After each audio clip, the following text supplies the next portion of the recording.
Hello, hello. I feel like I'm not gonna have enough water for this stream. Should I get more water right now? I'm gonna get more water right now. Hold on. I drank a little bit of it before the stream. Like, I probably should just get more. I'll get more. I'll be a second.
Lotus, if you were a card in this game, I'd rank you F tier. It's not even on the tier list. You'd literally be worse than the worst card in the game. That's what you get ranked, Lotus. Yeah, so who's stinky now? Bitch. Anyway. Anyway. Alright. Yeah, I'm not gonna have enough water for the stream. I'm gonna have to, like... I already drink infinite water, now I'm gonna drink even more infinite water. Okay, my mouse shows up on the screen, right? Yeah, it does. Okay. Cool. Yeah, fucking Ironclad tier list. I got the game in a little, like, tab, so I can do this. Boom. Whoa. I can also do this. Whoa. Wow. It's actually kind of useful. But yeah. I think I'm just gonna start. Actually, wait. Before I start, let me get one more, a bit more water. I will need infinite water. No, I got the water. I need to drink the water now. Is what I mean. Like I already got it, but I didn't drink it. So let me drink some more water.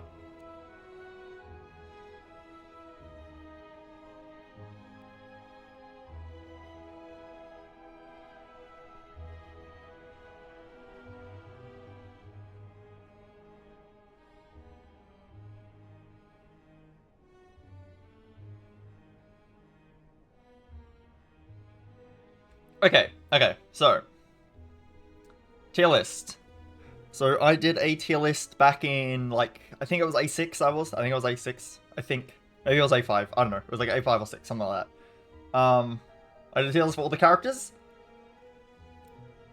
and the intention was that it would suck when I looked at it again later, and yes, I have looked at it again later, and it does suck. I haven't looked at it very closely, but I will make this list, and then I will look at the other list, and I'll see what's different.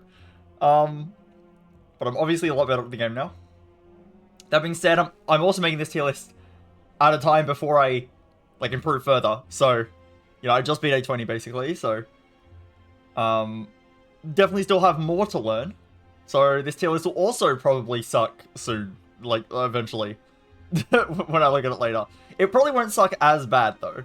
Probably won't suck as bad as the other one, but that's expected, you know? Lotus, you? Yeah, anyway. Anyway. Yeah, so... Just, the tiers were self-explanatory enough. S tier is, like, the cards that, like, they do their role so well that they kind of just break over the run. D is the cards that I almost never take over skip, probably. These definitions don't have to be, like, super, like, exact, but this generally... And then A, B, and C is all, like, kind of... Just all the rest of the stuff, you know, like, the cards that aren't mega broken and the cards that don't mega suck. Just everything in between. Yeah, that's true, yeah, and then basically, like, cards that are pretty good at their job, you go A tier, and, like, cards that, yeah, they're okay, you go C tier, like, there's a bit more to it than that, but it's basically that. It's basically that. Oh, yeah, I will say for attacks, specifically, this is quite a big point. For attacks, I'm generally going to give a bit more weighting to early game for them, because that is when you want to take your attacks. Almost always, like, it's pretty unlikely that this isn't the case. Unless the attack is, like, really good for, like, some specific role late game. Most of the time, you take attacks in, like, Act 1, maybe a little bit in Act 2, and then you stop taking attacks ever again, because, they're just bad draws in later fights. Generally, you want to get your powers set up, or whatever, right? And when you get your power set up, then you can do whatever you're trying to do. And, you know, drawing Twin Strike against turn 2 of the heart is not very useful, isn't it? So, you know, and that kind of goes for every attack. I just said Twin Strike because I just looked it up on the screen, felt like saying it. But yeah, it goes for, like, pretty much any attack. There's not many attacks where that's not the case. That's why Bottle Flame sucks. That's why Bottle Flame sucks, because you don't really want the attacks in the later fights. So yeah, every attack kind of sucks at that point, but that's obviously very unfair to just say all the attacks suck, because that's not true. Attacks that are very good in Act 1 or 2 should be, you know, tiered accordingly. If they're very strong early game, then that's actually very, very useful. So that's generally one thing I just want to specify with attacks. Otherwise, like, we'll just figure things out as you go. We'll figure things out as you go. That's enough of a preamble. Let's actually get to a real card. So let's go Anger. Okay. So how do I do anything? Okay. Alright, Anger. Yeah, okay, the first card is always going to be a little bit hard to place. And also, I'm obviously not against changing my placements later if I feel like I've placed something incorrectly when there's less info. Like, when I see more of the cards and I'm like, oh, I can probably put this better, I'll put it somewhere else. But probably B tier for Anger, I am assuming. It's a pretty good attack, early game. It's pretty good. I could actually maybe see low A tier, maybe. But it's probably going to be a high B. Yeah, Anger is pretty solid on Ironclad. Ironclad has... Hey, Watcher technically has a more expensive starting deck, but then Watcher upgrades Eruption to 1 cost, and then Vigilance kind of refunds the energy you spend on it. So Watcher's starting deck isn't actually that expensive. It technically is. It has 2 2-cost cards, but it, you know, there's an asterisk on that. Ironclad actually has the most expensive starting deck, because he starts with a 2-cost card. Like, his special card that he starts with that's not Strike and Defend is 2 costs. And that's obviously Bash. And also Ironclad, I feel like... I've actually not verified this, but I feel like Ironclad has the most, like, 2-cost cards out of any character. Like, 2-cost attacks, I mean, or stuff like that. I'm actually not sure if that's true. But he is pretty good with Snecko, so, like, I can just assume, like... Him and Defect, like, probably, right? Probably. I should have verified that. Anyway, it doesn't matter.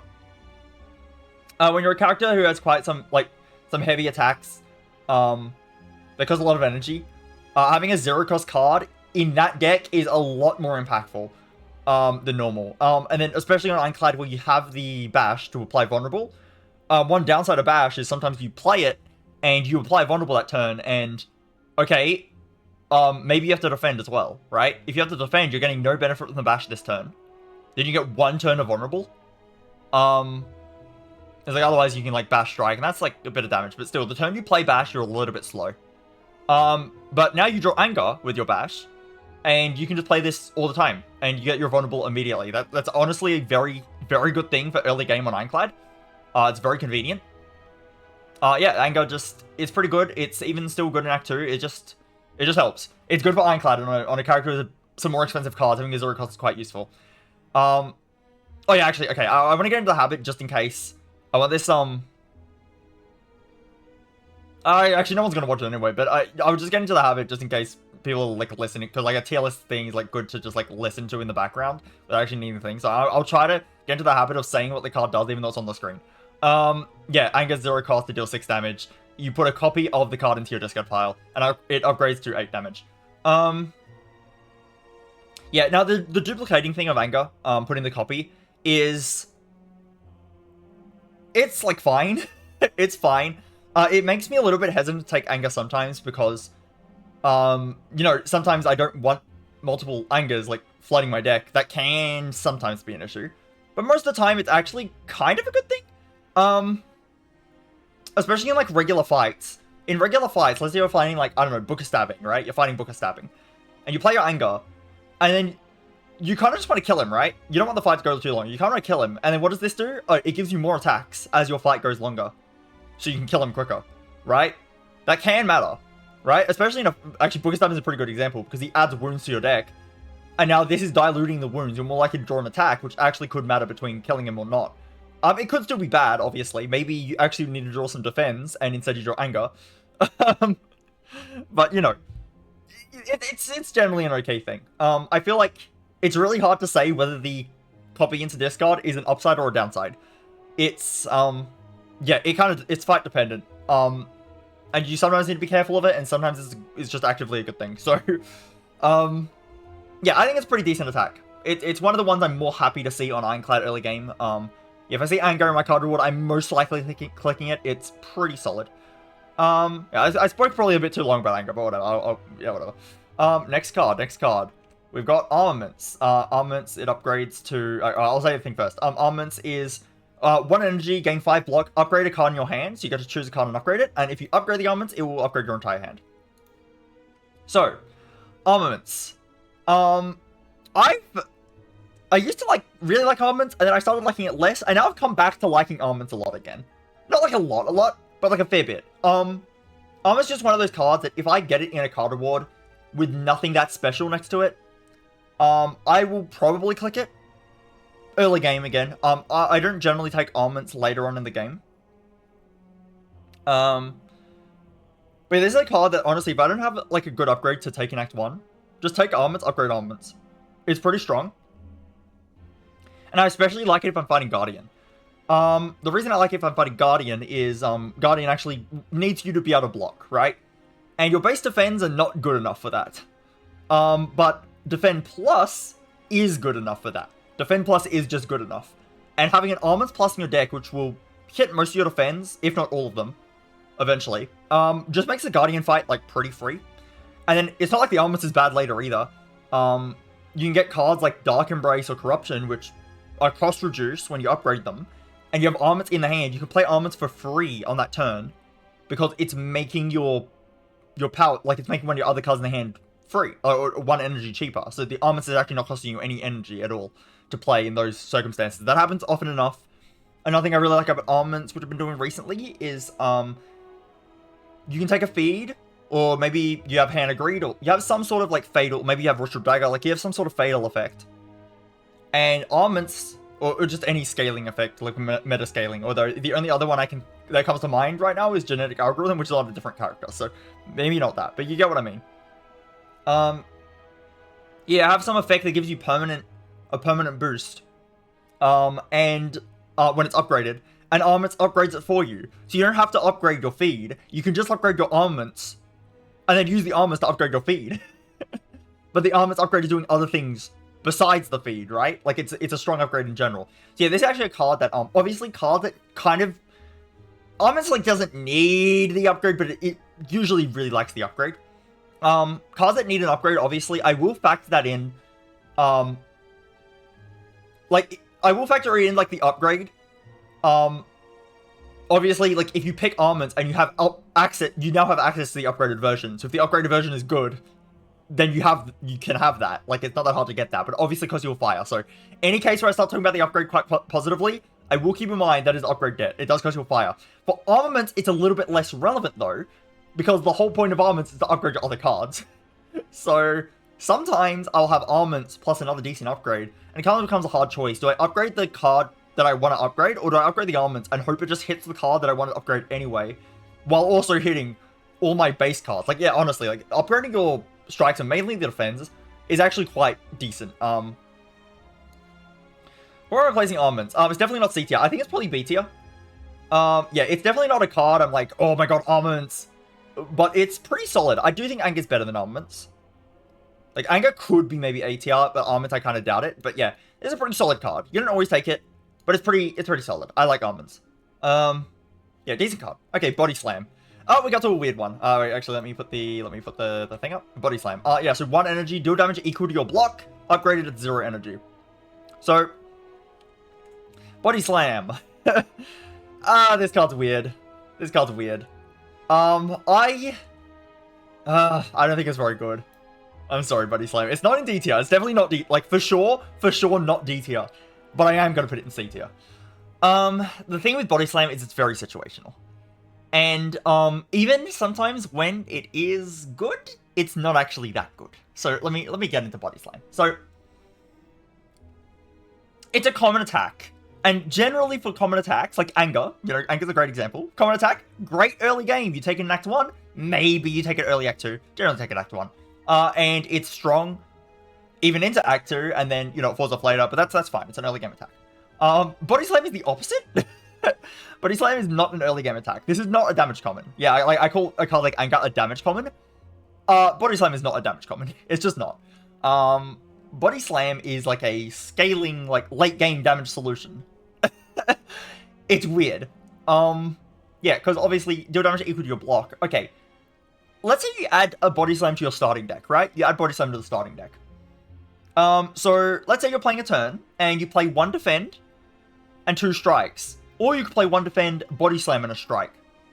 Yeah, I hate to break it to you, but the 1 defend and 2 strikes does 1 extra damage than 1 defend, Body Slam, strike. Because the Body Slam will only hit for 5, and the strike hits for 6.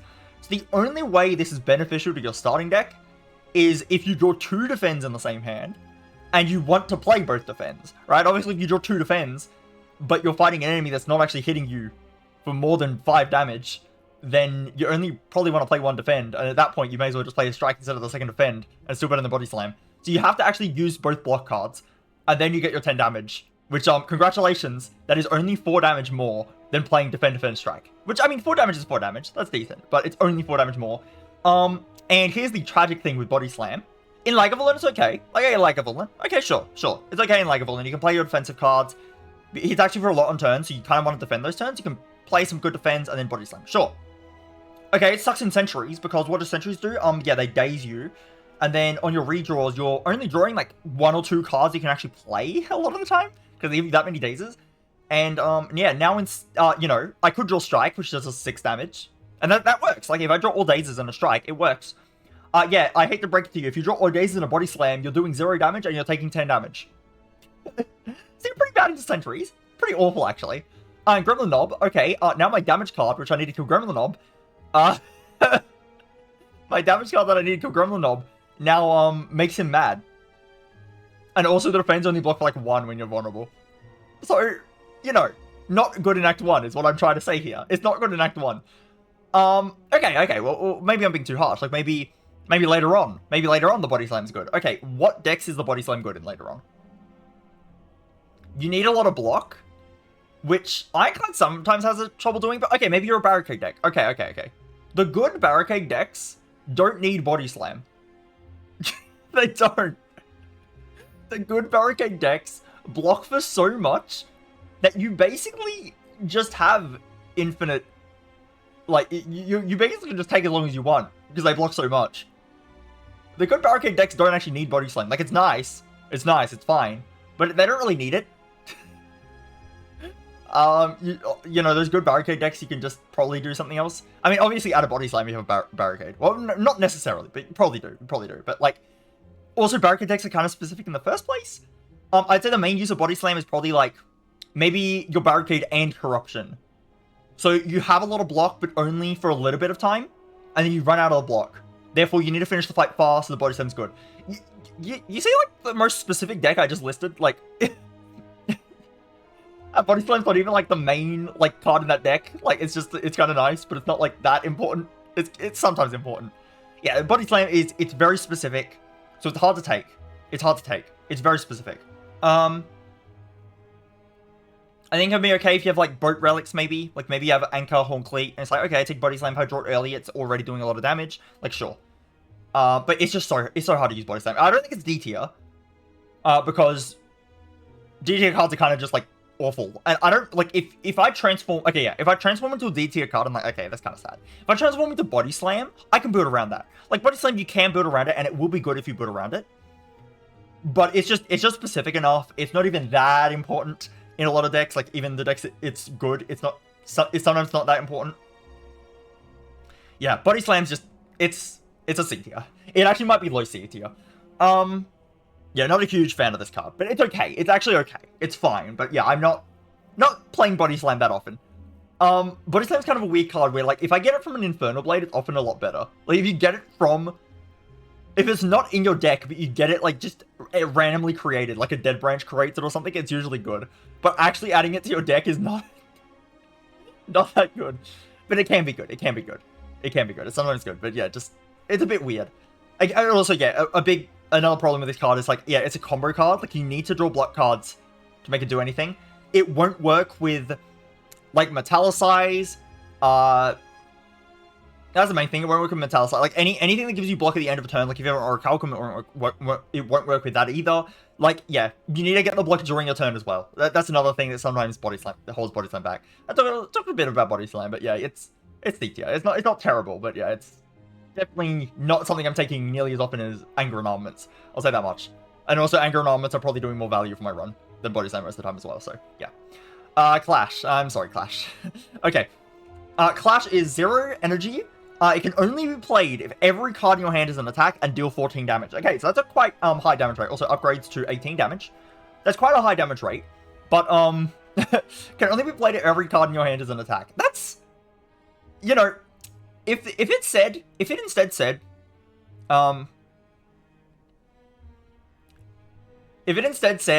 can only be played if there are no skills in your hand, or no skills and powers, or something like that, it would be better. The problem is, it says, everything must be an attack, which means that if you have a status card, or a curse card, you can't play the Clash. And, you know, for skills and powers, you can just play them, and then you can play Clash. Like, okay, you draw a hand with 2 defends in it, and Clash. You can play both defends, and then play Clash. And unlike Body Slam, that actually, like, kind of makes a lot of sense. Well, actually, with Body Slam, 2 defense is also good. But, like, with Clash, like, okay, you're actually doing 14. Like, you're doing more than Body Slam, and you still have your energy left. Like, that's actually a good outcome. Like, yeah, you play the 2 defense. Even if that second defense is blocking nothing, at that point, you can say you spent 1 energy to deal 14, which is still worth it. So Clash, like, early game can be really good. You know, if you can play the Clash. And, yeah, usually, like, you just play the defense, no problem. But, yeah, okay, you're fighting sentries. Oh, yeah, those daisies you can't get rid of. You just can't get rid of them. Okay, Clash doesn't do anything. And then you get Ascender's Bane on Ascension 10. And now, sometimes you just draw Ascender's Bane and you can't play Clash. And again, like, if you could discard those curses or statuses somehow, or, like, play them with, like, a blue candle or a medkit or something, like, okay, sure, you can play the Clash. But, you know, that's pretty specific. You need, like, relics. You're not the Silent. You can't just discard them. It's not really viable. You could try to exhaust them. Maybe you have, like, a True Grit.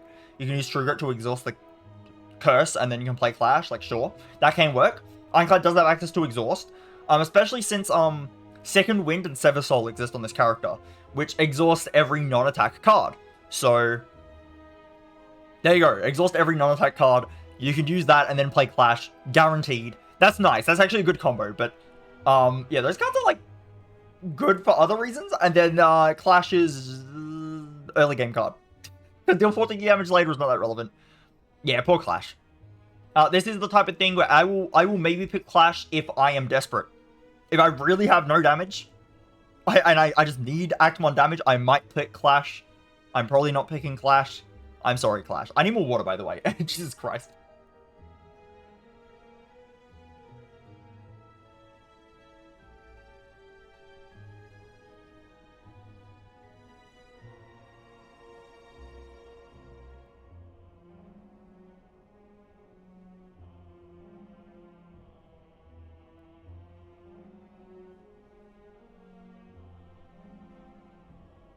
Okay, yeah. I don't think I have anything else to say about Clash. Yeah, it's just a bit too situational. It's only an early game card anyway, so it's like, kind of whatever. Okay, Cleave. 1 energy, deal 8 damage to all enemies, and upgrade to deal 11 damage to all enemies.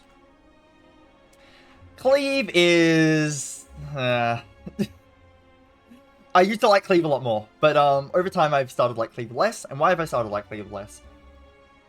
Yeah, in Act 1, who am I scared of? I'm scared of Gremlin Knob. And you know how much more damage this does than Strike? Yeah, 2 damage. Wow. Maybe I'm scared of Hexaghost. Okay, you know how much more damage this does than Strike? Yeah, 2 damage. It's so... Do you see my argument? Yeah, you're adding Strike to your deck. It's better than Strike, but you're adding Strike to your deck. Compare this to, like, Anger. How much damage is Anger adding? Yeah, 6 per turn. It's adding 2. If I play it, I can always play Anger. Maybe I don't want to play Cleave. Like, maybe I have a better attack in my hand. Maybe I got Bash, and I want to play Bash Defend. I'm not even playing Cleave. But Anger I'm always playing. Right? And now, okay, this is good in AoE fights. But here's the thing, though. Ironclad has a little thing called Burning Blood. And that relic is stronger earlier in the game and gets weaker later in the game. In Act 1, where the enemies aren't doing as much damage to you, it is at its strongest. Eventually, enemies start doing a bit more damage, and it still helps a lot with sustain, but it's starting to get a bit weaker. And by the time you get to Act 4, it is basically doing nothing. It is 6 HP in Act 4. That is it. It's 6 HP. That's it. Okay, so when do you need, like, AoE cards the most? Probably in Act 1. For the, Actually, no, there are 2 cases you want AoE. Oh, 3. There's 3.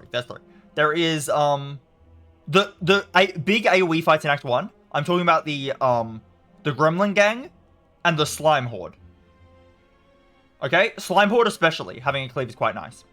And Gremlin Gang is also fairly nice. It can be annoying if there's mad gremlins, though, because if there's mad gremlins, you're hitting the mad gremlins, making them mad. So they'll do more damage to you. And something like a wizard is there, and it doesn't even do that much damage to the wizard, so it can be... but in Slime Horde, it's very strong, and Slime Horde can be threatening. So yeah, okay, that's the best use for Cleave. It's those early fights. And that's where having a Cleave is, like, really useful. It can be okay in, like, some other, like, maybe, like, triple louse, like, maybe... like, you get an Exordium Thugs or an Exordium Wildlife, you'd like to maybe hit both enemies, do a bit more damage, like, okay, there's cases for it, Maybe you're fighting Slime Boss, you want it for after the split, like, there are cases for it. I'm not saying this card is bad. It is actually good in Act 1. I will say that for sure, it is actually good in Act 1. But it falls off pretty damn hard. Like, a lot harder than our attacks, and even in Act 1, in the single enemy fights, it's barely doing anything. So yeah, if you are scared of Gremlin Orb or Hexaghost, it's not really helping at all. It's not helping that much into Lagavulin either.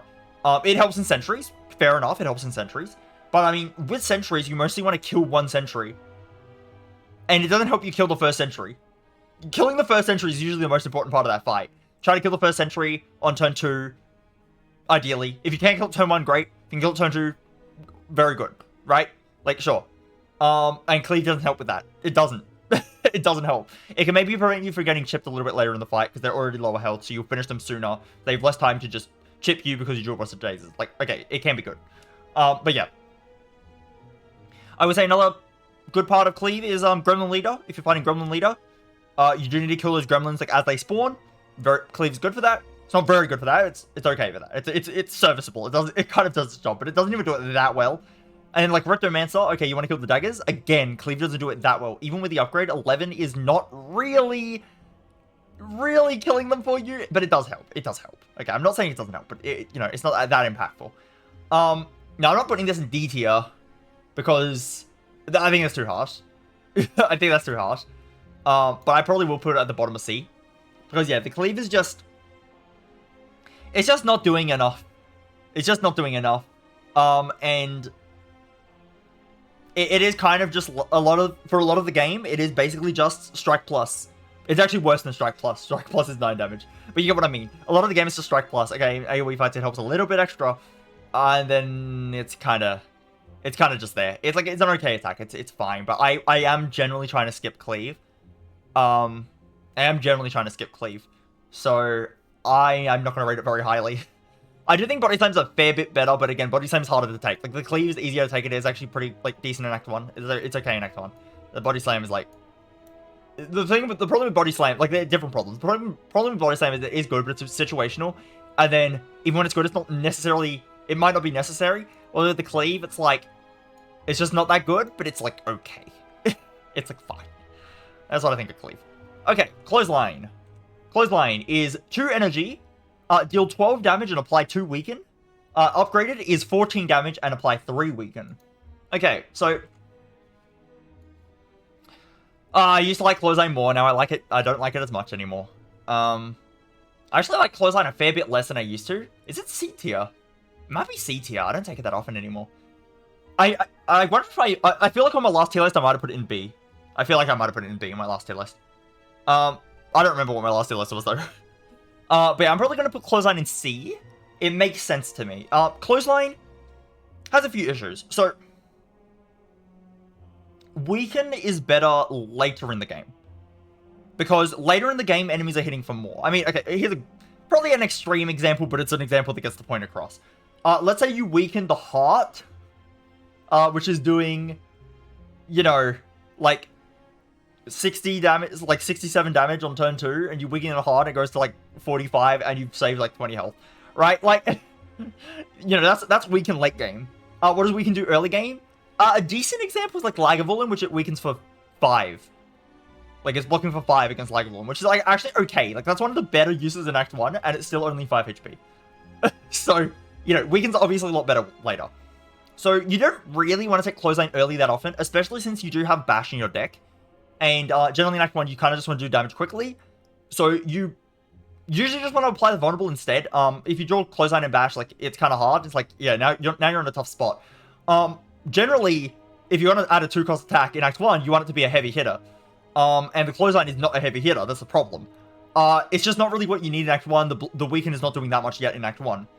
Okay, well what about later in the game? Is the Weaken better later in the game? It is. It is better later in the game, but here's the problem, right? Ironclad has better sources of Weaken late game. I'm talking about Uppercut and Shockwave. Even maybe Intimidate. So, the times that I take Clothesline is just not that often, because I have a lot of runs that have Shockwave. And with Shockwave, I just never need Clothesline. Why would I need Clothesline?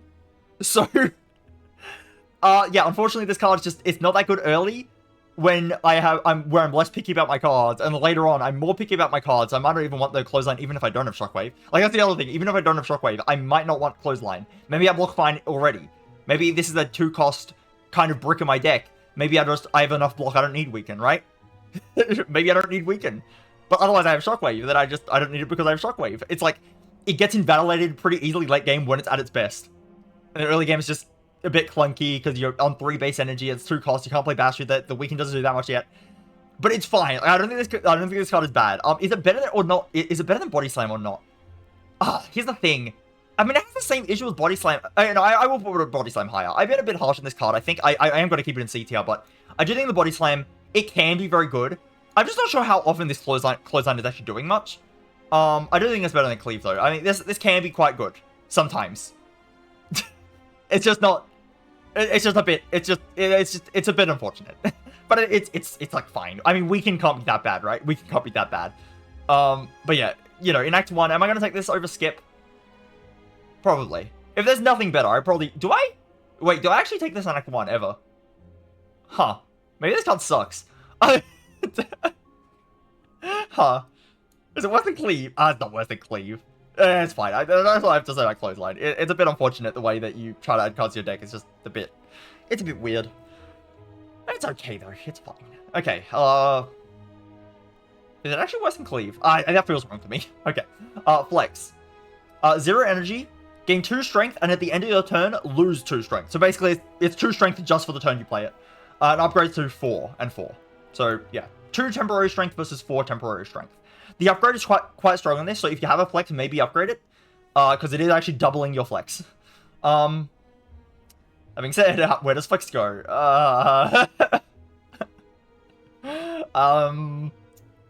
More C tier. We got the C tier party here. Where is it better than Clothesline and Cleave, though? I do think Body Slam has more uses. I do feel like sometimes the flex is quite good. But I do mean...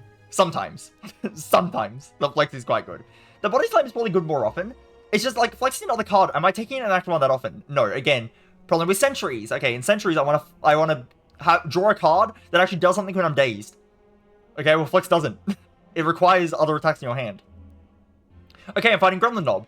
Okay, to get more damage against Gremlin Knob, I have to make him mad. So I'll take, like, potentially, like, 5 extra damage. When the vulnerable's applied, before the vulnerable's applied, it's 3 extra damage. It's always at least 3 extra damage for playing Flex. Which, I mean, it could be good. If the Flex is the difference between killing him that turn or not, then it's good. But, you know.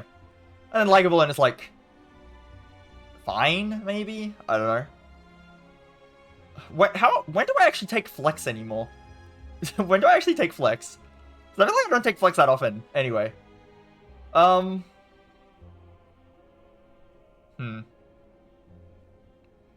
Honestly, with all the problems I listed with Body Slam, I do think it's a fair bit better than the rest of these cards. Because, yeah, Flex I'm not really adding that often. I mean, the last time I remember adding Flex was a Runic Pyramid deck, because I, obviously with Runic Pyramid having 0-cost cards a bit nicer so you don't get hand clogged. It was Runic Pyramid, it was also with Limit Break.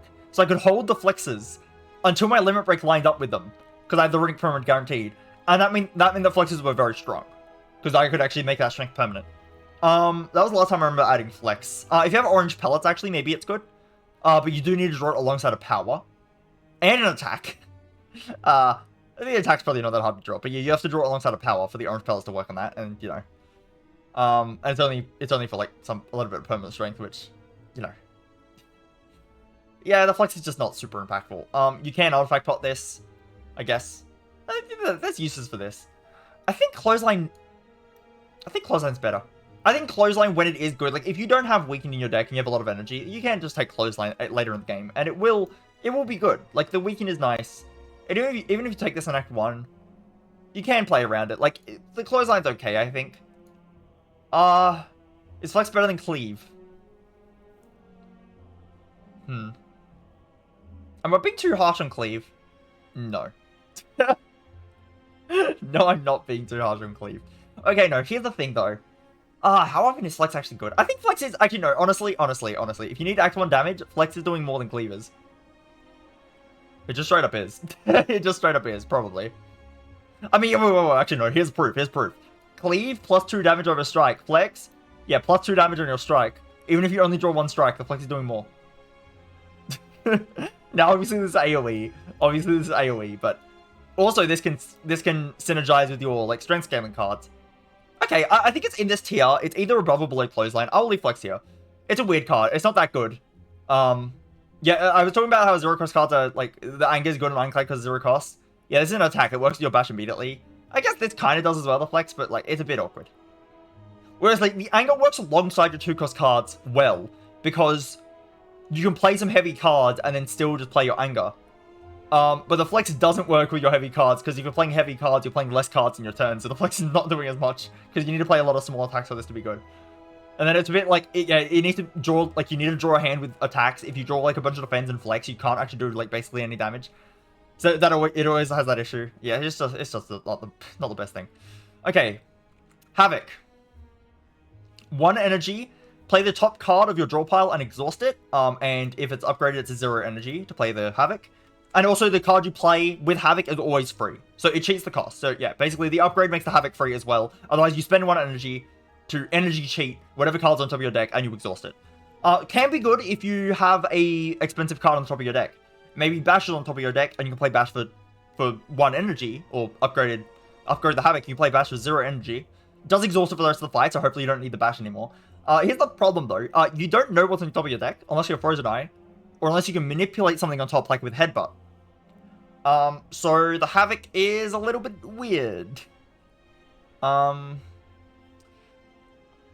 I know I put this in D tier on my previous list. I'm not sure if it is D tier anymore. I'll be completely honest, I think it might be better than Cleave. Cleave's not D. Is Cleave D? Is Cleave D tier? No, Cleave's not that bad. I'm gonna be a little bit strict with D tier. I'll be a bit more strict than usual. I don't mind. But yeah, like, I'll see how it goes. I don't think Havoc is bad enough to be in D tier. I don't think it is. I don't think it's true. The amount of times, like, okay, upgraded Havoc is actually a decent card. And if you see this upgraded already in Act 2 or 3, you can just take the Havoc and it's okay. If you're Frozen Eye, you can just take it and it's okay. If you have, like, Warcries and Headbutts, you can sometimes take it and it can be okay. I find mostly, like, this late game, like, can actually do some stuff. And the upgrade is actually good. Like, even if you manually upgrade it, it's okay. It's a bit weird. It's a weird card, but I add Havoc. Like, let's say I'm trying to put it in D tier, right? Let's say I put it in D tier. I add Havoc at a high enough rate that I don't think it can be D tier. Like, it's not something that's very, like, I don't think it's very good. It's pretty situational. But the situations where it's good happen often enough that I just can't justify putting it in D tier. I just can't. It's actually surprisingly okay. In fact, I think it happens more often than Flex as well. I think me having a good Havoc in my deck happens more often than a good Flex. I think it does. I think that's true. I feel like it happens, like, because yeah, Ironclad can sometimes just have like really just heavy decks, and you have the Havoc, and it just energy cheats for you. And even if you play it blind, it's not the worst thing in the world. Also, it exhausts a card, so that works with any exhaust synergy you have. Maybe you're trying to do an exhaust down infinite. The Havoc is actually okay at that as well. It's a bit awkward because you might exhaust the card. Like, let's say you have a Pommel Strike plus, you're trying to use for your infinite, or like a Dropkick or something. You're trying to use for your infinite, and the Havoc exhausts the card. Now you don't have your infinite anymore. The Havoc's weird. Honestly, maybe I do put. I really don't want to put Body Slam's top of C. I'll put more cards between it probably, but I really don't want to put this in BT. I don't think it deserves it. This card actually, like, because it has like a high output, like it can do a lot. I don't want to put it like lower than any of these, but it's just yeah. Yeah, I'm thinking Havoc is somewhere here. I think I do take, like, I take Havoc more than Cleave. I don't really take Cleave in Act 1 anymore. And I Cleave, like, in Act 1 is, like, the only time to take the Cleave. It's in Act 1. So, if I'm not taking in Act 1, then when am I taking Cleave? Yeah, never. But it's okay. Like, sometimes I'll take Cleave, maybe. Yeah, Havoc.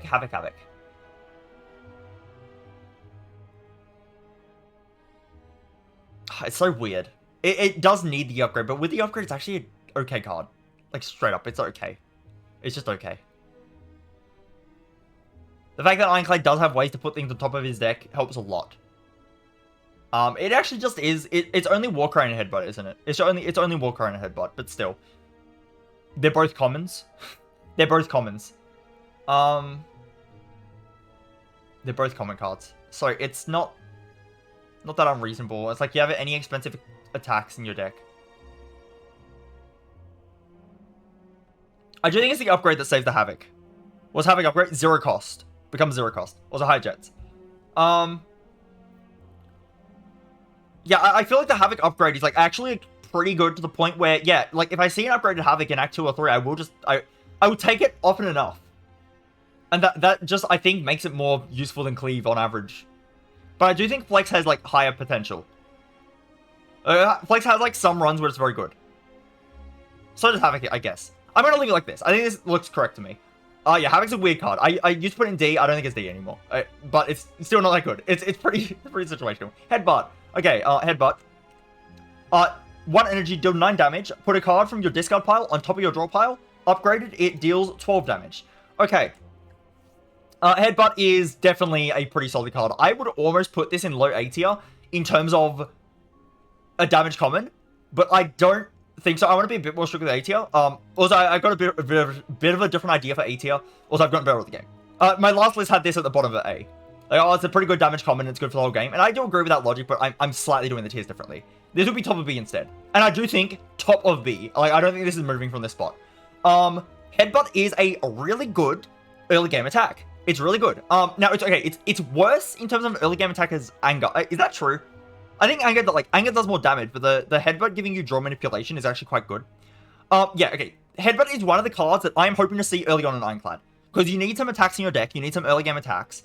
I see Headbutt, unless there's something better, like something really good there, I'm probably just clicking Headbutt. It is pretty solid. I'm almost never going to skip Headbutt in Act 1. Like, I'll skip it in Act 2, maybe. But in Act 1, I think I'm never skipping Headbutt. Like, even if it's the last card in the act, I might just still take it. Maybe I'll skip it there. But, like, I might still take it. It's just pretty solid. Like, it's just good damage. And, yeah, even late game. Like, what was the problem I mentioned earlier this stream about all the attacks? Yeah, okay, late game, you don't want to draw them anymore.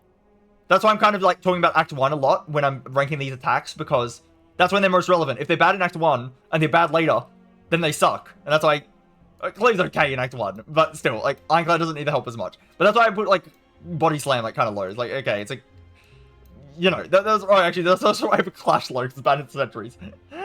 There's more reasons than that, but you get what I mean. Yeah, if a card's good in Act 1, and that's when you're meant to take it, then okay, like, great. And if it's good, if it's still okay later, then that's also really great. Headbutt's okay later.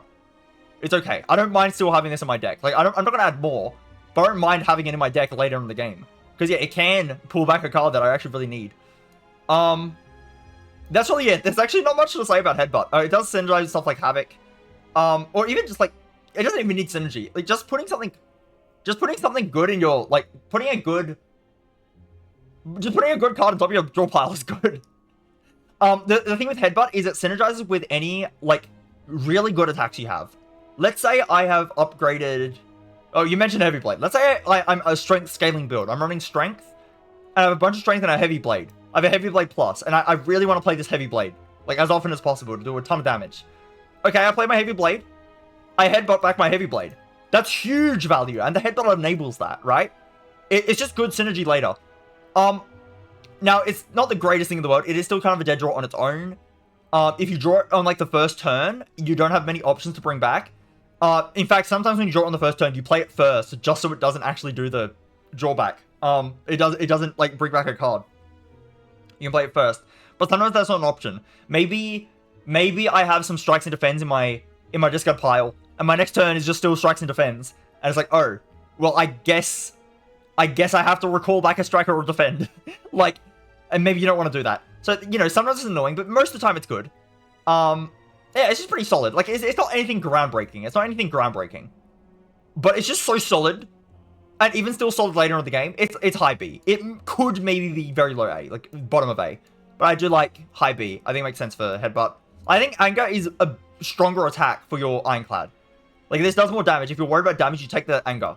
But I think the Headbutt is just so solid. It's better later. Honestly, I almost want... No, I'll probably end up putting more cards between Anger and Headbutt. I really think Headbutt's, like, better than an Anger in Act 1, usually. Or throughout the whole game, it's better, usually, than Anger. Anyway, that's it for that. Heavy Blade. Okay. 2 energy. Deal 14 damage. Strength affects this card 3 times. Upgraded, it affects it 5 times. Heavy Blade's weird. It's kind of like Body Slam. It's kind of like Body Slam, but better. So, okay, what were the issues I listed with Body Slam? That was actually quite a few. I should have listed with Body Slam.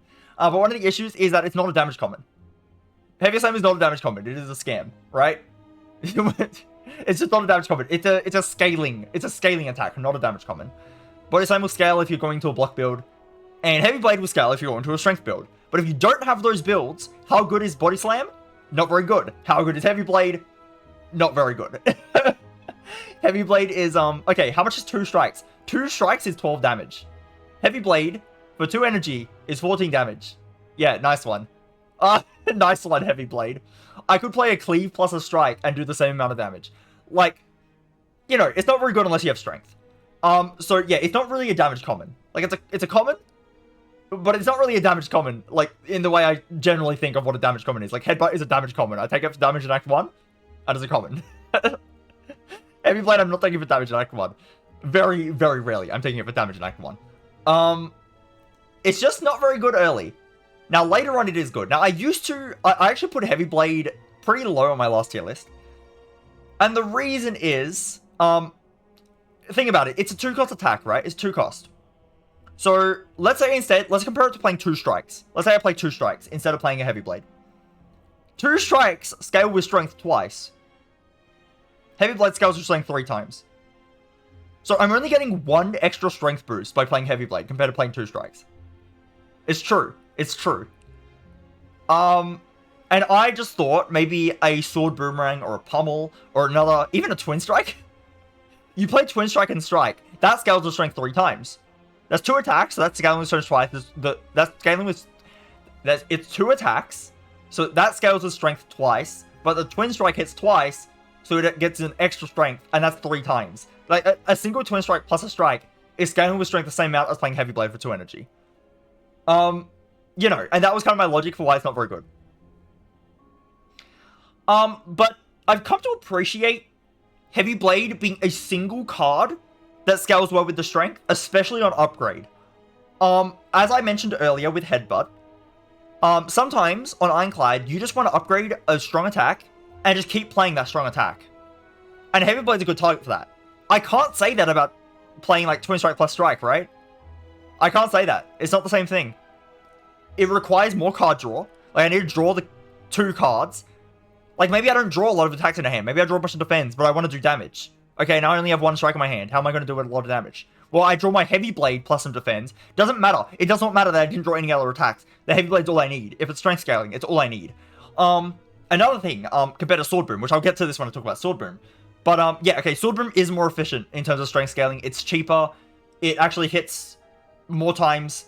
It scales for the same amount unupgraded. Upgraded scales for less, but again, it's 1 energy cheaper. So, and that's quite a lot. Okay, yeah, great. So Sword Boom is technically better for strength scaling. Also, what do I need strength scaling? What do I need strength scaling for? Yeah, I need to kill an enemy that might be a threat, right? And single target fights, yeah, sure, that's good. What if I'm fighting Spear and Shield? What if I'm fighting Spear and Shield? What then? Huh? What then? Yeah, Sword Boom's not very good anymore, is it? So yeah, Sword Boom does have that issue where sometimes like I can't really play. You want to hit an enemy with your strength with your big attack, and you can't because you can't rely on it. But Heavy Blade, it's reliable. It will do a bunch of damage to one enemy. You know exactly what it'll do. Yeah, I do actually like Heavy Blade a fair bit more than I used to. That being said, I think it's better than Body Slam as well. Is it ever B tier? Is it ever B tier? I don't think it is. Oh, I don't think it is. But yeah, Zeknar puts it a good way. He calls them dense attacks. This is a dense attack. And sometimes you want a dense attack. You want one attack that does a lot of damage because, yeah, it's more card draw efficient. And it's okay that it's expensive. It's more card draw efficient. Maybe you get Snake Eye, then it's not even expensive if you get Snake Eye. But yeah, again, it does rely on a strength scaling build. And here's another, here's one issue. If you have a strength scaling build, you don't really need a big attack. Like, sometimes just having the individual, small attacks is enough in a strength scaling build. But it depends how much strength you have. If you have, a single Inflame, then maybe not. But if you have, a Demon Form, then yeah, you probably just don't even need a Heavy Blade. You probably have enough strength. But it's still nice, because it ends fights a lot faster. I do think that me taking Heavy Blade is a lot more common than me taking Body Slam. I think the times where Heavy Blade is, good just comes up way more often. Yeah, it just comes up a lot more often, I think. Is that even true? Is that even true?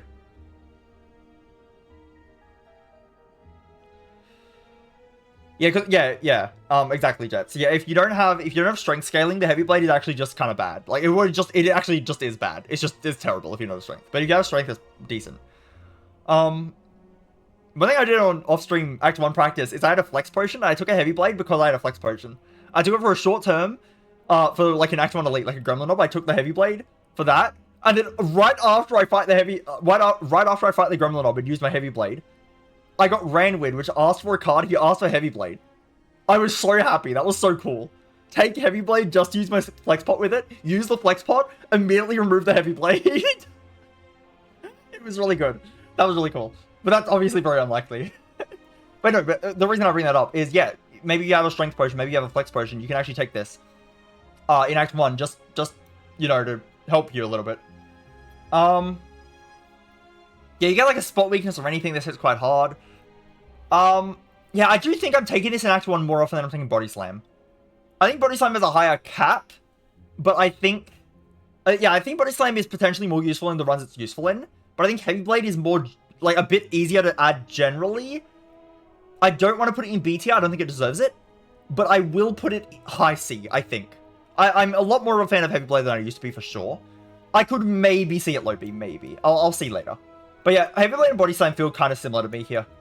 They're both... This is better in Act 1 than Body Slam is as well. They're both a bit situational, but they can be very strong. You kind of need to recognize when they're strong and add them accordingly. I do feel like... No, it's just... Not quite. Maybe. I can see this going up more than Body Slam. So I'm quite certain I do like this more, I think. But I don't think quite B tier. I'll put it in C, at the top of C. Okay. Iron Wave. Iron Wave is a card I've come to appreciate a bit more. I watched a stream where someone dual-wielded Demon Form, which is 0 to Sneko. So got 3 0-cost Demon Forms in, and Heavy Blade for 200 plus. Yeah, no, you can do some good things with the Heavy Blade. It can be very strong. It can can also do, big damage with the Body Slam, which is why I kind of see the cards similarly. They're both, kind of situational. One, you need a strength build. One, you need a block build. If you don't have those builds, they're not very good. And if you have those builds, they're pretty strong. But also, they both also suffer like a similar issue, where if you have the builds they're good in, sometimes they're not even necessary. Like, if you have a high block build, then sometimes you don't even need the body slam, because you block for so much that you can just do damage in other means. No, but then the body slam, it does actually have... You know, if you're blocking a lot, maybe you actually don't have any damage in your deck, then the body slam is better. Maybe the body slam is actually still better than the heavy blade. Oh, it's so... Oh, I think... maybe it is. These cards are very close together for me, I think. I actually will put body slam higher, because I think it's more likely... Yeah, no, I actually will. I will actually... I will go on this one. I think it's more likely that your body slam is necessary for your block build to do damage to the heart than it is for your strength build to need a heavy blade.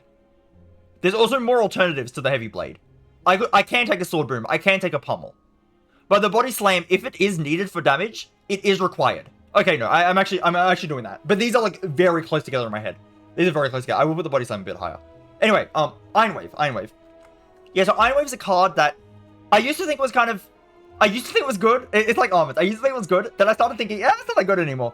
And now I started thinking that it's good again. It's not the greatest thing in the world, but it's nice. Iron Wave. 1 energy, gain 5 block and deal 5 damage. Upgraded is 7 block and 7 damage. I like Iron Wave. I think it's just a B tier card. It's not anything crazy. It's probably low B, but I think it's just B tier. This is a decent card. I will take Iron Wave in Act 1. I'm not going to skip it. I'll just take it in Act 1. It is decent. It will do its job. It will do its job. It doesn't do a lot of damage. It actually does less damage than Strike by 1 less damage. So it's not really good for like... It's not... It's kind of a damage common, but it's not really a damage common. Because I think of a damage common as doing damage. And Iron Wave is not doing damage. What it is doing is giving you block. And because it's giving you block, it means you don't have to play defend. Which means you can play an extra strike. And then playing the extra strike means that you get to play more damage. So it is kind of a damage common indirectly. It can be okay in Gromlin Knob. It's also kind of bad in Gromlin Knob. It's bad in Gromlin Knob in the sense that you want to draw like high impact attacks to kill him quickly, which the Iron Wave is not. But it's good into Gromlin Knob in the sense that it lets you block for 5 without making him angry. So, and it's also an extra attack in the deck. So it's weird. It's a weird card, but it's decent. It's decent. It's definitely decent. I will put it probably at the bottom here. I could maybe see it higher than Armaments, maybe. But the thing with Armaments is, as I said before, the upgrade is so good that. I honestly, like, and the Iron Wave upgrade is not bad either, by the way. I upgrade this occasionally. Sometimes I take Iron Wave into upgrade to Iron Wave. I'm pretty sure I upgraded it on my A20 win. Because the extra damage and block, like, it's quite strong in Act 1. It'll be good for a bit, even late game. Like, the +2 block is still going to play. Sometimes the Armaments, like, upgrade eventually doesn't do anything. I think I'm going to keep it there. I do like Iron Wave. It's solid. It's not great. It's nothing crazy, but it's better than Skip. It does its job. It just shows up. It comes to work. It does the job. Iron Wave's okay. It's fine. It's perfectly fine. Not the greatest thing in the world, but it's perfectly fine. So I'll just leave Iron Wave here. There's not much to say. It's 5 block, 5 damage. It falls off later in the game. So do most of these attacks. But when you take it, it's good. And it's like fine later. Like, good job, Iron Wave. Okay, Perfected Strike. Now this is a card I've had a massive change in opinion on. And I still think it's bad. Okay, like Perfected Strike. 2 energy. Deals 6 damage, but deals 2 additional damage for all your cards containing strike in the name. So, all your base strikes, that's +10, because you have 5 base strikes in Ironclad. That's plus 10 damage, but the Perfected Strike counts itself. So, it's actually, in the base deck, it's doing 18. It's doing 18 in the base deck. The good thing with Perfected Strike is the upgrade. The upgrade makes it do 3 damage for each strike, which, again, you have, if you've added the Perfected Strike, you have your 5 base strikes plus a Perfected Strike. That is +6. This upgrades for +6 immediately. If you have any other strikes at all, like you add a Pommel Strike or you add a Twin Strike, any other strikes at all, it does even more damage. This Heavy Blade, not Heavy Blade. Yes, that's Heavy Blade. This Perfected Strike is actually a strong Act 1 card. I'm not kidding. If you don't, like, I'll still try not to take it. It's going in C tier, by the way. I know it's going in C tier somewhere, and it's probably going here. It's not a card I want to add. It's not a card I want to add. But... yes, exactly. Exactly, Jets. Yeah, only good if you pull it straight away, otherwise I've usually gotten rid of all my strike cards. Yeah, exactly. Like... if I am not getting offered damage cards early in the game, I take Perfect Strike and I upgrade Perfect Strike. In fact, if I see it floor 1, I might take Perfect Strike into upgrade Perfect Strike. Yeah, Jets, I used to not take it either. And also, like, people get baited. People think, oh, you run a Perfected Strike deck. No. That's bait. Don't do that. Perfect Strike is an Act 1 and Act 2 card. That is it. Do not try to make your whole damage playing Perfect Strike. That is a terrible idea. But as an Act 1 and Act 2 card, Perfect Strike Plus, quite strong. Actually. Like, yeah, it's actually fairly strong. I am going to put it right there. I think, obviously, Heavy Blade has a higher potential. It's not good in Act 1, but it has a high potential. Like, I'd rather have the Heavy Blade in my deck than Perfection Strike. But then also, I'm going to take this more often than I'm going to take the cards below it. I think it's just right here. It's a decent card to add early game. Now, I still want to avoid it. I'd rather not add it to my deck. But if I have to add, if I need damage, you add Perfect Strike, consider upgrading it. Like, very heavily consider upgrading it. Your Act 1 is a lot easier. It's a lot easier.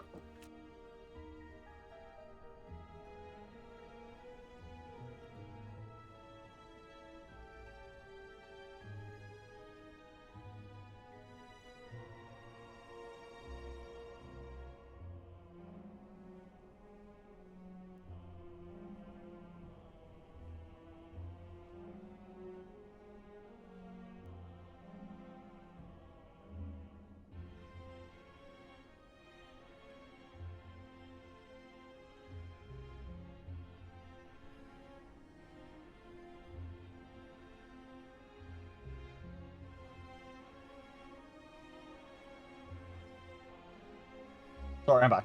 Okay, yeah, I don't think I have much more to say about Perfected Strike anyway, so that's it. Okay. Pommel Strike. 1 energy, deal 9 damage and draw 1 card. Upgrades to deal 10 damage and draw 2 cards.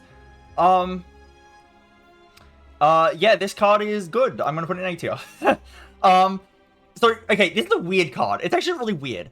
Because I don't think at any point in the game, it's, like, that strong. But it's kind of just consistently good throughout the entire game. You know what I mean? Like, early game, okay, early game it does 9 damage, draws me a card, sometimes useful. Okay, late game, maybe I've upgraded it, okay, it draws 2 cards. Okay, like, sure. And the thing with Pommel Strike in particular, is sometimes this is vitally important to your Ironclad run. Sometimes. But sometimes this is so important. Because, yeah, Ironclad can do Exhaust Down Infinites, and Pommel Strike can be part of that Exhaust Down Infinite. Sometimes. So, yeah, sometimes Pommel Strike is actually massive value. It's such a weird card. Because, yeah, sometimes I take it in Act 1 instead of taking a bigger damage card, and it punishes me. Sometimes. So, like, I will say, if you see it in Act 1, next to something like I don't know, like a Hemokinesis, probably just take the Hemokinesis. That's what I've learned. Maybe if you're not fighting, like... No, I think you actually do take the Hemokinesis. In that scenario. But the thing with the Pommel Strike is it's never really a bad take. And later in the game, it's probably better than the Hemokinesis as well. So, it's weird. It's such a weird card. But it's just good. It's just good. I am going to put it in A tier. It's probably not very high in A tier, but it will be in A tier, I think. Yeah. I don't have a lot to say about it. It is kind of just solid, like, throughout the entire game. Sometimes very important. That being said, like, sometimes I even prefer Headbutt in Act 1. Actually, honestly, I do think I prefer Headbutt in Act 1. But Pommel Strike is usually better later. So, I will put Pommel Strike in A tier, but probably low A tier. In some ways, I think this card's overrated. In some ways, I think it's very strong. So, it's a weird card. I'm not like, super qualified to talk about Pommel Strike. I take it. It's generally okay. I don't know what to say about it. Sometimes very important. I'm not going to put an A tier and forget about it. Like, I don't... It's probably low A. It's probably low A. But, yeah, Pommel Strike's pretty solid. Okay. Shrug It Off. Speaking of solid cards that draw another card. 1 energy, gain 8 block, and draw 1 card. Not as good as Pommel Strike, don't think, but it is pretty solid. I think this is a B tier card. Like, a pretty solid B tier card. I don't know if it's better than, like, Anger or not. Thing is, in Act 1, I'm taking an Anger over a Shrug. Am I taking a Shrug or an Armaments? It depends. I think Shrug is more consistent. I actually do think I would take an upgrade in Armaments sometimes over a Shrug. But sometimes I'll just take a Shrug. I think this makes sense to me. Yeah, Shrug is just a solid... It's just a solid block card. It's not the greatest thing in the world. It's not, like, mind-blowing. But it's a solid block card. It's like... I would prefer maybe an Anger or a Headbutt for early in the game. But I'm finding a Shrug. It's a solid block card. There's really not much to say. Oh, I've got to talk about the upgrade. The upgrade is 12 block. 11 block, sorry. It's 11 block. One energy, gain 11 block, draw a card, and then unupgraded it's 8 block and... Did I just say gain... What am I talking... Okay, it's 1 energy, gain 8 block, draw a card, upgraded to 11 block. There, I said it correctly. Okay. Wow. Wow, that's very relevant. Okay.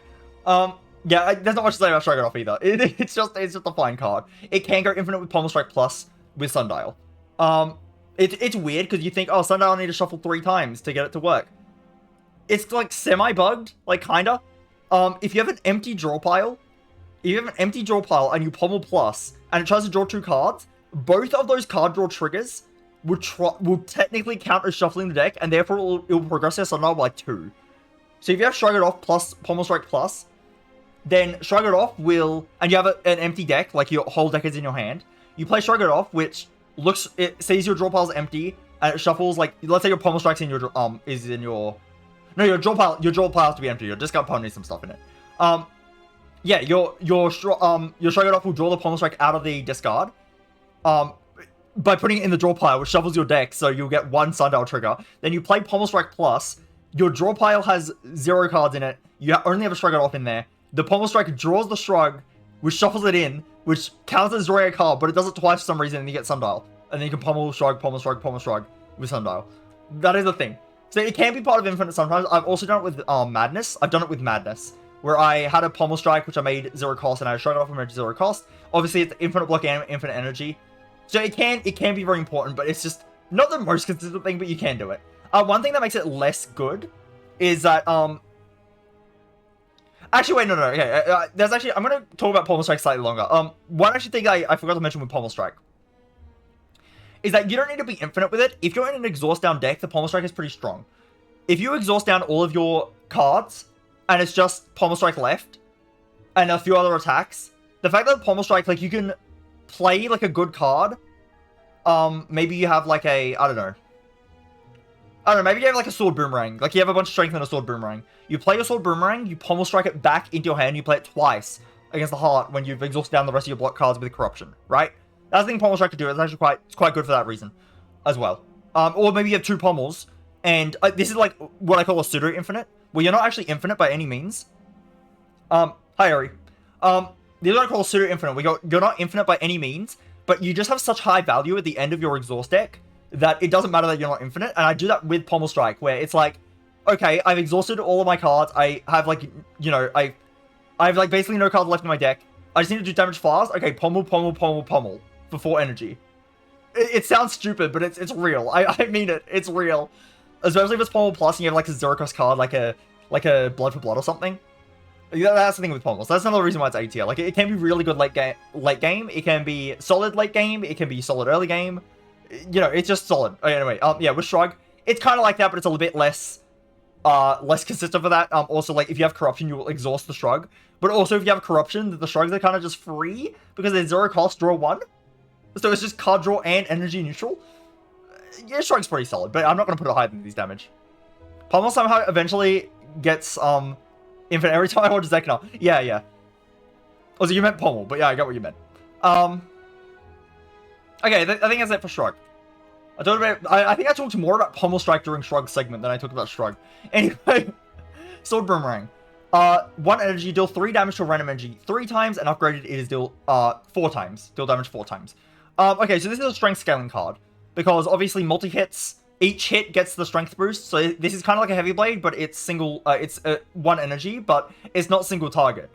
And I don't mean it's not single target in the fact that it's like AoE. No, it's just not single target. Yeah. So it's a bit inconsistent for that reason.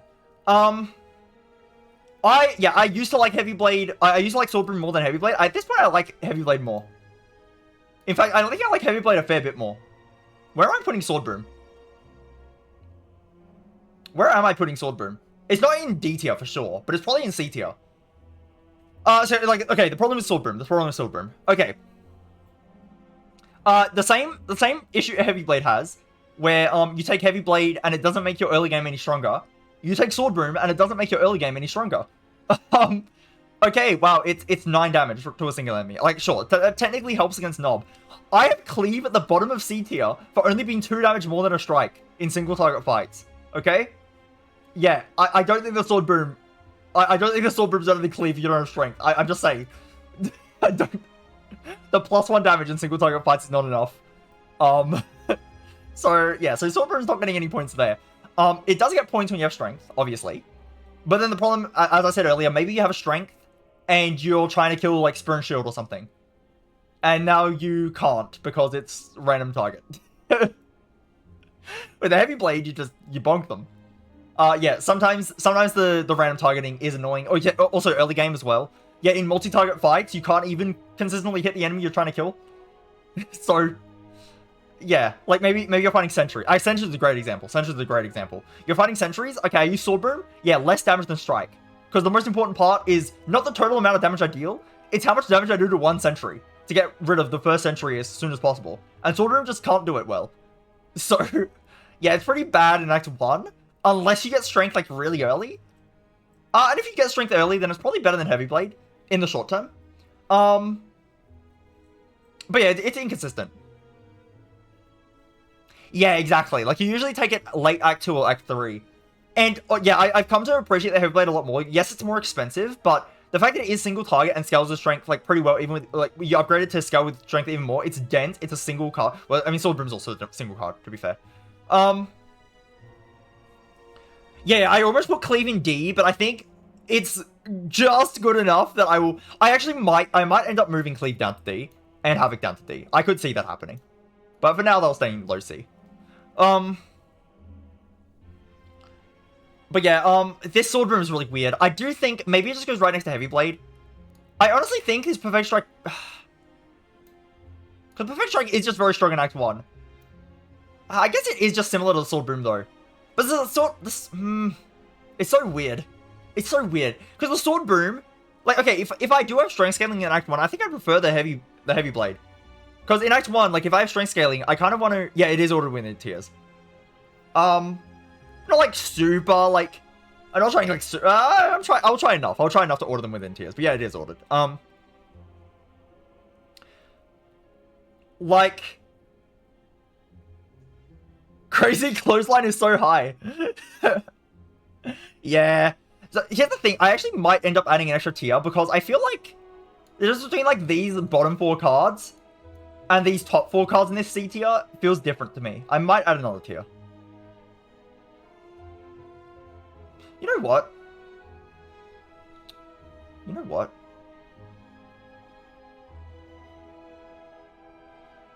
Maybe I do add another tier, actually. Do I? Add row. Oh, no, that's not what I'll do. Anything as bad as Clash at 820. I don't know. Let's add another tier, I think. I think I do want an extra tier. Is that true? I don't know. Whatever. That all fits on my screen still. I mean... Like, this looks... right to me. This could maybe still stay here. Maybe. Maybe this makes more sense. I think maybe this is better. Maybe this is better. Okay. Maybe this is better. I'll do this for now. I might change it back, but I'll do this for now. I think this extra tier actually does help.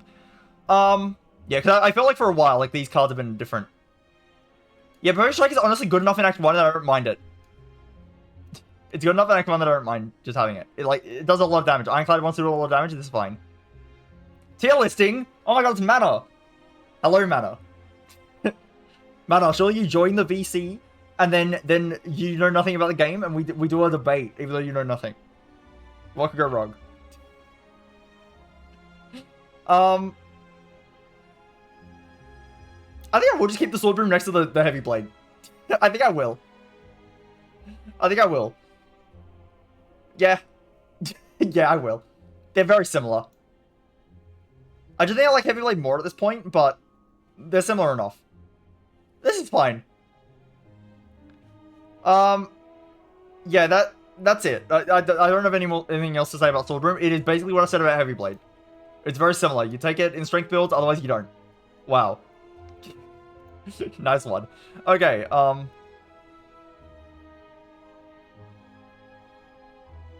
Okay, let's keep going. What am I doing next? Yes, Thunderclap.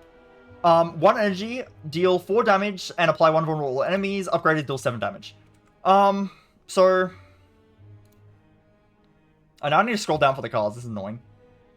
Okay. So... this is probably like a... C or B.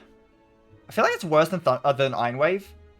You agree with all I put so far besides Perfect Strike? What's wrong with Perfect Strike, Mana? Well, do you think it's S tier or do you think it's F tier? Which one? I know it's one of the two. I know it's one of the two. Which one is it, Mana? I used to put oh, you love it. Okay, you're wrong then. I see. No, the thing with Perfect Strike is it's good early game, and that's kind of it. But it is quite good early game. That's why I put it in C at all instead of like D. But yeah, it's like.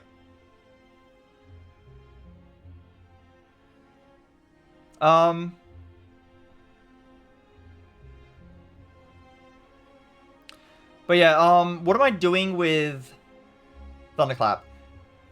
I don't think it's good enough for B. But I think it's like fine. It's like fine. I'll take it. It's better than these, I think.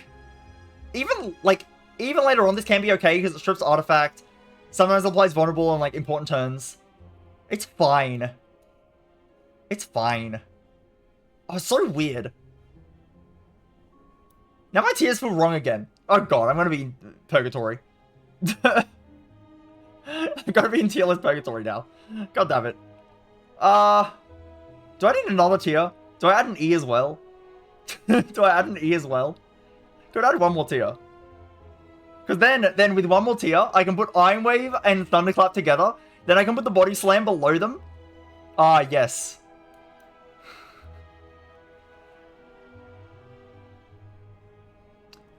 Yeah, I think you're right. Like, Iron Wave is like... I think I take Iron Wave a lot more than I take Thunderclap in Act 1.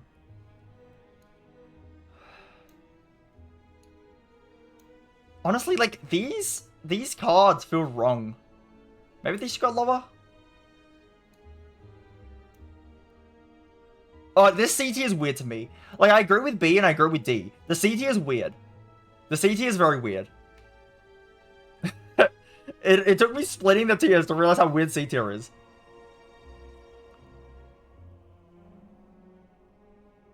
You think Thunderclap is between Slam and Strength Scaling? That might be true.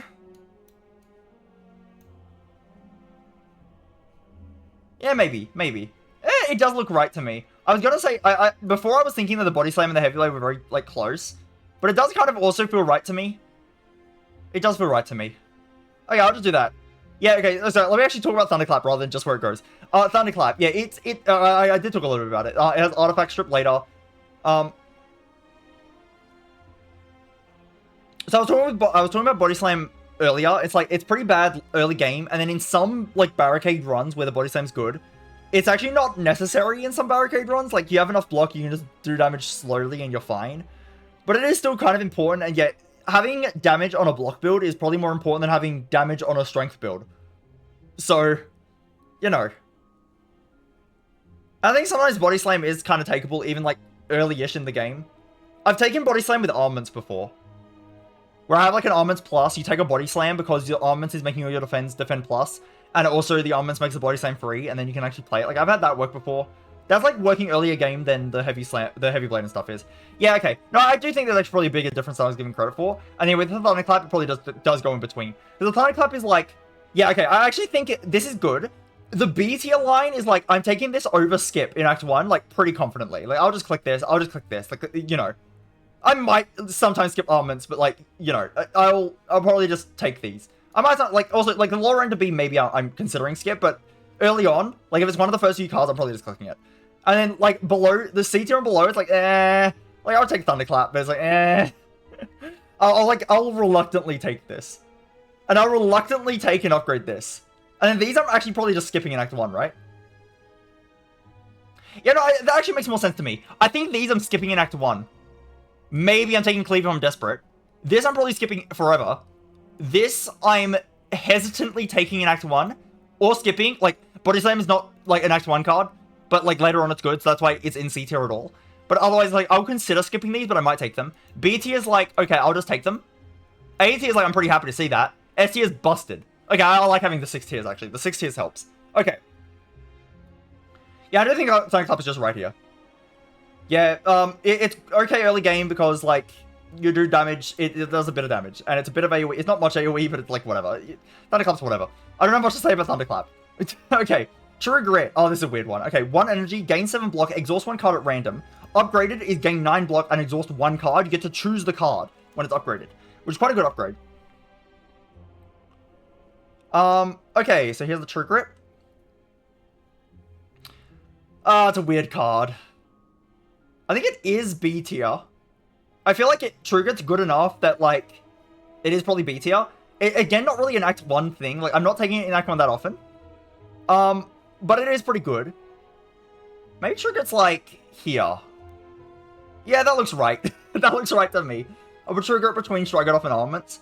I think in Act 1, I'm taking Armaments more often. But I think over the course of a run, a True Grit is more impactful. But a Shrug is just so easy to click that it's better than the True Grit. Yeah, I agree. You do need to upgrade this True Grit. But when it's upgrade, if you have, like, the Exhaust deck, it's quite strong. It is actually quite, like, I will say for sure, it is stronger than all of these cards in an Exhaust deck. It's stronger than all of these. Like, it's actually pretty good in an Exhaust deck, but you need an Exhaust deck and an upgraded one. So, you know, that's quite specific. So, like, it's just here. But yeah, in an Exhaust deck, quite strong. Like, you have Dark Embrace, draws you a card. You have Feel No Pain, blocks even more. Maybe you're doing an Exhaust Down Infinite. Exhaust Down Infinite, target your attack cards to get rid of them. Corruption gets rid of their skills, and you get Exhaust Down quicker. It's actually pretty good, but yeah, it obviously needs the upgrade. It's hard to take in Act 1. So that's what's holding it back. Yeah, there's some stuff holding this card back, but it is pretty good. So I'll put it, yeah, between Shrug, which is really easy to click, and blocks it slightly more. And then, above Armaments, which is pretty good in Act 1, but also requires an upgrade. So, it doesn't require an upgrade as much as True Grit does, but it likes the upgrade. It likes it. Okay, I think that's fine. Twin Strike. Okay, a decent damage card. 1 energy, deal 5 damage twice. Upgraded, deal 7 damage twice. So it's a little bit, like, it's a start to strength scaling. I like Twin Strike a fair bit. It's not, like, amazing, but it's definitely B tier. Like, for sure, it's B tier. Yeah, this is, like, a pretty solid, like, I'll see this in Act 1, and, like, yeah, I'll take that. It's good damage. It's better than Strike for sure. If I get any strength bonuses, it's immediately doubled. So even late game, if I have a lot of strength late game, it hits for a lot. Generally, it's not even that much in terms of strength, but it's a start. Again, it's a start. You would put this below P-Strike? Really? I think it's just a solid early game attack. Like, it's not amazing. It's not amazing, but I think it's better than Iron Wave. Like, for sure it's better than Iron Wave. I'd probably rather than Armaments. You think the Twin Strike's borderline D tier? What's wrong with it? It's 1 energy, deal 10. The 1 energy, deal 10 is not bad. 1 energy, deal 10, scales of strength if you ever get strength. Everything should go below P-Strike. Matter. I know that you played that one Perfected Strike run where you had, like, 3 Perfected Strike pluses. I just know. I just know you've done that. No, I think Twin Strike's a fairly, like, solid early game attack. It's not amazing. Now, I don't know if it goes, like... I think above Shrug is too much. Like, it should not be next to Anger. Anger's a fair bit better. So Shrug's, like... And True Grit's a bit... I actually feel like it goes here. Because you don't have to upgrade this. Like, the True Grit and the Armaments, you have to upgrade. I do actually think it goes right here.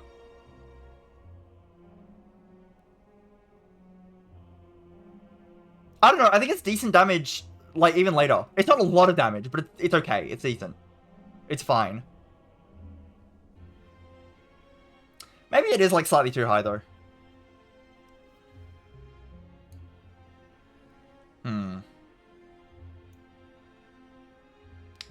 True Grit probably has high potential. I'm not seeing a Boomerang or the Two-Girl Slammer. I forgot what it's called. Or strength scaling. No, okay, no, you're missing the point. You're missing the point. You're missing the point. You don't take the Twin Strike for strength scaling. You take it as an early game attack. Just have damage for Act 1. And then if you get strength later, it's already playing. I'm not going to take it in a strength scaling build. If I'm in a strength scaling build, I'm taking the Heavy Blade, of course. But I'm not taking Heavy Blade in Act 1 ever. But I will take a Twin Strike in Act 1. And it makes all future strength bonuses better. If it makes my future spot weakness better, it makes my Inflame better.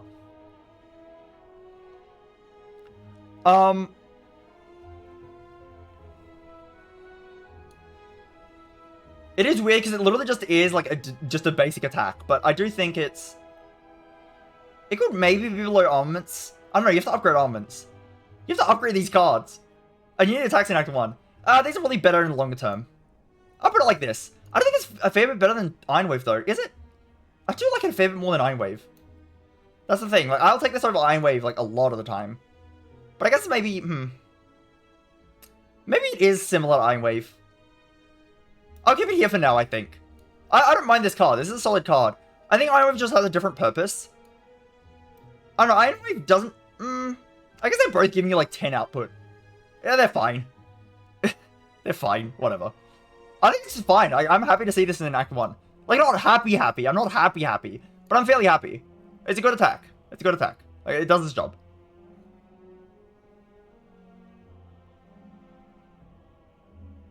I take Iron Wave in Act 1 as a, like, basic card to take. Yeah, whatever. They're both fine. Whatever. Warcry. 0 energy. Draw 1 card. Put a card from your hand onto the top of your draw pile. Exhaust. Upgrade. Draws 2 cards. So, okay. Are we talking about Warcry Plus or Warcry Minus? Because Warcry Plus is just kind of okay. Like, it's not great, but it's, like, fine. Like, you can just click on it. You can actually just click on Warcry Plus. Warcry Plus is like a C tier, right? Like, you just click on it. Like, maybe a low B, like, Warcry Plus. Yeah, that's Warcry Plus. Yeah, that's Warcry Plus. I hate to break it to you, Warcry, but, you're not always upgraded. You're not always upgraded. Without the upgrade, this is not getting you ahead on card draw. Actually, with the upgrade, you'll card draw neutral. With the upgrade, you'll card draw neutral because you drew the Warcry in the first place. So the card you draw from Warcry puts you neutral. Oh no, okay, wait, Warcry Plus. You draw 1 card, which is neutral, and then the extra card you draw, you put on top. So it's neutral. Unupgraded, you'll card draw negative. Because, yeah, the Warcry draws itself back, like it draws 1 card to replace itself, and then you have to put a card on top, so your card draw negative. And then it's bad into Knob. So even if it's just deck filler, like, even if you got a Warcry Plus early, like, you got, like, let's say you got, like, early Toxic Egg. You had a Toxic Egg, and you add the Warcry, and then Knob gets angry. Yeah, Warcry Plus from rewards is, like, borderline A tier. Yeah, I wouldn't say that. I would say from rewards it's, like, B. Oh, you said borderline. Okay, fair enough. But yeah, like, I'm never manually upgrading this. And I'm never taking Warcry Minus. I don't remember the last time I took Warcry Minus. Oh, I do remember the last time I took Warcry Minus. I had a bottle Dark Embrace. Yeah, I had a bottle Dark Embrace. That's why I took Warcry Minus. Otherwise, I'm not taking Warcry. Like, yeah. Yeah, it's D tier. I'm sorry, Warcry.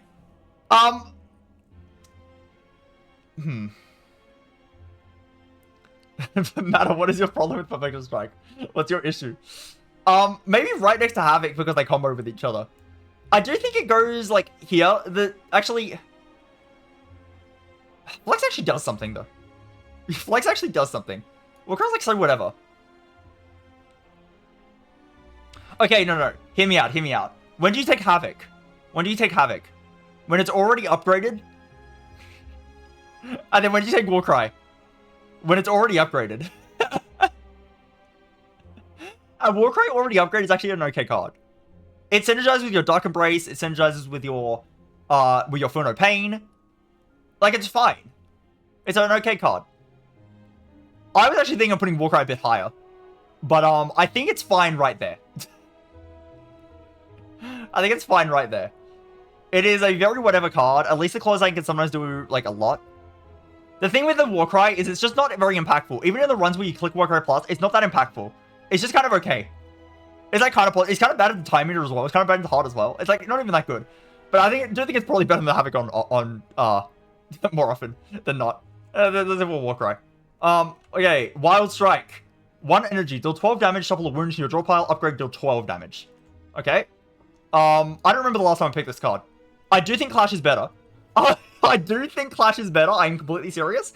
Clash actually plays sometimes if you have, like, second wind. Clash actually plays sometimes. Sometimes you're exhausting down. You exhaust out your statuses and you exhaust out your Ascender's Bane, you exhaust out your things. And the Clash actually plays and it's very efficient. And the Wild Strike, when am I adding Wild Strike ever? I don't remember the last time I clicked this card. I mean, I can't remember the last time I clicked Clash either, but I would be more likely to. Wild Strike double D. Myrna, I hate to break it to you, but you're wrong. I hate to break it to you, Myrna, but you are incorrect. I'm sorry it has to be this way. This is... I'm sorry, I just want to reference something real quick. Yeah, Zeknar, you can check his stats for his save file. I can actually send the link. You can check his stats. Yeah, do you wanna look up his Wild Strike pick rate? You're gonna have a maybe not. You might not be too happy with it. Why taking Wild Strike over? What? No. You have to be capping. 12 damage, but get a wound versus 10 damage. No downside. What are you talking about? What are you talking about? How in any world is 2 damage worth the wound you draw? What? You're capping. You've either lost it or you're capping on purpose. That just doesn't make any sense.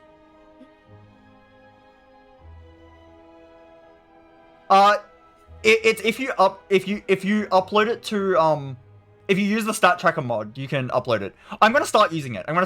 On my new save file, on my strict save file, I'll start using it. So my stats will start going up there. But you can just check like pick rates and stuff. Wild Strike, I'm pretty sure if I remember correctly, is 0. It's the first time seeing it. It's kind of recent. It's not been a thing for very long. The website. It's maybe a few months. It's somewhat recent. Again, I do think this is like one of the worst attack cards in the game. I think Clash is actually like quite a bit better. It can maybe be good if you have Evolve, maybe, but you have to draw it before the Evolve, and then late game is still dead. Like, who cares? And it's like, what are you doing? Clash is more damage. Clash can actually play sometimes. I have Wild Strike and I won't even play because I don't want the wound, and Clash I will play. Like, if I transform into these, I'm so much more happy to transform into Clash. I'm not even kidding.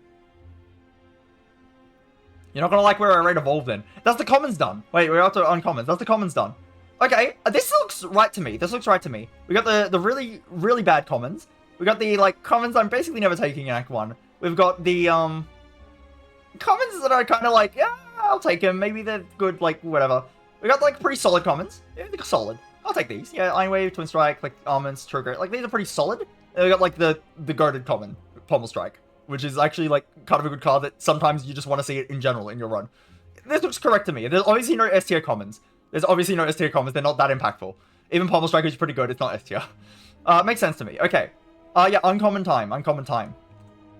Battle Trance. 0 energy, draw 3 cards, and you cannot draw additional cards this turn. It upgrades to draw 4 cards. Okay. Battle Trance. It's pretty solid, it's probably A tier. I kind of falling off of Battle Trance a little bit recently. I find I have a lot of decks that have, like, multiple Pommel Strikes, or have an Ink Bottle, or just have, like, some sort of reusable draw, and I'm kind of hesitant to add the Battle Trance. That being said, it's good. It's good. Oh wait, give me one sec, by the way.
I'm back.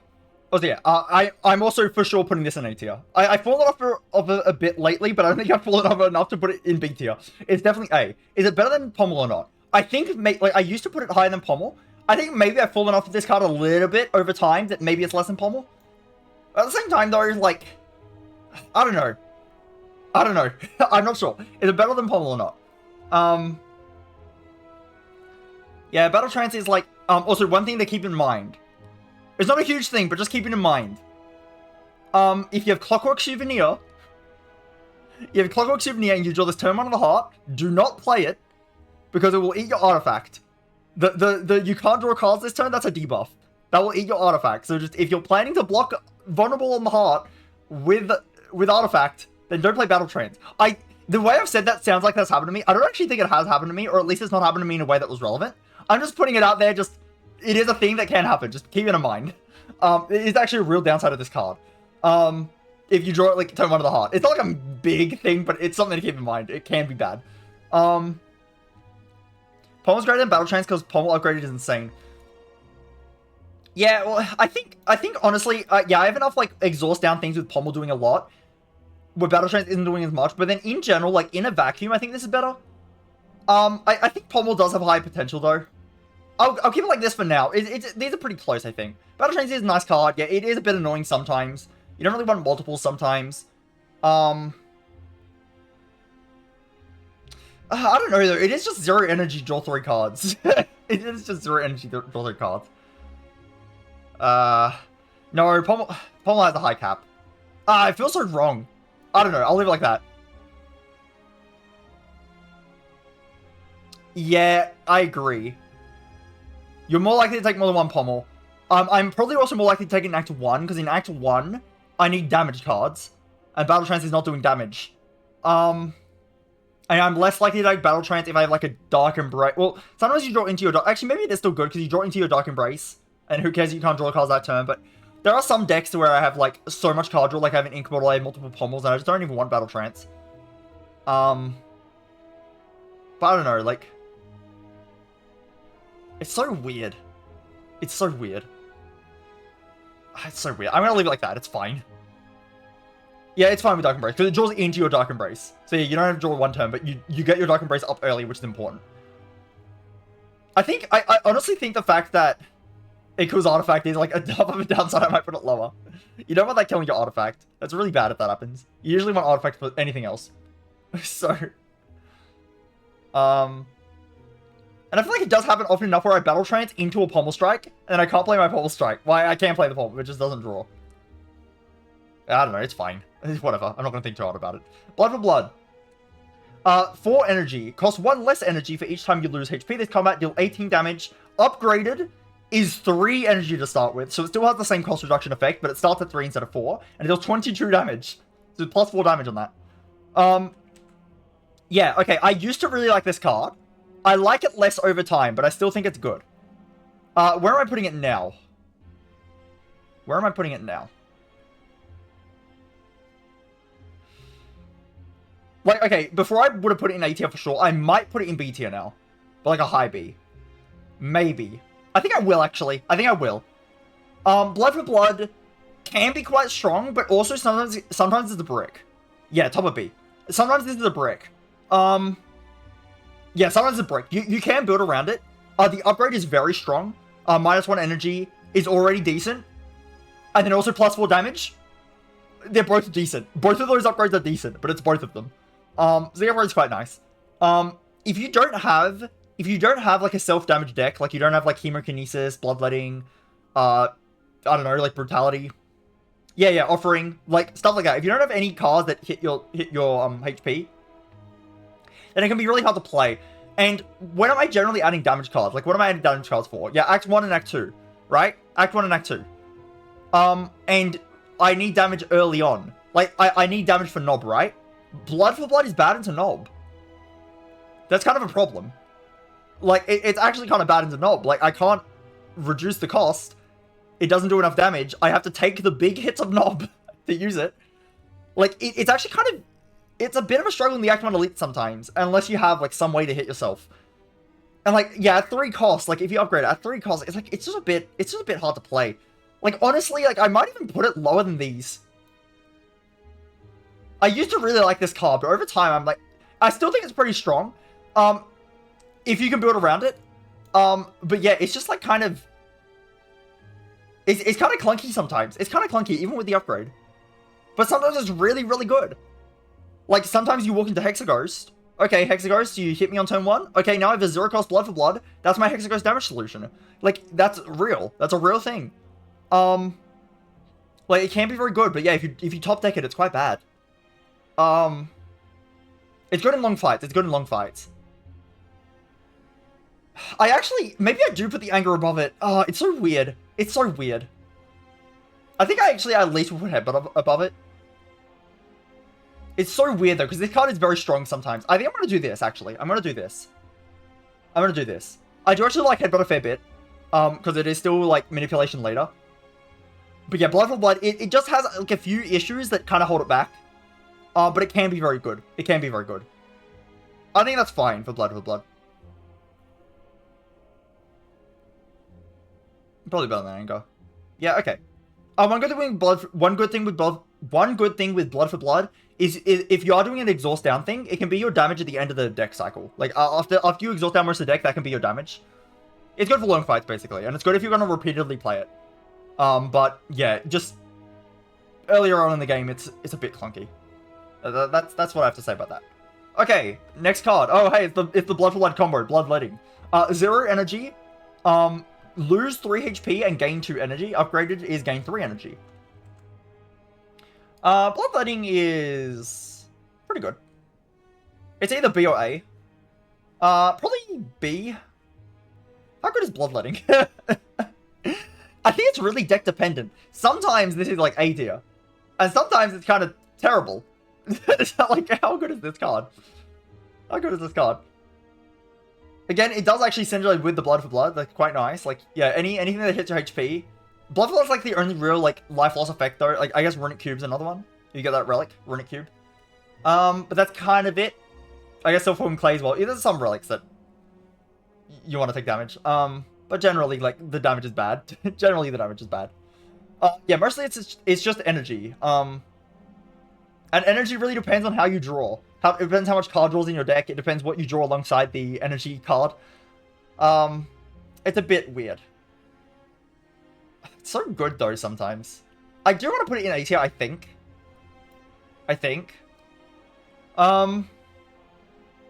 Is it A tier? I'm actually not sure. Puzzle Pro... Yeah, true. Myrna, what do you think? I want your opinion on this one. Where do you think Bloodletting goes? A or B? Or F? Those are your 3 options. A, B, or F. A tier? I think A tier makes sense. I do usually like a Bloodletting. Maybe not too many of them, but I do usually like it. I do think the battle, like, just card draw is probably better. I think that's fine. Not much to say about Bloodletting. It's Bloodletting. It's good. Wow. Burning Pact. Okay. 1 energy. Exhaust 1 card and draw 2 cards. Upgrade to draw 3 cards. Exhaust 1, draw 2, or upgrade. Exhaust 1, draw 3. Okay. It's A tier. This is a good card draw card. It's good for exhaust builds. Obviously, like, a card like this, you're not taking in Act 1. Like, again, now that we're getting into, like, some cards that aren't just damage cards, we're going to be talking about a bit more than just Act 1. Because, again, I'm going to focus on Act 1 for the cards that you're going to pick in Act 1, because every attack is bad later. Yeah, I also think it's better than Bloodletting. I also think it's better than Battle Trance. I also think it's better than Pommel Strike. Is that true? Is that true? It's definitely better than Battle Trance. Burning Pact is quite good. Like, if you're doing an exhaust down deck, then it can exhaust things. It can exhaust your status cards that you don't want. It can exhaust your attacks that you don't want to redraw. It's just a good amount of card draw in general. Unupgraded is a bit sad, but so is Pummel unupgraded. Like, if we're talking about card draw, Pummel unupgraded is sadder, so, you know, we need to treat these fairly. A Burning Pact Plus is quite a lot of card draw.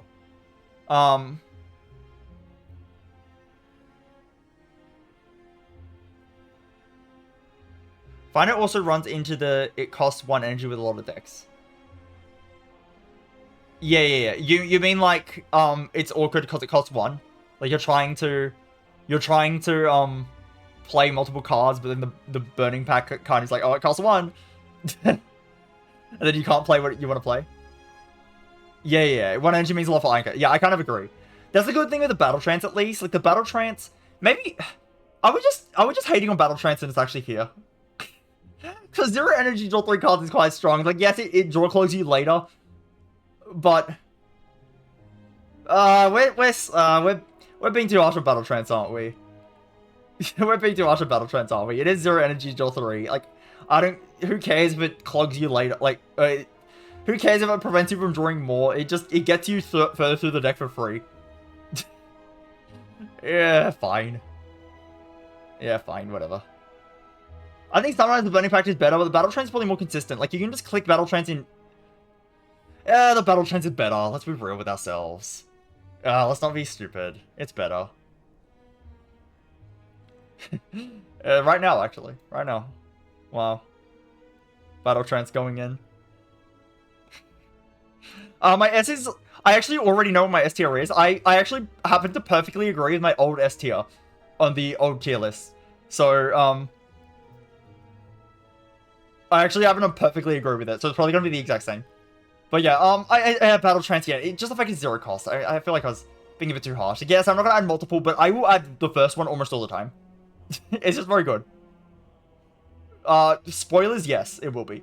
Okay, Carnage. 2 energy, Ethereal, deal 20 damage, and upgrade to deal 28 damage. And obviously Ethereal means, if you don't play it, it will exhaust. Okay, so the Ethereal is both a blessing and a curse. It's a blessing in the sense that you add Carnage for early game damage, and then late game you don't care about it anymore, so you can just let it exhaust. That's nice. It's a curse in the sense that you have it early game, and you probably upgrade it. You have this 28 damage card. It's probably your most important card in your deck. And if it exhausts, you're in trouble against a fight like Hexaghost. That's happened to me before. Where I had to play my... Like, I really had to play my Carnage. I had to be careful that Pommel didn't draw into it. Yeah, it can be an issue. I do think this card is quite good. It is at least a B tier. Again, I'm going to judge an attack based on when you're taking an attack. You're taking an attack early in the game, and you take this, it does 28 damage. Above Anger, below Blood for Blood. I actually think it's better than Blood for Blood. Like, I'm pretty certain it's better than Blood for Blood. And I think it's better than Headbutt. I'm taking this over Headbutt early game. And I still think it's fine later. I'm not putting it in A tier, but I think it's right here. I really like Carnage. It's just strong. It's just a strong card. It's a bit... Now, here's the problem with 2-cost attacks on Ironclad. A bit awkward to get your Vulnerable to work with them. Especially with Carnage, because, like, you can play Bash and then later play Perfected Strike, like, if you draw it at the same time on Ironclad, like, whatever. Or you just play Perfected Strike. Honestly, you probably just skip the Bash at that point. But, like, with Carnage, you have to play the Carnage or it's gone. But I do really like the fact this exhausts on its own later in the game. Like, that makes it a bit better later. And yeah, and the upgrade plus 8 damage is huge. It's so much damage. Your Wild Strike for 1 energy. Okay. Upgraded Carnage does 28. Your Wild Strike does 17. My upgraded Carnage doesn't put a wound to make my next draw worse.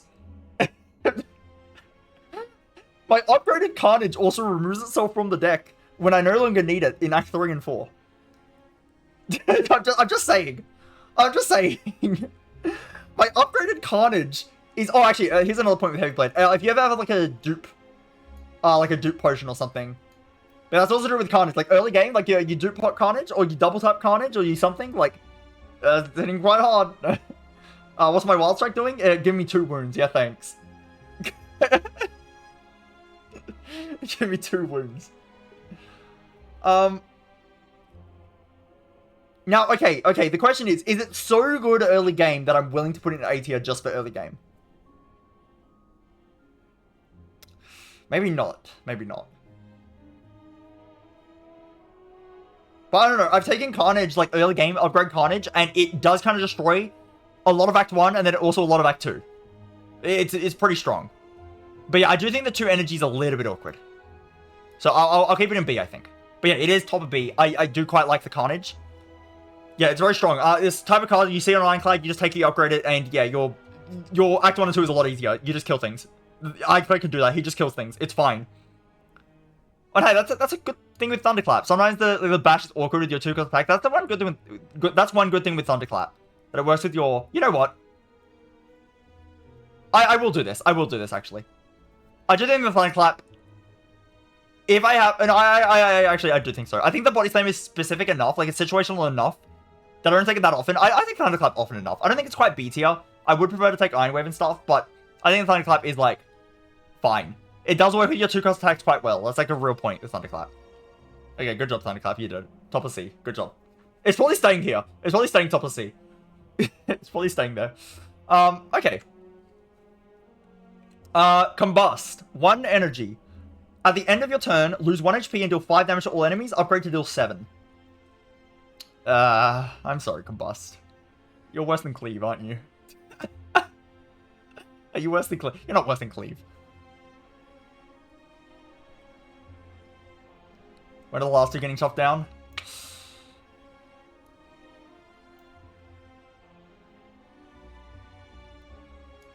Twin Strike stays.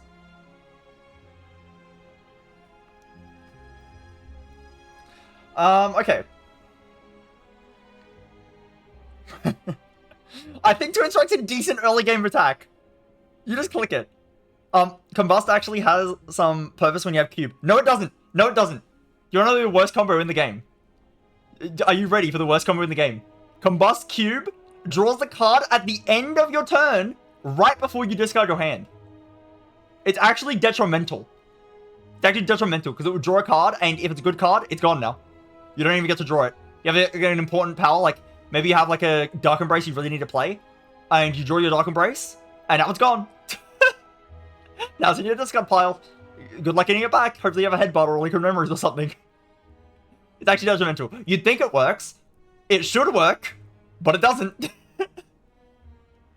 Which is weird, right? Because Dark Embrace with ethereal cards actually does keep the cards in your hand for next turn. But Combust with Runic Cube doesn't.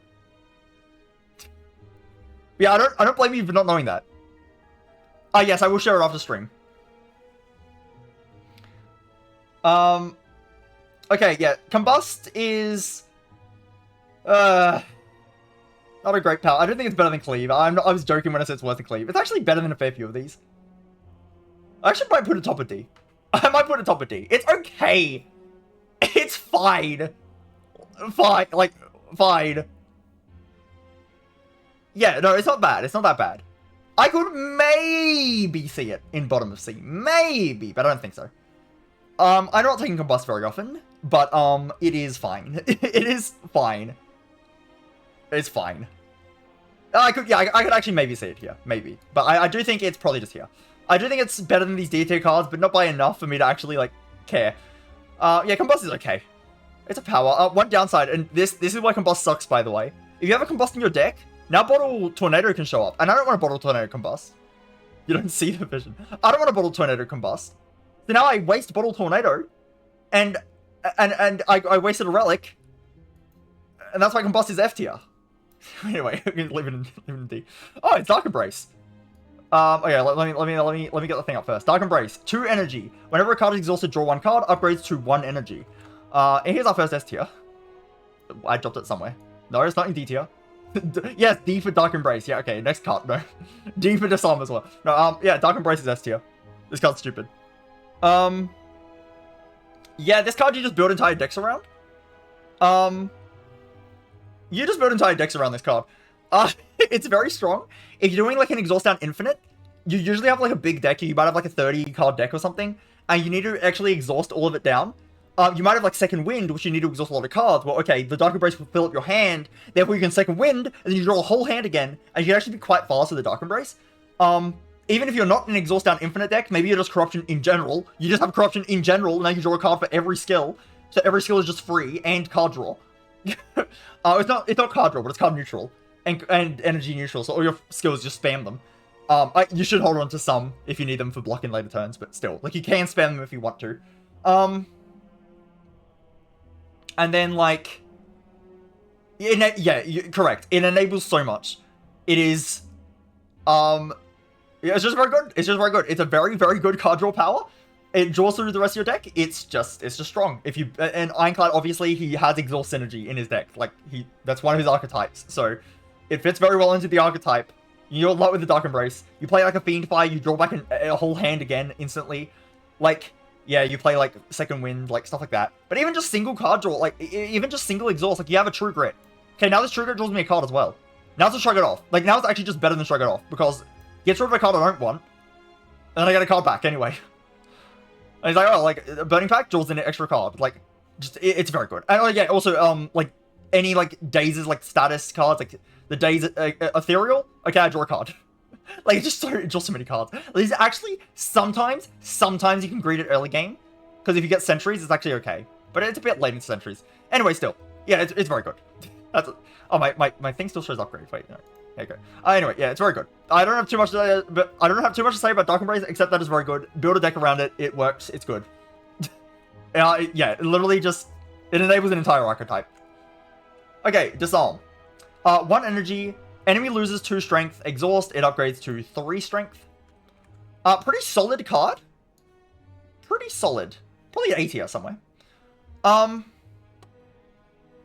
I like Disarm. It's very good for blocking the heart, the multi-hit turn. It just blocks the entire thing on its own. Also, it sticks around. Not that well on the heart, because the heart will clear the debuffs. It kind of actually sticks on the heart, because if the heart has positive strength, right, the heart has already gained its 2 strength, you now disarm it, it goes back to 0 strength. So it actually just straight up blocks 30 if you do that. It just straight up blocks 30 immediately. Okay, and like, that's for the heart. What about the other fights? Okay, Awakened one. Okay, make Awakened one weaker, that's good. Time Eater? Okay, make Time Eater weaken, that's good. Like, it's blocking 8 on Awakened one. Yeah, it's 8. It's blocking 8 on Awakened one. It's blocking 6 on Time Eater whenever they do their multi-hits. And then in Act 2, like Book of Stabbing, okay, it's blocking a lot on Book of Stabbing. Yeah, it's just a quite solid card. Exhaust as well. Exhaust, that's a good keyword to have because of cards like Dark Embrace or Feel No Pain. Yeah, I do think it's better than Bloodletting. I do think it's better than Pommel Strike. Actually, like, I really like this card. I really like this card. I do think it's probably the top of A tier. It's just very nice to have. It's kind of the card I'll add one to the deck. I might add a second one to the deck. It just blocks a lot.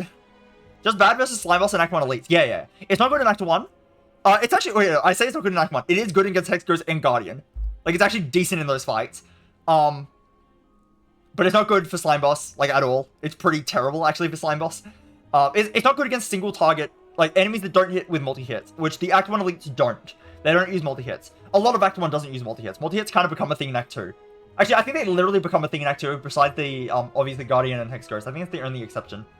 I think every other enemy in Act 1 is single hits. Huh, I think that is true. I think that's true. Yeah. But yeah, it's very good at the end of the game. Act 3 Boss Gauntlet, plus Heart, even Spirit Shield sometimes. If you can get rid of the artifact on Spear, this Disarm blocks 8. So, it doesn't sound like much, it's just block 8, but like, you know, it like stays the whole fight. Like, it's blocking 8 every turn on Awaken 1. That's why it's good. And yeah, it blocks 30 on the heart. So that's all I need to say. It blocks 30 on the heart. You need, like, in this game, you need some sort of plan to not die to the heart immediately. Actually, if you draw this on turn 1 or 2, or maybe turn 3 if it does the multi-hit on turn 3 instead. If you draw this within, like, the first 2 or 3 turns of the heart, it actually blocks 45. Like, and that's before upgrading it, by the way. That's the unupgraded version, still blocks 45. If you upgrade it, yeah, then it just blocks 45 on every attack cycle of the heart. Yeah, okay, it's strong. Okay. Yeah, because the heart does a 15-hit multi-hit. And if you, okay, so when you're vulnerable, on the first, yeah, on the first few turns, it's doing a 3x15. 3x15 is 45. Disarm brings it to 0. So that definitely can matter in the heart fight. And then even in the later turns, let's say you upgraded it. You might have upgraded it, and then, okay, it has 4 strength. Okay, you bring it down to 1 strength. Another heart does it does 45 damage less. That's why it's good. And again, exhaust energy with your other cards. Okay, Dropkick. 1 energy, deal 5 damage. If the enemy has vulnerable, gain energy and draw 1 card. Upgrades to 8 damage. So kind of just like a free card. It doesn't cost a card draw. It doesn't cost an energy, but only if you have vulnerable. Probably like a B tier somewhere. This card's like fine. It can go infinite, which actually is relevant sometimes. You kind of need vulnerable to make it work, but if you do a vulnerable, it's quite nice. Not that great into Time Eater. Can sometimes be bad into the heart as well. But yeah, if you have vulnerable, this actually does a fair bit of damage. I don't think it's C tier. It probably is B tier. I'm not sure where in B tier. Is that like the best card in the world? Like, it's like fine. Maybe it's actually here. Is it C tier? Is that actually C tier? That feels wrong. I am taking Twin Strike more often than Dropkick. Maybe it is C tier. Marina, what do you think of Dropkick? I need help. The fact this card can go infinite is a real thing. On Ironclad, it actually is a real thing. I've done it a few times before.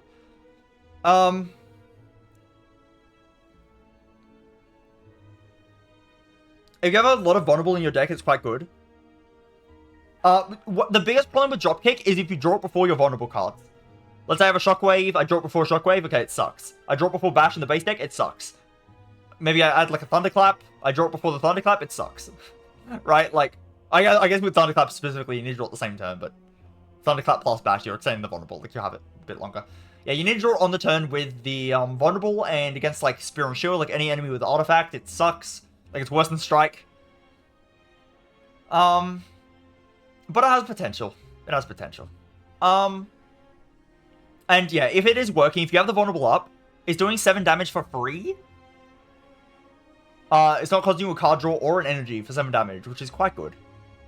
I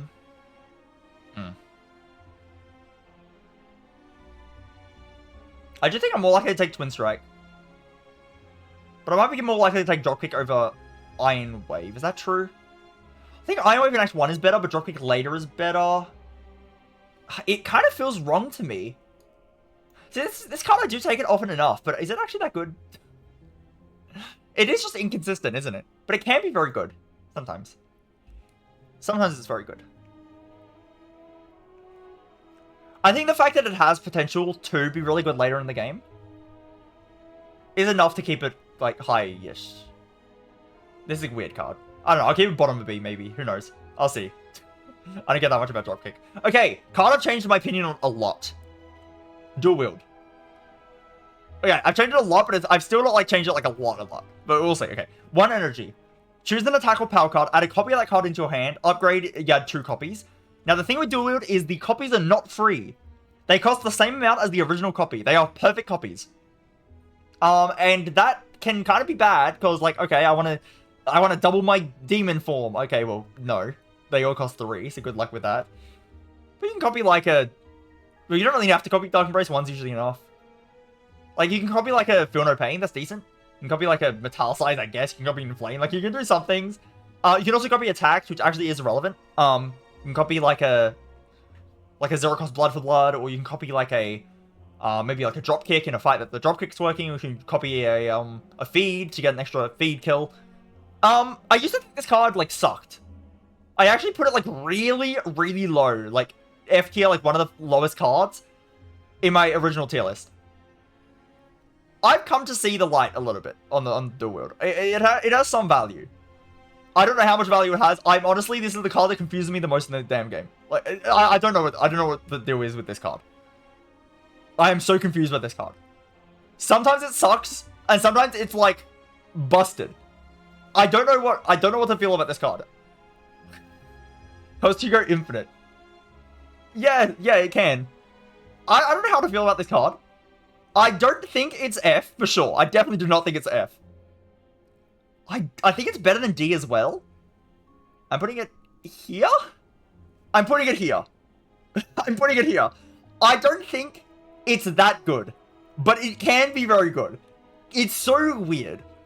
It's so weird. The reason I'm putting Dual Wield at the bottom of C is that in C tier we have some, like, kind of situational cards. We have the, we have, like, the Body Slam, the Heavy Blade. We have these situational cards. I think these honestly activate more often than the Dual Wield does. But the Dual Wield is a higher cap. If it works really well. The problem I have with Dual Wield is that you need to kind of line up the cards you want. Like, honestly, like, you sometimes just don't draw it at the same time you want the other thing. Like, the card you want. So it can be awkward. But,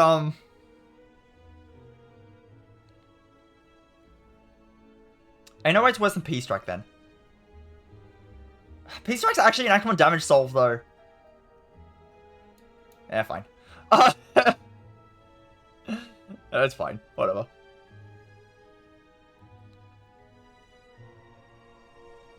Like, I don't know. In Act 1 and 2, I'd much rather have a P-Strike than a Dual Wield. Like, for sure, I'd much rather have a P-Strike. But later in the game... No, I am going to put P-Strike higher. Fine. I don't know, this card is so confusing to me. Honestly, because it confuses me, it's probably better than I expect. I'll put the P strike below it, just for you, okay? I'm so confused by this stupid card. It can be really, really good sometimes. Sometimes it's like really whatever. I don't have much to say about it. Yeah, honestly, this is one card in this character that I'm a bit confused about. I feel like it's good. I also feel like it sucks. I don't know. So I'll put it here. Second Wind was the card that I originally, on the original tier list, Second Wind was the card I was confused about. Now this card is the one I'm confused about. I know where Second Wind goes now. Don't worry, I know where it goes now. Entrench. Okay, well, we're right into another confusing card. 2 energy, double your block. Upgrades to 1 energy. Yeah, how good is Entrench? How good is Entrench? Because, like, it kind of sucks. Like, I want to say D tier, right? It's probably D tier. It's not F, because, like, F tier cards are, like, worthless, right? D tier cards can be good. Now, this can be insanely good, though. This can be insanely good. Like, this can be run-winning good. But kind of relies on Barricade or Calipers to be run-winning good. If you don't have Barricade or Calipers, it's definitely not run-winning good, I can say that much. Maybe just top of D. Better than Druid, but not much better. Honestly, I think these cards... The funny thing is, I think the dual wield is better. Like, I'm quite confident I think the dual wield is better than it. I can't remember if I just put it here. This Entrench is basically useless unless you have Barricade. But if you have Barricade, it's, like, really, really strong. Like... And here's the thing, right? Here's the thing. If you don't have Barricade, you need to upgrade it as well. You need to upgrade it. If you don't have Barricade, this needs the upgrade to do anything. And then all it does is block, but it only blocks in a hand where you already drew block. So, like, okay. Just consider for a second. I have a Shrug It Off and an Entrench. I draw my Shrug It Off, right? My Entrench is a Shrug It Off without the card draw. It costs an upgrade. It costs an upgrade to be a Shrug It Off without the card draw. Like, now you might draw more block. Okay, maybe that's unfair. You'll draw more block than just a Shrug, but like, still, you got what I mean, right? Like, you get what I mean. Like, this is so draw order dependent as well. Not draw order, well, I guess draw order dependent, but like, the cards you draw, it's hand dependent. It's hand dependent. That's what I was trying to say. It's so hand dependent. Like, dual wield is hand dependent as well. This is also hand dependent, but this is a lot easier to work, I think, because this doesn't rely on one single card in the entire game to be good.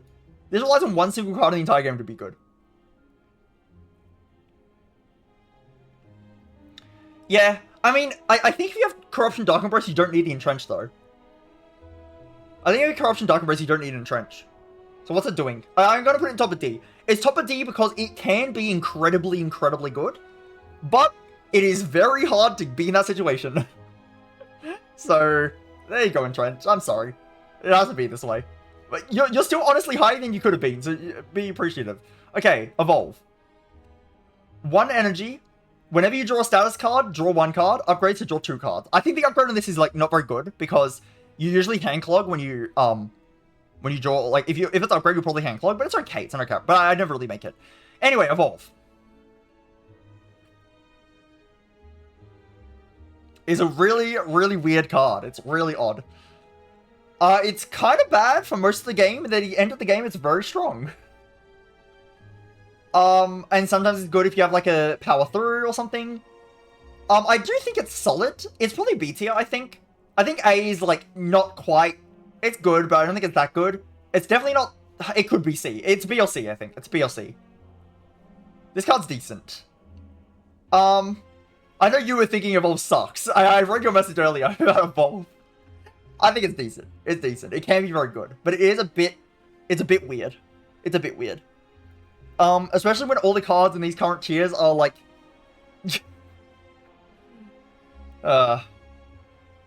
See, there's so many times it does nothing. So... But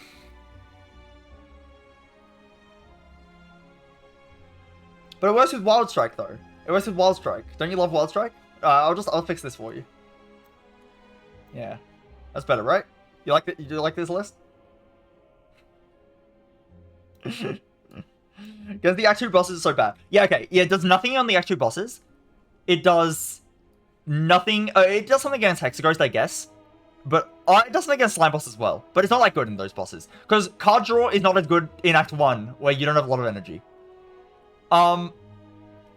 You're like the only person I've ever seen like Wild Strike.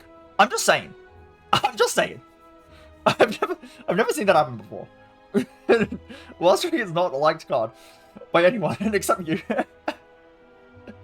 Yeah, it starts working in Act 3. Yeah, I mean, all the bosses in Act 3 add statuses. Awaken One adds the least, but it does add the voids, which is something. But mostly against Spear and Shield, if you top deck this, you get through the burns. Heart is pretty good because you're drawing the statuses the whole fight. And yeah, also your Ironclad. Your Ironclad, so you can just add Power Through. You can add Immolate. You can add the cards and just add statuses. Besides P... Oh, right. Okay, yeah. Maybe. I do think maybe I overrate the card a little bit. It is quite situational. Maybe I will put it right here. It is pretty good late game. Like, it's a decent late game. I will take one. But it's weird.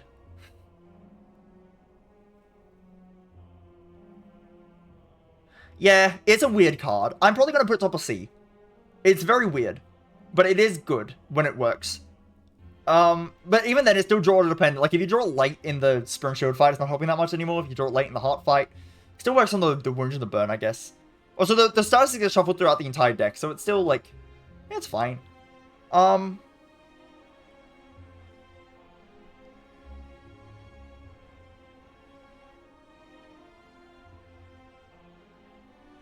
Yeah, I'll probably put it in C.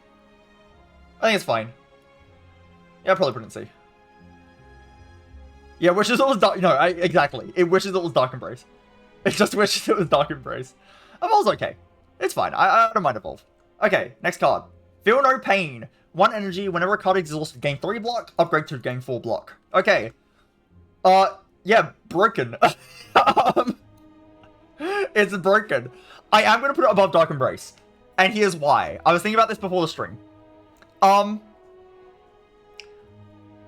think Dark Embrace is sometimes more important in the runs that Dark Embrace is important in. I do think that's true. Sometimes Dark Embrace is more important. But Feel No Pain is usually pretty close to as important. If not, sometimes it is more important. Sometimes it is more important. But here's the big factor of why I'm putting Feel No Pain above Dark Embrace. It's actually kind of easy to take early game and greeding. It's actually kind of easy to greed and take it early on. Because it solves sentries for you. Just straight up, sentries just lose. You just block them forever. The fact that it's actually extremely good into one of the Act 1 elites means you can take it early, and then you can build into it for late game. Which is, like, quite good. You can kind of do that with Dark Embrace, but usually, like, most of the time, almost always, you take Dark Embrace, you're greeding. You're making your short term a bit worse, but your long term is better. Especially since it's a true cost, it's kind of clunky. Yeah, also, the Feel No Pain doesn't need the upgrade as much. I feel like Dark Embrace, like, you really need it in play, so upgrading it's like, it's kind of clunky on 2 sometimes. Feel No Pain, 3 is fine. Upgrade to 4 is great as well, but, like, 3 is fine. It works, it's in 1 energy. Yeah, I like the Feel No Pain quite a lot. This blocks, like, 12 million. Also, it's a power, so it doesn't get affected by Frail, so the Heart, you can just block through the Frail. There's no problem. Yeah, it blocks, like, 12 million. Like, this card blocks heaps. Yeah, it's very, very good. Yeah, you'll come to see some more exhaust cards going into this top tier, by the way. The exhaust button on that card is quite strong. Yeah, anyway, it's very strong. Feel No Pain's great. A lot of block. Can actually greed it early game. Like, it is still, I would say in general, early game, it's a bit of a downgrade to your deck. But the fact that it is going into one of the elites means you can kind of afford it more often. So, yeah, it's pretty strong. Pretty good. Fire Breathing.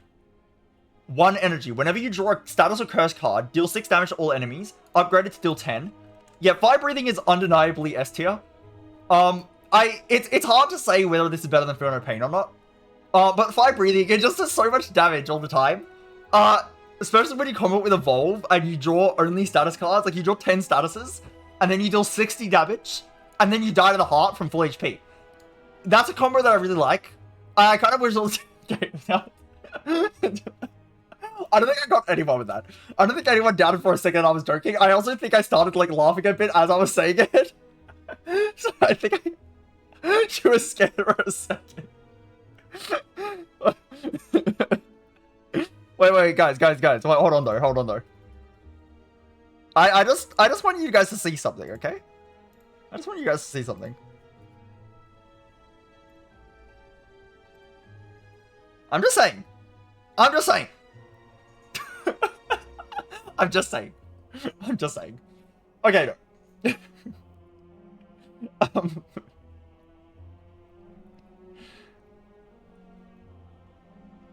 What am I doing? Okay. Oh, let's actually rank fire breathing for real. Fire breathing, fire breathing, fire breathing. Is not F tier. It's not F tier. Yes, I said it. It's not F tier. But it is bottom of D. So, fire breathing. How did you escape F tier? How'd you do it, fire breathing? What is... Yes, exactly. You want to know that the context of that clip that I sent in the chat? The context was my boss fight is Slime Boss. And it was my first card reward, it was up against Skip. Like, the other card sucked. It was up against Skip. I took it for Slime Boss. You know what? You know how my Slime Boss fight went? Incredible. He got destroyed. And also, as you saw, it just killed a Sentry's fight for me as well. I managed to greed an early evolve as well. But I just killed everything. Yeah, fire breathing is... I kind of want to put Evolve in D tier. Whatever. I mean, in B tier, B tier. I kind of want to put it in B. Whatever. Whatever. Yeah, no. Fire breathing is actually quite strong as a counterpick to Slime Boss, and just for that reason, I'm not putting it in F. Like, when I say it's a good counterpick, I mean it's an incredible counterpick. Slime Boss can be a tough boss. It's one of the harder active 1 bosses, and, you can just deny him entirely to completely destroy him for 1 card, and it's not even like it's that much of a brick. Like, it's a brick, but it exhausts out of your deck when you play it, so it's not even that bad. Yeah, I mean, it's, like, fine. It's fine. It's not very good, but it does something. It's a power. Yeah, exactly. It's a power. Like, it's fine. And again, it also helps in sentries. It's actually quite good against sentries as well. Not as good in sentries as it is in Slime Boss for a few reasons. One of those reasons is that you could just bottom deck the... the fire breathing, but if you bottom deck it against Slime Boss, it probably still works. Because you need to reshuffle too. Actually, no, wait. If you bottom deck it on sentries... Oh, I know. You can bottom deck it in a way that reshuffles your deck first. Oh, no, there was... I don't know. My brain's gone. My brain is gone. There was a reasoning for it. But actually, maybe it's fine. I think it's just too slow into sentries. Yeah, actually, no, that's the issue. It's too slow into sentries. Because you need to kill them fast enough. You want to kill the first sentry. And this doesn't kill the first sentry for you. But it does just kill Slime Boss after the split, which is the threatening part of that fight. After the split, and this kills after the split. Against booking against triple slavers. I don't think it's that good into slavers, though, because... The issue with slavers is not the end of the fight with the wounds. The issue is the start of the fight with the red slaver. And this does nothing against red slaver. And against book, I think you need to do more damage than 6 damage. But yes, it's good to Slime Boss. I would rather have a Cleave. Because this actually, like, does damage. This is good into, like, Reptile and Gremlin Leader a bit, like, it's an okay card. Yeah. Okay, you're right. If it's already in the deck, it's fine. But yeah, that's it with fire breathing. It's not... But it escaped F tier. Good job, fire breathing. I'm proud of you. Okay, Flame Barrier. 2 costs. Gain 12 block. Whenever you attack this turn, deal 4 damage back. Upgrades to 16 block and 6 damage back. Okay. Weird card. It's a decent block card. It's just a decent block card. Probably B tier. It's decent. I don't mind Flame Barrier. Not the greatest thing in the world, but I don't mind it. Where does it go, though? It's somewhere in this range. I think Shrug's better. I think Shrug gets better. Armaments. I feel like it's next to Armaments. Above Shrug? I don't think so. I think Shrug is better. Not only is it cheaper, but also, like, the card draw can be nice. I think I'm gonna put it right here. I'll put it right there. Flame Barrier is decent. It's okay. It's a good block card. Good if you have, like, Corruption or something. You can do some damage to Heart sometimes. It's, like, okay. It's okay. It's a fine card. There's not much to say about it. It's just fine. It does its job.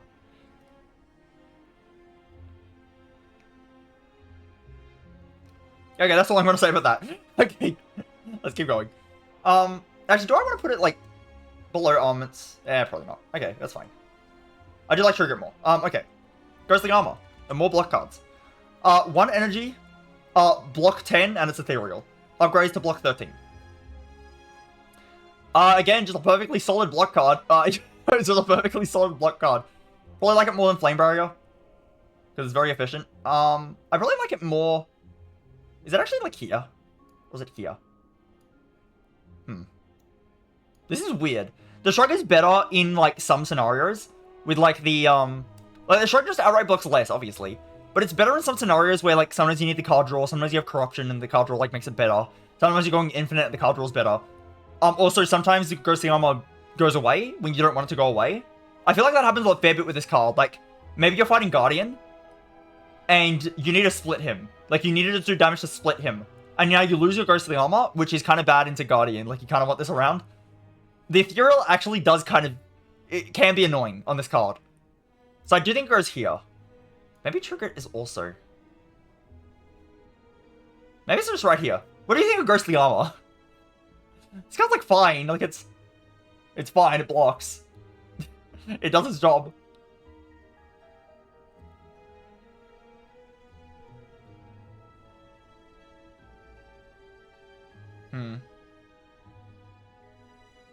Yeah, what do you think of Ghostly Armor? Like, in some way, I think Shrug's better. It's like C, top of C. How's it worse than... How's it worse than, like, these? Or how's it better... Yeah, how's it worse than these?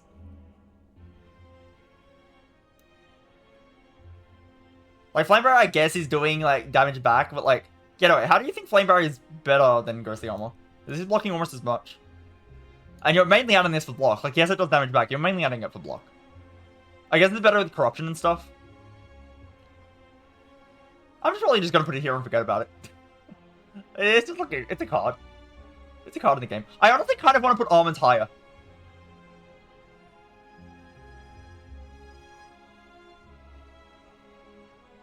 Because Armaments I actually take in Act 1, like, sometimes, and it's actually quite good. You upgrade this, and it's actually, like, makes your Act 1, like, a fair bit better. Ghostly Armor's, like... Actually, I'm gonna put Armaments higher. I kind of like Armaments sometimes.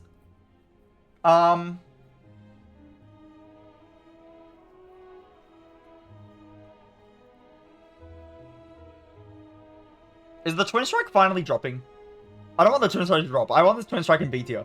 It's staying here. It's holding the line. It's holding the line in B tier. But maybe the Dropkick drops. Maybe not, maybe not. Maybe the Dropkick drops.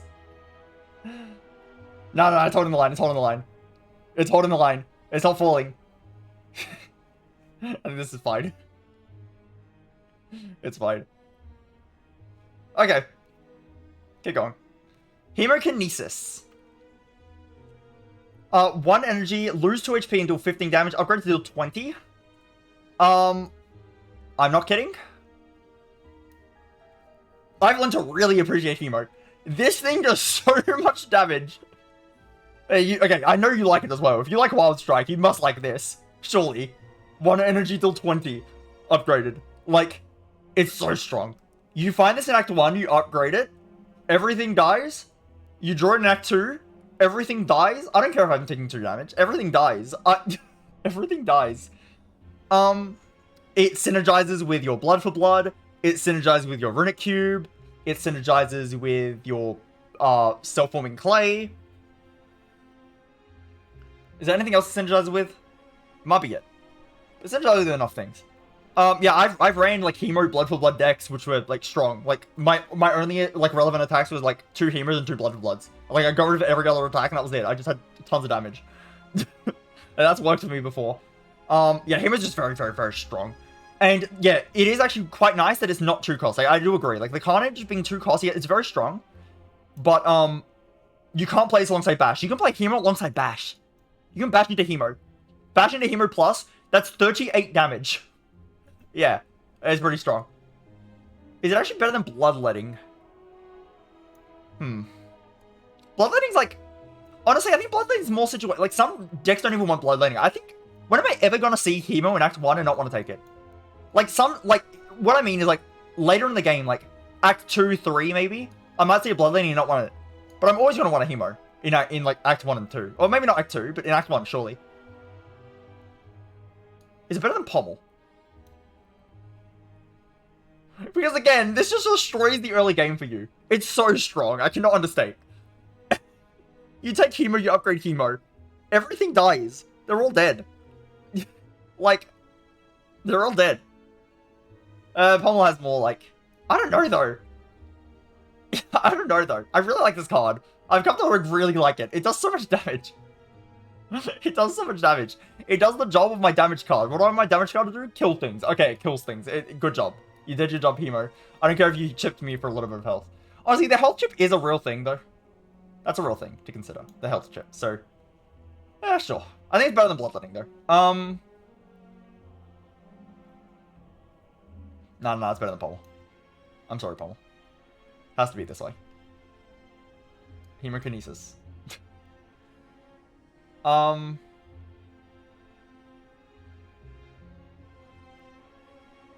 Is it better than Burning Fang? Maybe I stop there. I might change that later, but yeah, this is a strong attack, and it's good. Infernal Blade. 1 energy, add a random attack into your hand, it costs 0 this turn, upgrades to 0 cost. Infernal Blade is decent. It is a decent attack. It is fine, it is serviceable. I think it's like C tier. I'll take this. Over, like here, maybe? It's okay, it does its job. It's fine. Infernal Blade. Wow. Do I prefer Thunderclap or Infernal Blade? I might prefer Thunderclap. Thunderclap I feel like it's consistent enough. I'm gonna do this, actually. I think I prefer Thunderclap. It's nice to know what you're getting, and sometimes the vulnerable matters a lot in Thunderclap. Infernal Blade is never something I want to take, but I'll take it in Act 1 if it shows up. Like, sure. I'll take it as an early card. Like, okay, fine. Fine, whatever. Infernal Blade can high roll you. That's one good thing. It can just high roll and it can get like a Carnage or a Bludgeon or something, and then you do tons of damage. Or it can low roll you and get like a Whirlwind, which you just wasted 1 energy because the Whirlwind's X cost. Or it can give you a like Reckless Charge or something, which costs 0 or gives you an Anger, and then you spent 1 energy for Anger, which is basically playing a strike. Like, it can sometimes low roll you, but it can sometimes high roll you. I think I would prefer the Thunderclap just because it's consistent. But yeah, it's fine. It's a damage card. Like, what do you want? It's a damage card. Yeah, sure. Sure thing. Okay. Inflame. 1 energy, gain 2 strength, upgrades to gain 3 strength. That's a power. You can't replay it. Okay. Probably A tier. Is that it? I'll just drop it in A tier and move on. It's pretty nice to have Inflame. 1 or 2 Inflames, pretty good. A little bit of strength, it goes a long way. It's just decent.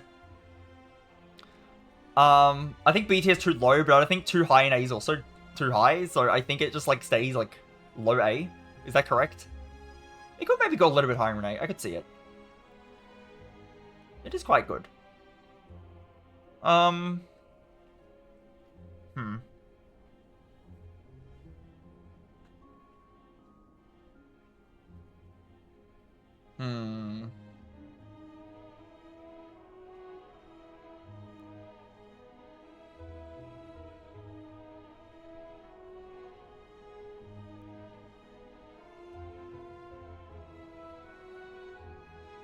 I don't know.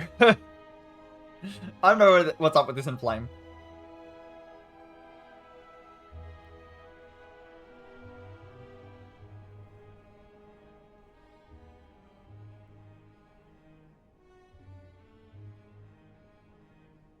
Also, actually, I'm looking at these again. I'm actually gonna... I'm not kidding. I actually do... I really... I mean it. I do not mind this card in Act 1. It's a decent damage card. I don't know why everyone's sleeping on 1 energy till 10. 1 energy till 10 and scales with... 1 energy till 10 and scales with the card with literally rank right now in Flame. I don't know why everyone, like, sleeps on this. It's perfectly fine. It's perfectly fine.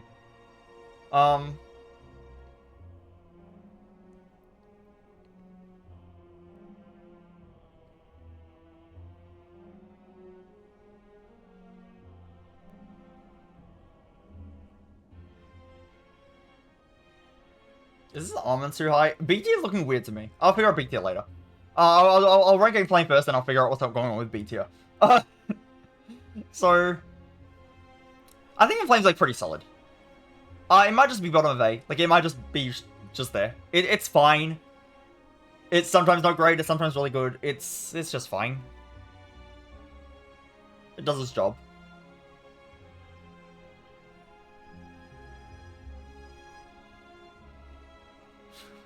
I'm not sure how I feel about Bloodletting right now. And Pommel. They both feel like...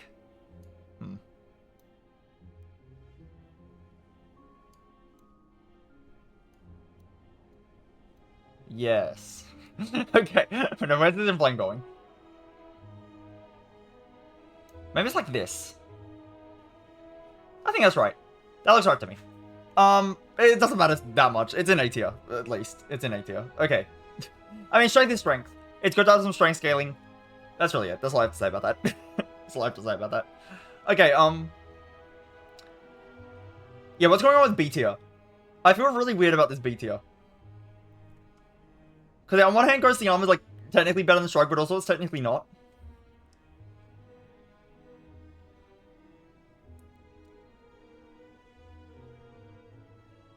And same with True Grit.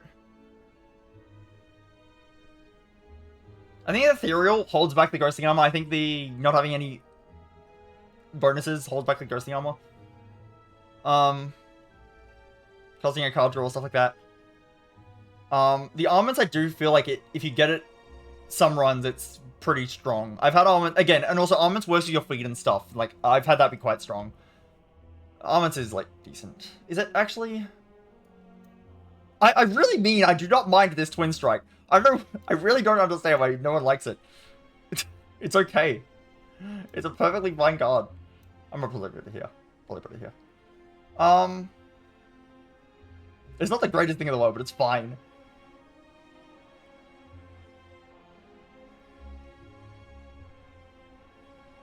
I think this looks good enough. It's weird. I feel a bit weird about this, but it's fine. Whatever. Yeah, it's fine. Sure. Okay. Whatever. I'm losing my mind slightly. Let's lose my mind a little bit less. Intimidate. Okay. 0 energy. Apply 1 weak to all enemies. Exhaust. Upgrades to 2 weaken. Intimidate. You are kind of underwhelming. So the problem with this card is that it's just kind of a dead draw. Kinda. Like, kinda. It just doesn't do much. You draw a card. Oh, it's Intimidate. Okay, 0 card. One turn of weak. It blocks a little bit. And that's kind of it. Yeah, probably D. It could maybe be C. I feel like it's just like... Besides Warcry. I feel like it's better than these. I feel like it's here. It's okay, sometimes. But it's just kind of sad. A lot of the time. I do think Combust actually has a purpose sometimes. The Intimidate...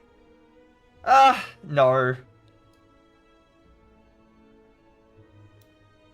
I want to be kind of nice to the Intimidate. The reason I'm being nice to the Intimidate is if you have a Dark Embrace deck, it can be okay. It's an exhaust card. Even just like earlier in the game, you can take it. Like it will block 1 turn. It will give you a bit of block on the turn you play it. It's kind of inoffensive. It's just not that impactful, but it's inoffensive. It does something. The Warcry doesn't even do anything unupgraded.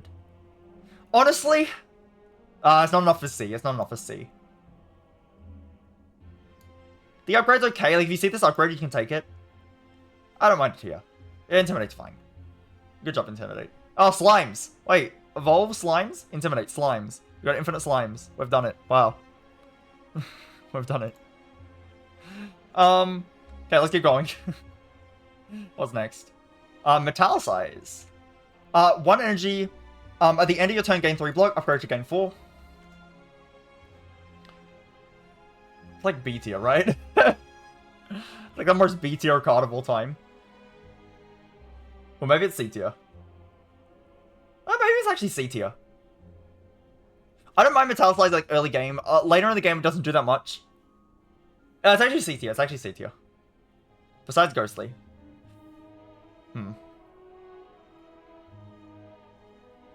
I don't mind this.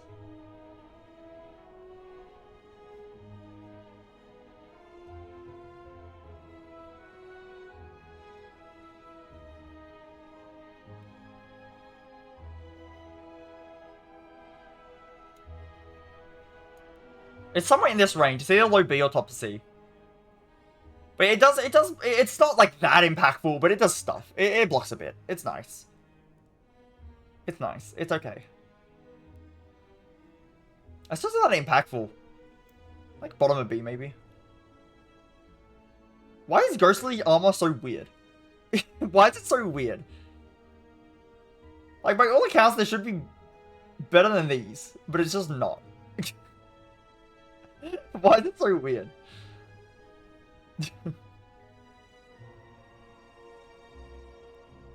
Man, if I'm walking to Act 2, would I rather have Metallicize or Ghostly Armor? Probably Ghostly Armor? Metallicize is, like, not enough value.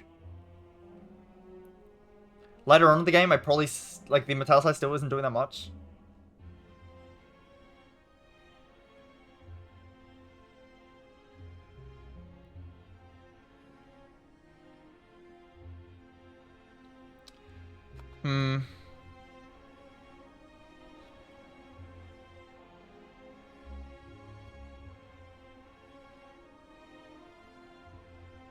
I should not do this.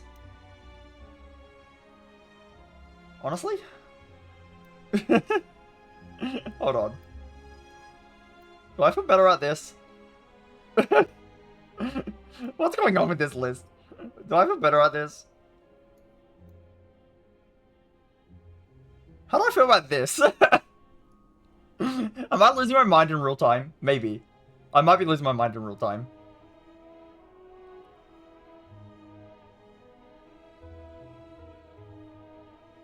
I might be losing my mind in real time.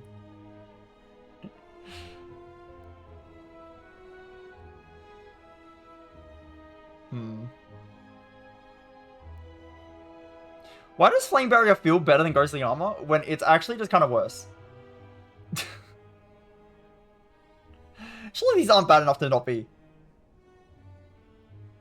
Yeah, I don't...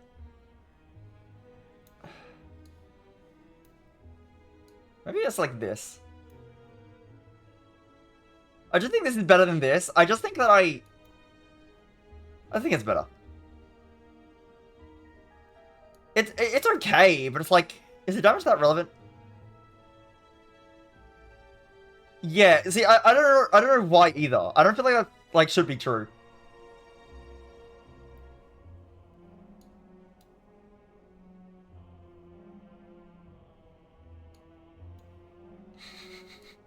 What am I doing? It's like this. I think Metallicize for Act 1 is actually quite good, which Ghostly's not. I'm just gonna keep it like this. I'll keep it like this. Ghostly's like fine. Well, I like it more, I think. Oh, for birds in Act 2. Maybe. I don't know, like 2 cross card that's just blocking. It's good with Snecko, I guess. I feel like the reason I take Flame Barrier more than Ghostly is I have Snecko runs where I want it. Or I have Corruption runs where it's better. It's like... But I think in a vacuum, it's even in those runs, it's not actually that much better than Ghostly Armor. So... also, like, Runic Pyramid. You can't hold the Ghostly with Runic Pyramid, which is a card you want to hold. It's the block card you want to hold. You can't hold it. You can't hold it with Corruption. It is actually quite bad with Corruption, because you have to play it on site. While, the other ones you can, like, shuffle back in. Yeah, I don't think it's that bad, though.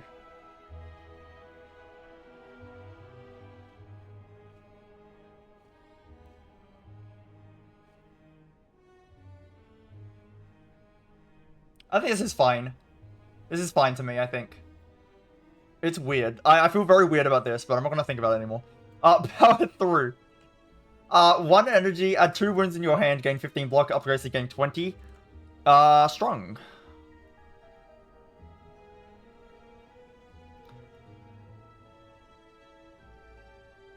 This is strong. How strong? You're like having a Pommel Strike. This is A tier, I think. We're in A tier, though. So the wounds are a bit annoying with this card. Sometimes. And sometimes they're free. S tier for sure. Or above Feel No Pain. No, yeah, it's A tier. It's A tier. It can be very strong with power through second wind loops, where you basically I've had it like my deck is pretty small. My second wind gets rid of most of the deck, and then you basically always draw into power through and second wind. You play power through second wind every turn, and you just block a ton with that. And that can actually be quite strong. I think it's better than this. I think it's better than this. Carry as much as Hemo.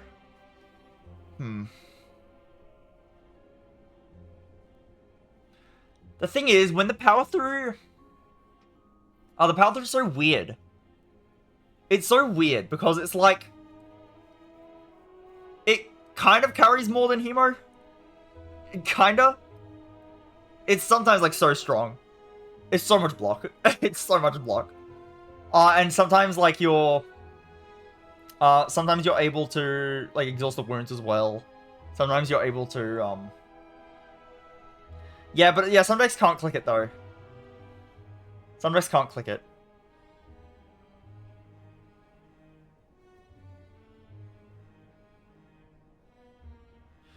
Is this card... Maybe it's like this, actually. I really do think Act 1 Hemo is that strong. Maybe it's like this?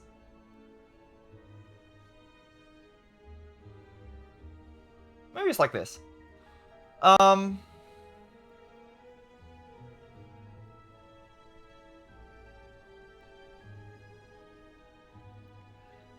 Anyone can click Hemo in early. Anyone can click Trance early. Burning Pact. Basically can take late. Still not everyone can take power through in late. I think sometimes you can't take it, but most of the time you can take it.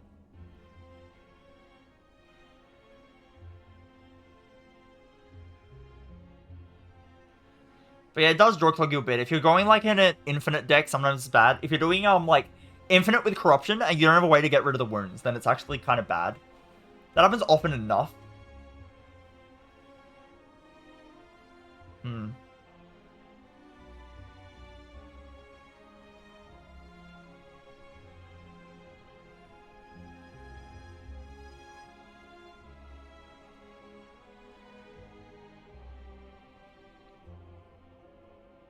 But it's 1 energy block 15 though. It's 1 energy block 15 though.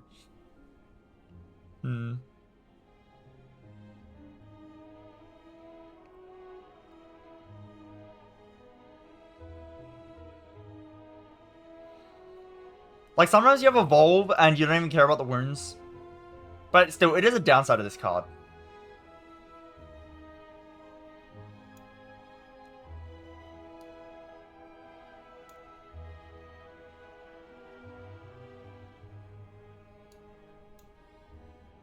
Oh, it's so weird, like, this card draw versus, like, these powerful cards. It's so weird. Like, I'm, like, overeating Burning Pact if I put it here, and then I feel like I'm undereating it if I'm putting it here. Like, It's so weird. Same with the Battle Trance. Card draw's quite strong.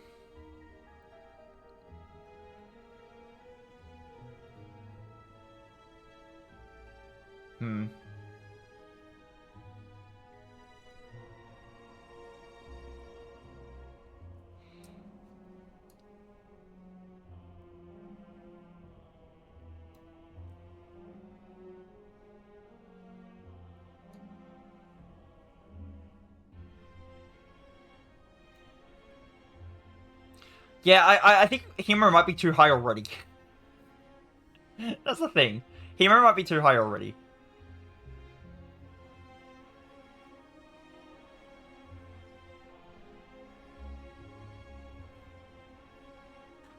Oh, it's so weird.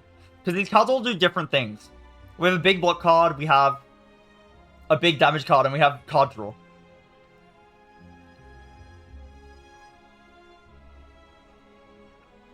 I feel like the Burning Pact needs an upgrade, which is the problem, but this doesn't need an upgrade. This needs an upgrade, it feels. This needs an upgrade, this doesn't need an upgrade. Yeah, that's the thing, this you kind of need to upgrade for it to be really good. This you don't need to upgrade.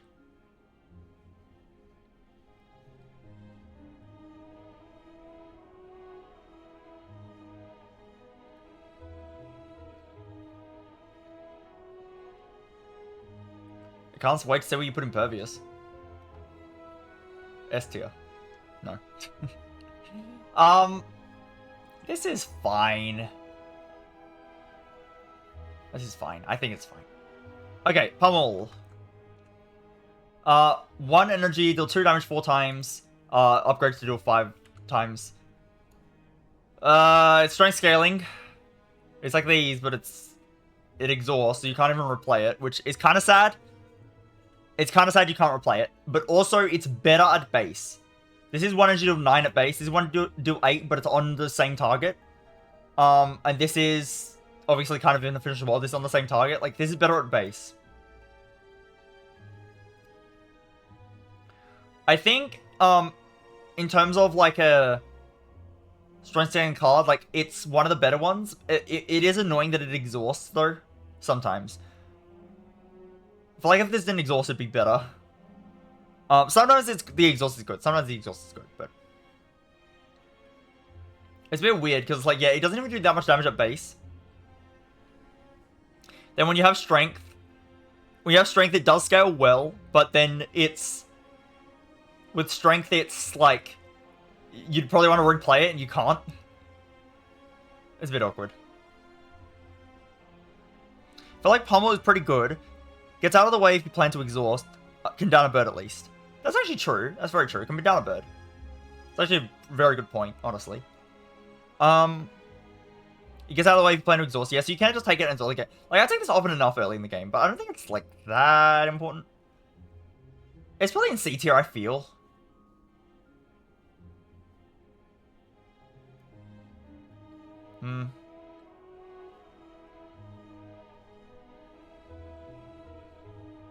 One energy deal 8, but with upside. It's 1 energy deal 8, but it has an upside. The upside being the strength scaling. But yeah, again, like, it's temporary.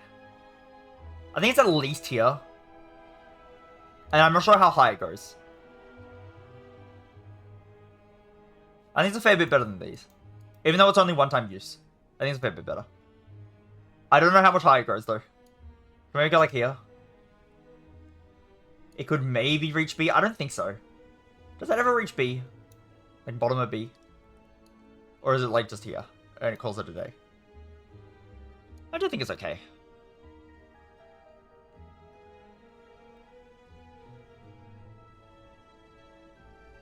Yeah, I know. That does happen a lot.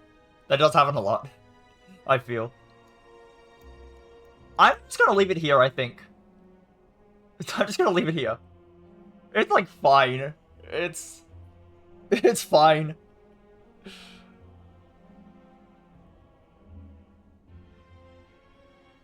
Yeah, I'm just gonna leave it there. I'm just gonna leave it there. Rage. 0 energy. Whenever you play an attack this turn, gain 3 block. Upgrade to gain 5 block. Upgrade to gain 5 block. This does not scale with dexterity, or does not get affected by frail. Rage is so weird. Rage is so weird. I feel like Rage is, sometimes really good and sometimes terrible. But I feel like the runs I've had where it's good have not come up that often recently. It's probably like C tier. We're in C tier though. It's almost certainly C tier, I think. But yeah, we're in C tier, is it?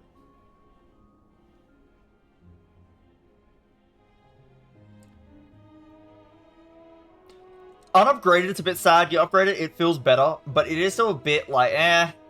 Because you have to spend your energy on attacks if you want the block. You have to spend multiple cards. Yeah, my opinion on it has been falling recently, but then sometimes I take it and it's really good. That's the thing. Sometimes it's just like, oh, it's useless, it's bad, skip. And then sometimes I take it and it is incredible. I feel like, I don't know why, but there's such a difference. There's such a difference.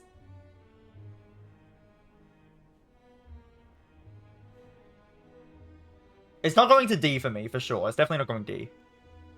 It's not going D. I'm definitely not putting it in D. I might put it bottom of C, though.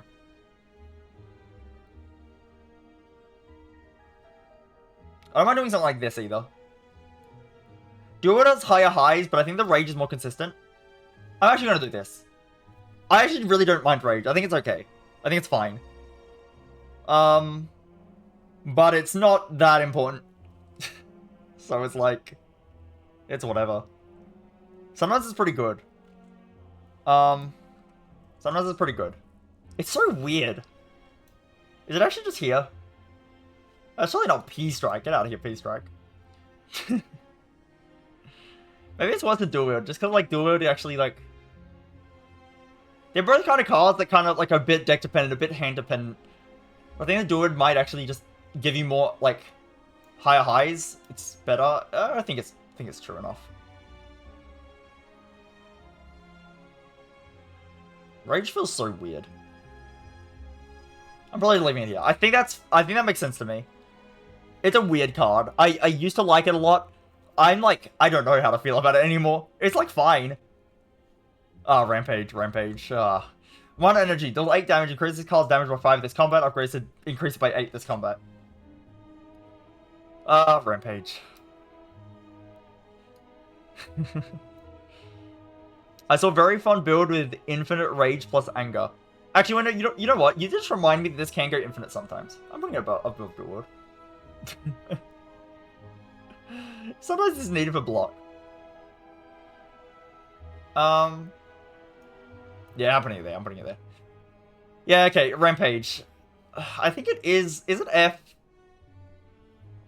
Like, Cleave is barely better than Strike, but at least it's AoE. This is actually just barely better than Strike. Yeah, I think it's F. Maybe it's right here, actually. Let's not be too hard on it. I'm not gonna be... No, I won't be too hard on it. I won't be too hard on it. I think that's very bottom of D tier. It might go down to F. It is worse than Fire Breathing, I'm confident. But sometimes, like, maybe... I never really liked Rampage ever. I was never that big of a fan. My old tier list also put it low. My old tier list also put it low. I didn't have a D and an F tier in the old list. This one I have a D and an F tier, so... I think that it... I think that it is maybe just good enough to not be an F. But barely. Good job, Rampage. You missed F. Reckless... Oh, God. 0 energy. Deal 7 damage. Shuffle a daze into your draw pile. Upgrade to deal 10.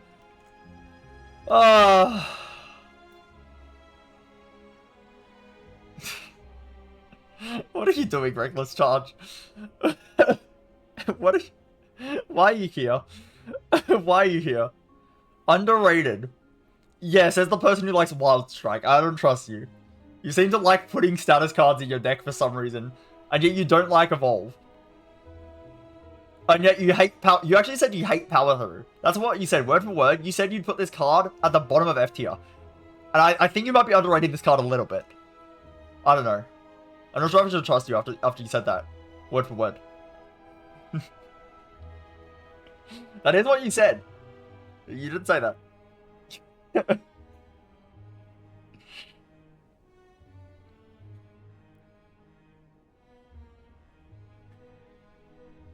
Power Through is like above Shrug for me.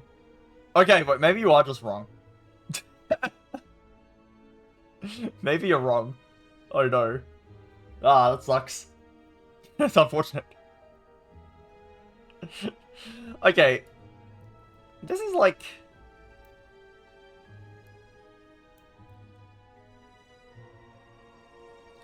Yeah, exactly. It's so much better than 8. 15. It's almost double. Like, okay, you get 2 wins. It's almost double. It's a lot of block. Works with second wind and stuff as well. It's good. Is Reckless Charge or Rampage better? I actually just think Reckless Charge is awful. I actually just think it's awful. Isn't it just awful? I think it's just awful. Yeah, it's just awful. Get out of here. Get out of my face. At least it does, like, some amount of damage, but, like... Yeah, like, fine. Yeah. Yeah. I think I might actually take this, like... Okay, the reason Rampage survives F tier and Reckless Charge doesn't is that Rampage... Let's say I'm going into Hexaghost, and I don't have a lot of damage in Hexaghost. Okay, I take Rampage. It will play. It will do something. It is some damage. For Hexagrowth, it could help. I don't think this helps. It might make it worse. like this actually maybe solves a problem I might have.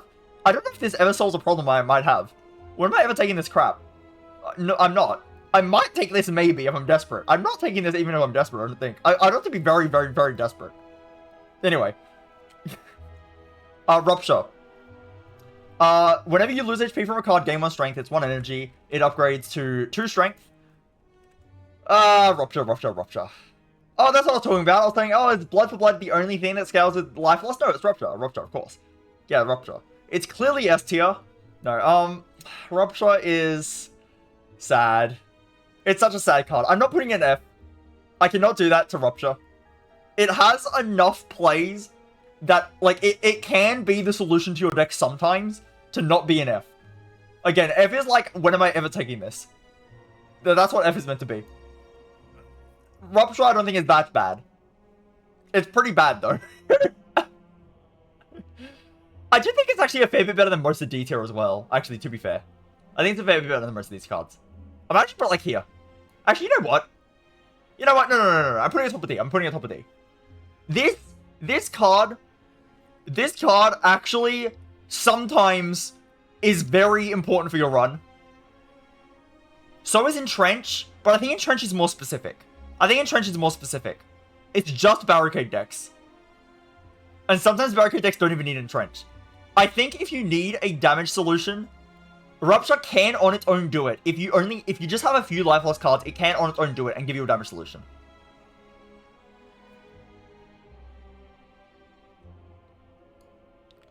Maybe it's like this.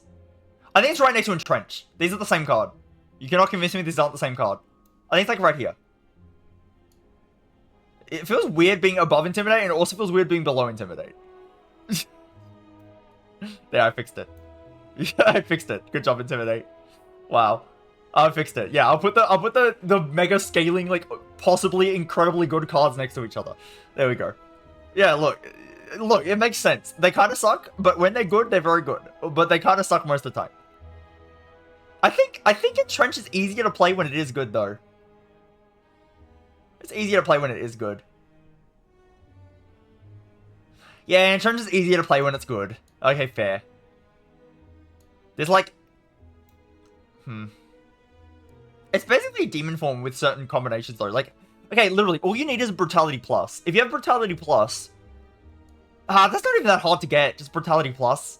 It's really not that hard. I mean, that's the same logic as you need Barricade, though. Okay, no, yeah, okay, wait. I'm going somewhere with this. Okay, they both have a rare card that when you have the rare card, they're a lot better. But, this also needs, like, you actually need to be in a Barricade deck.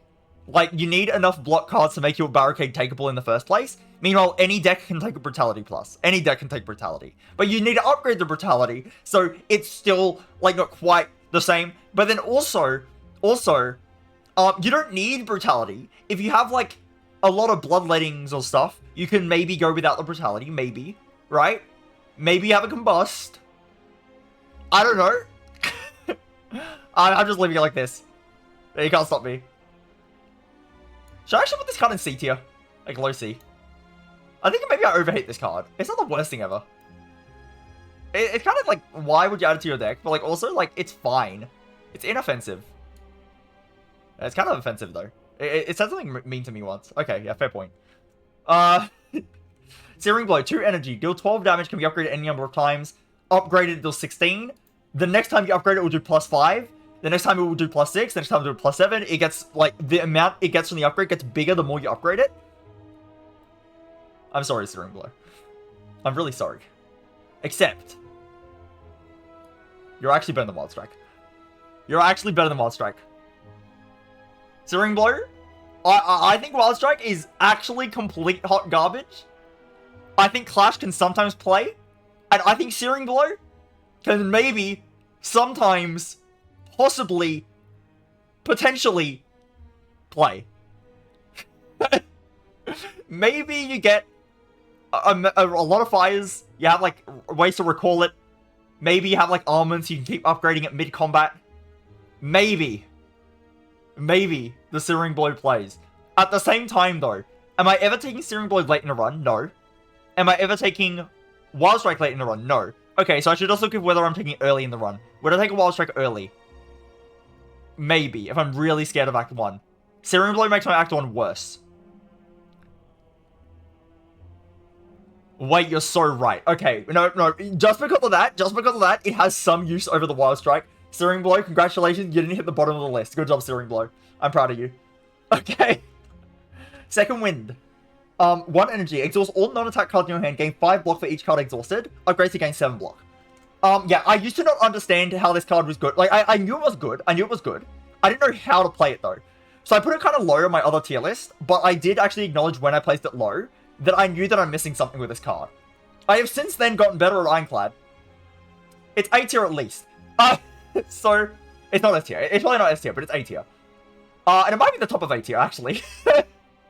It might be the top of A. I don't think it's quite S. Because some decks just can't really play it. But it is probably the top of A. Yeah, this card's stupid. This card's stupid. It does kind of need the right... Yeah, it kind of needs the right deck. But, this helps you... Like, you don't need Corruption. This is like an alternative to Corruption. You can kind of just exhaust down your decks with a Second Wind. And you can go infinite with that sometimes by exhausting all the skills out. It gets rid of statuses as well, which Corruption doesn't do. Corruption does not get rid of statuses. This does. That's quite nice.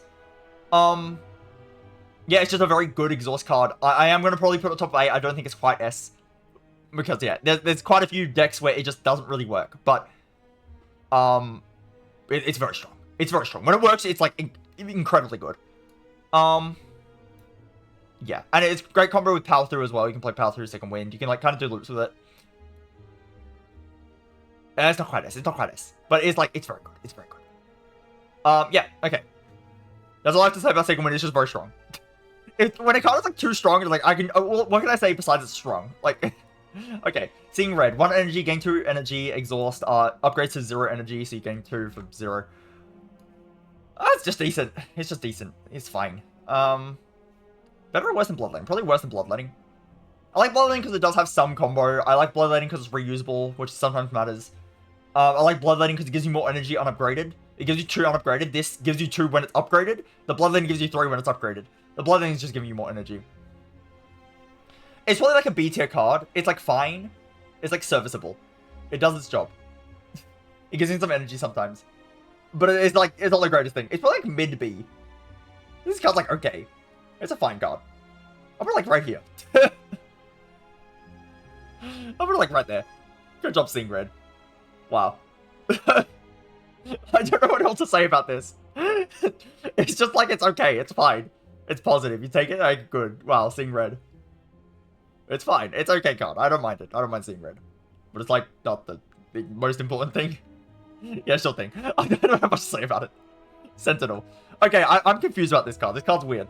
Okay, 1 energy, gain 5 block. If this card is exhausted, gain 3 energy. If it's upgraded, you gain 8 block, and when it's exhausted, you gain 3 energy.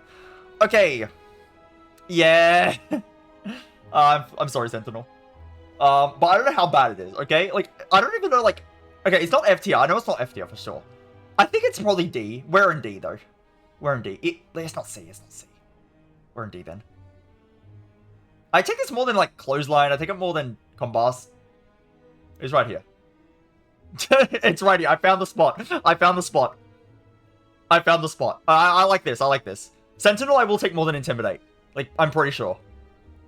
But it's not got, like, the high rolls that Rupture and Entrench at least do. Like, those cards actually have, like, incredible high rolls. And Sentinel doesn't have that.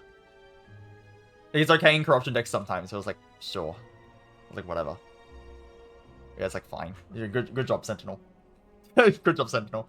Sever Soul. Okay, I've had quite an opinion shift on this card. Not to, like, I'm not gonna, like, massively rate it, but I'm gonna put it a fair bit higher than I used to. Okay, 2 energy. Exhaust all non-attack cards in your hand, deals 16 damage. Upgrade. What the hell did I just do? Hold on. I clicked up the thing. Where is it? Where's Sever Soul? Damn, I went far. Okay, there it is. Yeah, upgraded till 22. This card is at least C tier, and I'm not taking I'm not taking no for an answer. It's at least C. It's at least C. I used to think this was trash. Yeah, Brute like Second Wind. Yeah, so here's the thing, right? Like, it's not nearly as good as Second Wind. But it's Brute like Second Wind. Surely it can't be that much worse. I've had a run off stream where I needed this for Hexaghost damage. I took it and upgraded it, and it was a good Act 1 damage card. I cannot say that about Second Wind. I'm serious. In that run, Sever Soul was better than Second Wind. Because I had to take this to beat Hexaghost.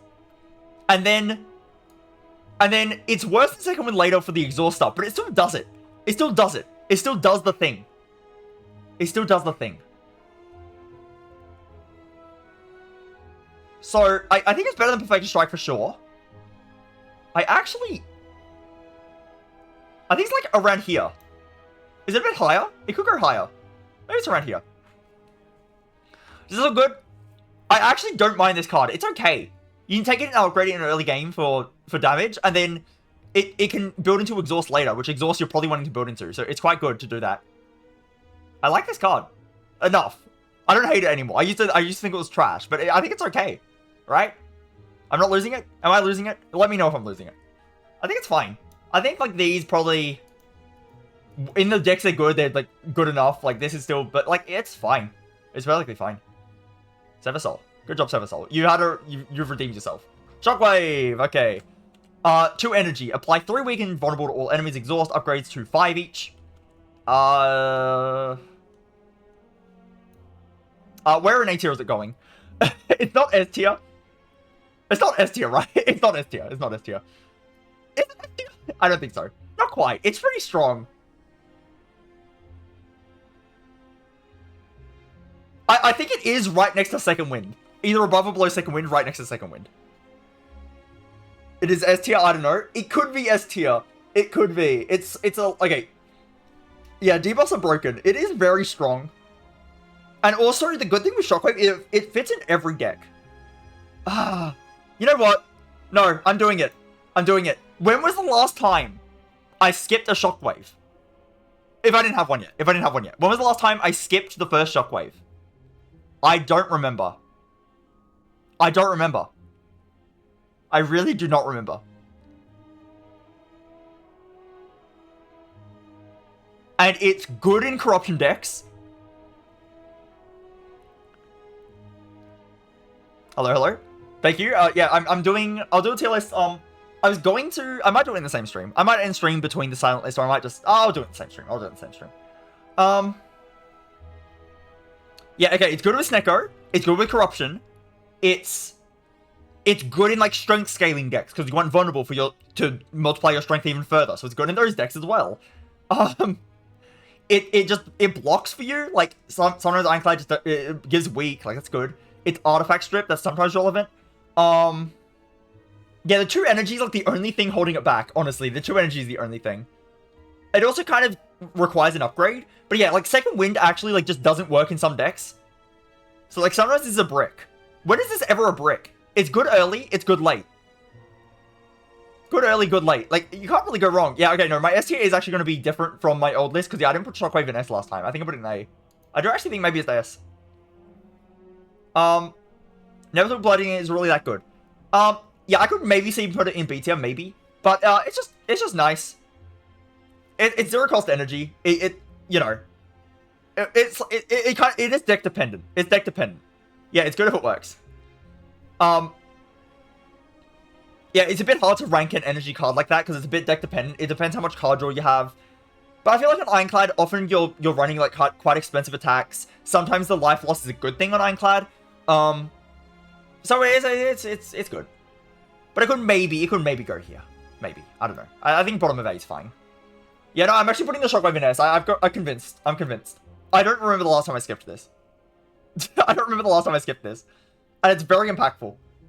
It does usually, I want to upgrade it usually, but like, it's good. Yeah, okay. Oh, new S tier. I was not expecting that one, but that makes sense. Spot weakness. 1 energy. If the enemy intends to attack, gain 3 strength. Upgrade 2, gain 4 strength. It's pretty good. It's like very similar to Inflame for me. I do actually think it's worse than Inflame. And the reason it's worse than Inflame is it's inconsistent. Sometimes you really need your strength, and the enemy, you just draw it on the wrong turns, and now you don't have your strength scaling that you expected to have, and now you die. It's not that likely, but it can happen, and it's kind of scary. That being said, the upside over Inflame is that you can replay this multiple times. It also gives you more strength. I think they're just right next to each other, honestly. I think Inflame's slightly better, but they're both pretty good. Yeah, and oh yeah, you can just replay the spot weakness. Spot weakness will miss every time it's latched. Yeah, exactly. It's annoying when that happens, but it is quite strong, the fact that you can keep playing it in the same fight over and over. I still think it's pretty good. I'm gonna put it next to Inflame, but like right below Inflame. I think that's fine. Uppercuts. Oh my god, a Shockwave, guys. 2 energy, deal 13 damage, apply 1 weak, 1 vulnerable, or upgrades to apply 2 weak and 2 vulnerable. Kind of needs the upgrade, but it is pretty good. I'm gonna put this in A tier. I don't know where in A tier. It does kind of need the upgrade, so it's a little bit clunky, and also, like, even with the, like, it's a bit clunky, it's only 2 turns. It's not the greatest thing ever. I think it is A tier, though. I usually take this and upgrade it. And it usually works. The problem is, though, then I get a Shockwave, and then it's redundant, and I don't need it anymore. Then I don't need it anymore. I'm still gonna put it here. I think it just goes here. I think it just goes here. It's fine. Okay, maybe I'm crazy. Is it really better than Carnage? Like, if I get an early Carnage or an early Uppercut.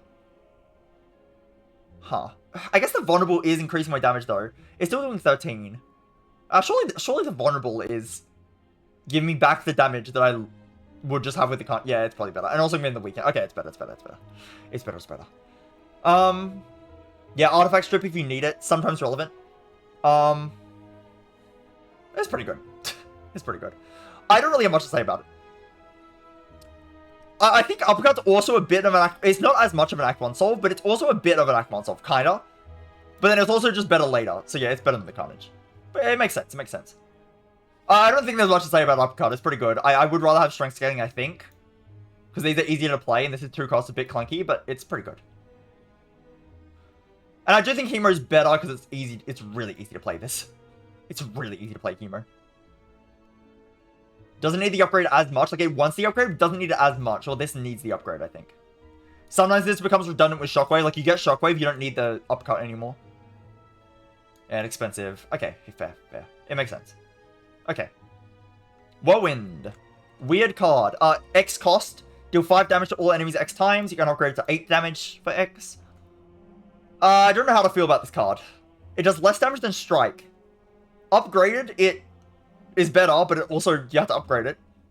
It's your AoE solve, it's all you need. So, like, it's Cleave, but good, because you can actually just... It does kind of need the upgrade, but, like, you walk into Ground Leader, you need to kill the minions? Yeah, you kill the minions, sure. You walk into Sentries? Okay, you use it, sure. Like, you know, if you need it on an AoE fight, it solves your AoE fight. That being said, it's like, I don't know how I feel about this card. I think taking it and upgrading it is, like, fine. Like, it kind of helps in Act 2. It's, like, okay. I think it's probably B tier. Yeah, it's probably B tier.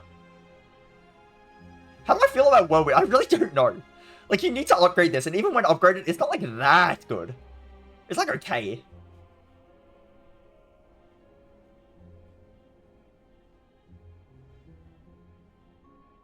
It's probably B tier. What do you guys think? I need help with this one.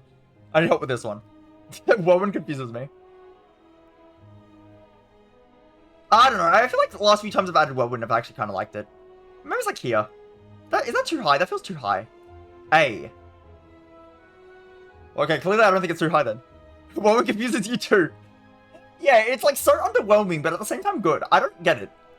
I think I'd rather have Anger.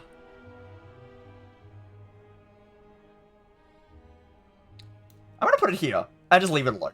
I'm just gonna...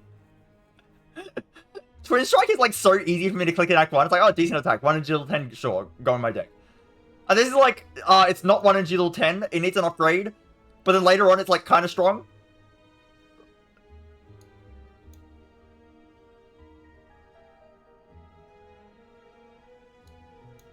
Sure, whatever. Whatever. Oh god. Oh, it's Barricade. Okay, 3 energy. Block is not removed at the start of your turn. Upgrades to 2 energy. Okay.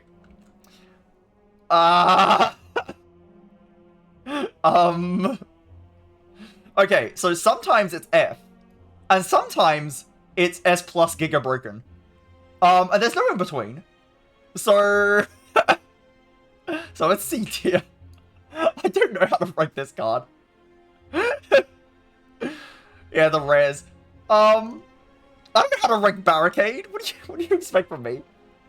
This card's so difficult. It's so weird. It's so weird. Oh, it's so weird. Like, it is a run solution. Like, it can be what you need. Like, you need something. You need to do something strong to win the run. And this can be the strong thing you do. Oh, I don't lose block. I block forever. You can't hit me. GG. I had a body slam on my deck. You died of the body slam. GG. Like, that can work. Or I had Entrench. I block infinite. You're dead. GG. It's good with Corruption. I actually like it with Corruption a lot. Like, very good with Corruption. Because Corruption just lets you play all the cards.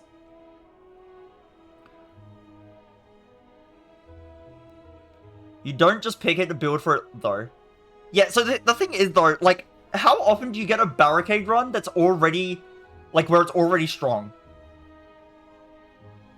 Yeah, it's like, it's a win condition, but, like, a lot of the times, the win condition, you don't have it yet. Like, okay, so here's the problem with Barricade and Entrench.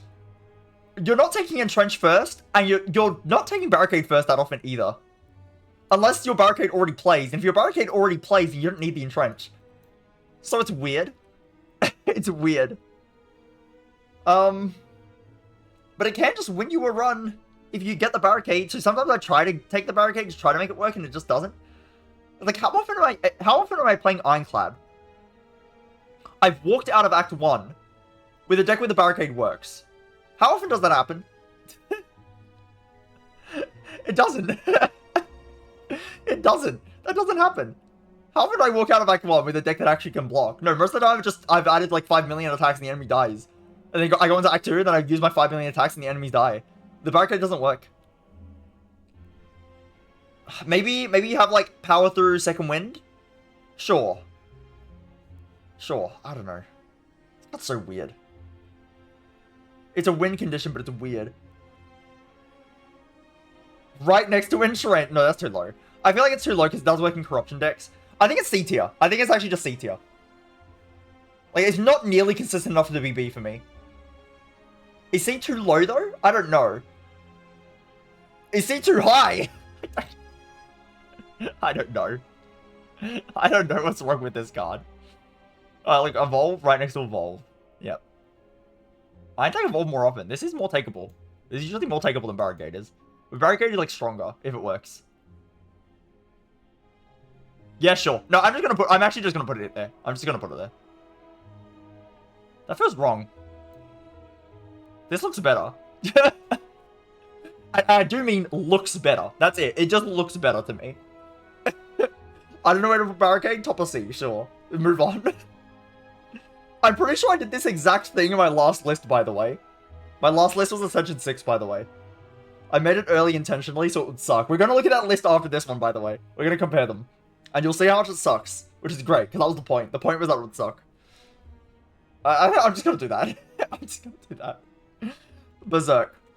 0 energy. Gain 2 vulnerable at the start of the turn, gain another energy. Or gain energy every turn, basically, and upgrades to 1 vulnerable. Kinda hard to play. Kinda hard to play. It's not F. It's not F. But it's kinda hard to play.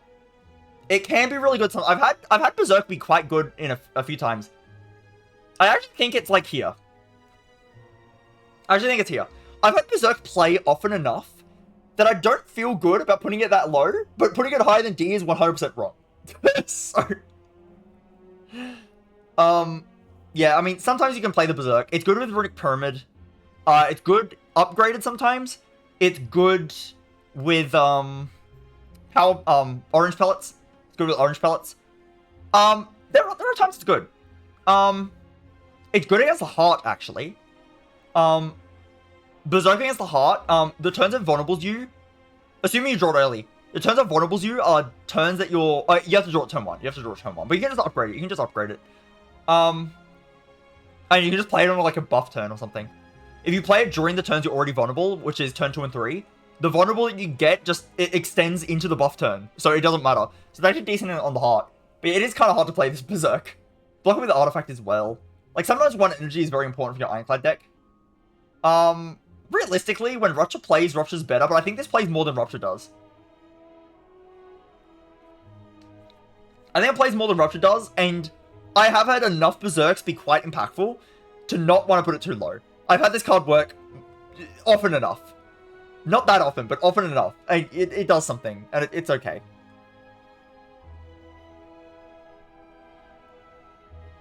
Yeah, it's fine. It's a weird card, though. It's weird. It's fine. It's fine. Okay, bludgeon. 3 energy to deal 32 damage, upgrade to 42 damage. Okay. This is, a good Act 1 card. You can just bonk things, and the things die. You take Bludgeon from Meow, choose a rare card, you choose Bludgeon, you upgrade Bludgeon, Act 1's dead, Act 2's also pretty dead. And that's it. That's all it does. It just bonks them. I actually think Carnage is just better, though. Like, yes, the Bludgeon does less than Carnage. The Bludgeon does more than Carnage, but also playing 3 energy is very hard to do sometimes. It's very hard to justify that. You can't even, like... Okay, let's say you draw Bludgeon and Headbutt in the same hand. You cannot Headbutt your Bludgeon. You draw Carnage and Headbutt in the same hand. You can Headbutt your Carnage.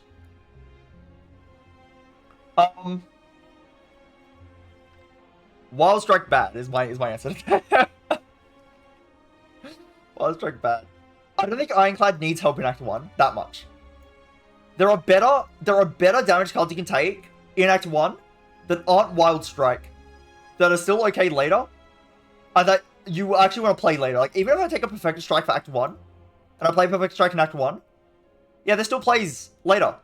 I can play it later, and not add a wound to my deck. So, like, you know, this also does more damage. I don't know, it's not very good.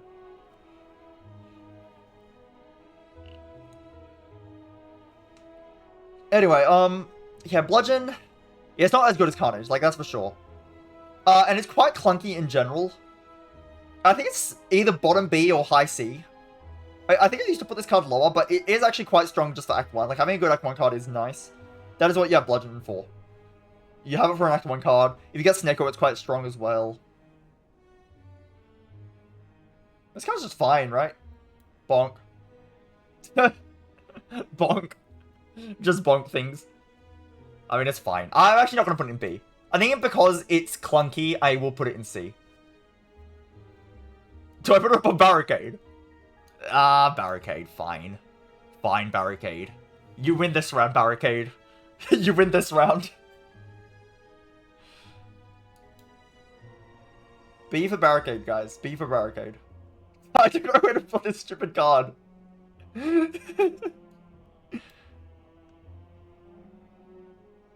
don't know where to put this card. I don't know where to put it. Sure, whatever, I'll stay here. Yeah, Bludgeon. Wow. Okay, that's it. Brutality. I kind of like Brutality. 0 energy. At the start of your turn, lose 1 HP and draw 1 card. Upgrades to Innate. I don't mind Brutality at all. It's definitely at least C. I might just put it here. Easiest placement of all time. This card is like, I don't think it's that good. I don't think it's bad. I think it's B, at least. I could see going a bit higher in B, but this card's just fine. Extra card draw, it triggers all of your, any self-damage effects you have, so it works with Rupture, it works with Blood for Blood, it works with Runic Cube, it works with, Clay. And it draws you a card every turn. You can make it innate, so you can get cards earlier.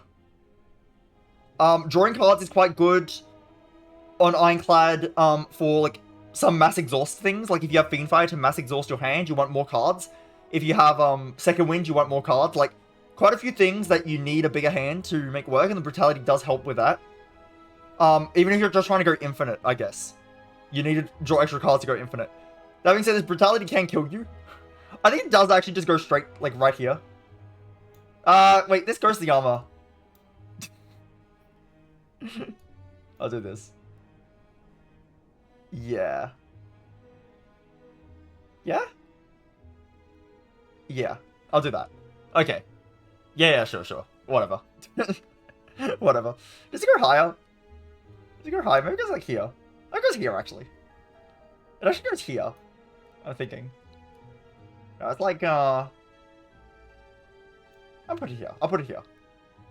Yeah, I'll put it here. Okay. I'll put it here. I do like this card. Am I overrating it? Am I overrating this? I like this card. It's decent. I'll put it here. I'll put it here. I like the card. Do I actually really like this card? It's actually my favorite card in the game. Maybe it goes like right here. Maybe it goes like here. Final answer. I'm putting it here. That jumped a lot. It like jumped like half a tier. I'm putting it here. Okay, final answer. Brutality, I've done it. Wow, lots of discussion. I just moved it around a bunch of places. It's okay. It's card draw. It's nice. Corruption. Yeah, so this card is F tier. So this card just kills you because you lose all your block cards and then you can't block anymore. And I don't know how you're meant to play the game if that happens. This card will kill you every time you play it, so don't play it. Also, yeah, it's 3 energy. It upgrades to 2 energy. Skills cost 0 whenever you play a skill, exhaust it. It works with every exhaust thing in the game. And it's busted. And it's like right here. It works with your Inferno Pain and your Dark Embrace.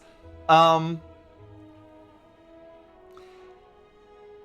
here's the thing, with the newly added Shockwave to S tier, do I have to like reconsider where the Shockwave goes? Is Shockwave better than some of the other cards? Is it? Is Shockwave better? Yeah, probably. Is it though? Because here's the thing that's getting me with the Shockwave. Every deck wants it. Literally every deck. Wait, am I crazy? Am I crazy? What deck doesn't want Shockwave? When was the last time I skipped Shockwave?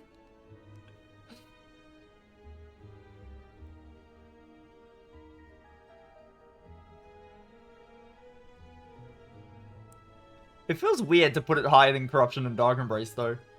Oh, sorry, okay, I'll talk about Corruption and Dark Embrace first. I'll talk about Corruption first. I do think Corruption is worse than... I don't think Corruption is worse than Dark Embrace and Inferno Pain. Because, yeah, sometimes it's not what you want. In fact, I think at least Shockwave goes higher than it. Sometimes this is not what you want. Sometimes you rather actually have Second Wind. There are some decks where this just is not actually a good pick. It's not like quite brainless, just take it.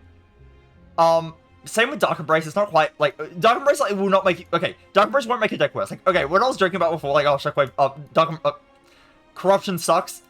What I was saying before, it makes you lose all your block. It's true. Okay, that is true to some extent. Like, it's not that big of an issue, but it is kind of true. You do need to be a bit careful with this card. And yeah, some decks just don't actually want it. On the other hand, though, I think this is easier to run if you're not running Exhaust. Like, Dark Embrace, you need to be running Exhaust to make this actually good. This, you don't need to be running Exhaust. You can just be running a regular deck. And you play Corruption to play your Shockwave or whatever other cards you need. But yeah, it does kind of put you on a timer, in a way. It puts you on a timer. That's so weird. It actually might... Maybe it's better than Shockwave. It actually might be better than Dark Embrace as well, now that I think about it a bit more. I'll probably keep it like this. I do like that Dark Embrace just works with, like... It's never a bad thing to have a Dark Embrace. Corruption is, like, sometimes. Sometimes you want to be careful with this. But is Shockwave better than both, actually? Sometimes you have other sources of vulnerable and weak, you don't need it. I think this is correct. It makes sense. Yeah, this card's busted. Like, these 3 top exhaust cards are just busted. And Shockwave is just every deck wants a Shockwave. Demon Form. Interesting card. Demon Form. 3 energy. At the start of your turn, gain 2 strength. Upgrade to 3 strength. It's good. It's A tier, I think. It's a little bit clunky at 3 energy. It can be annoying to play sometimes. But, this can be your damage solution on its own. C for Demon, really. It can be clunky, but I do like that you can kind of just throw Demon Form. It's a lot easier to just play a Demon Form. And it does just solve your damage, but it is quite clunky. It is true. It is quite clunky. In some ways, Inflame and Spot Weakness could be better. I think it's somewhere in this range. I do like Demon Form, though. Like, this can be very important.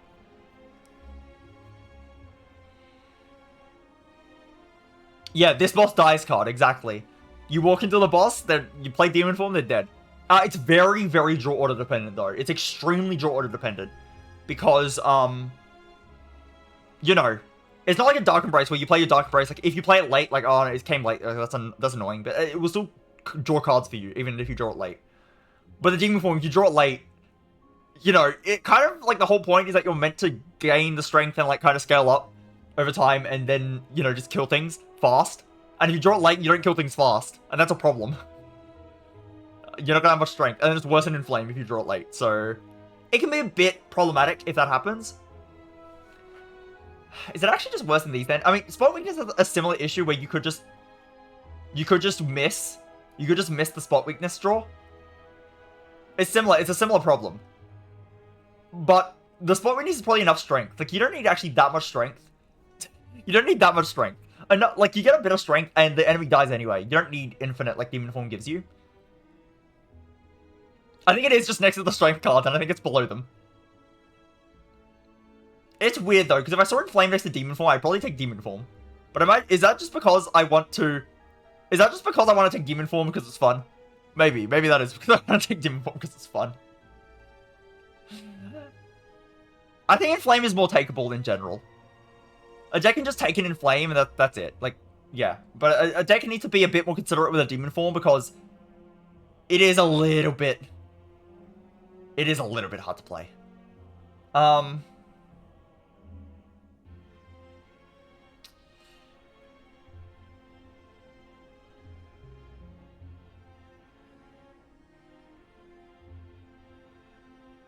it's so weird. It's so weird.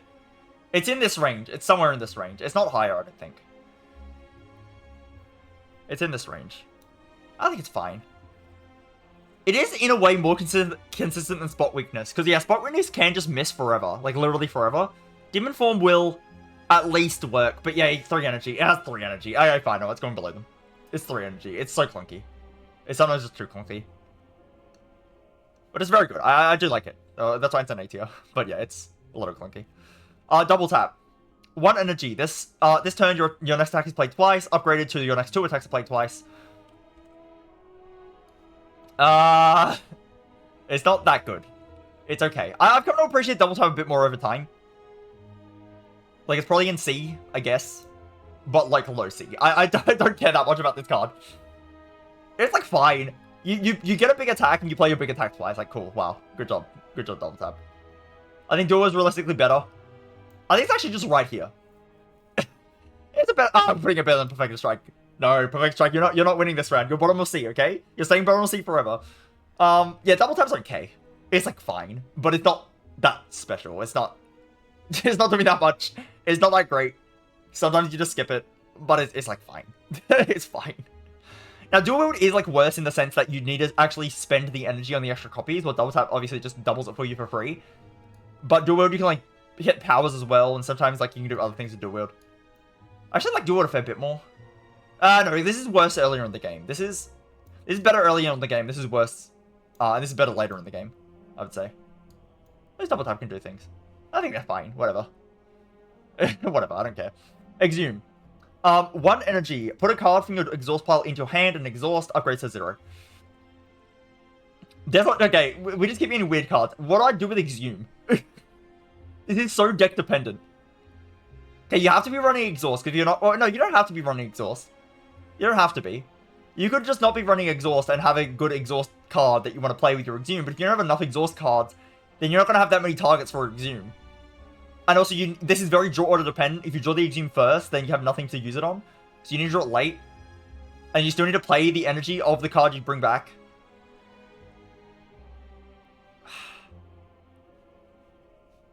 What did you do with this card? I think it's like B tier. I think it's like B tier. This is like sometimes very strong and sometimes does nothing. I think it's like B tier.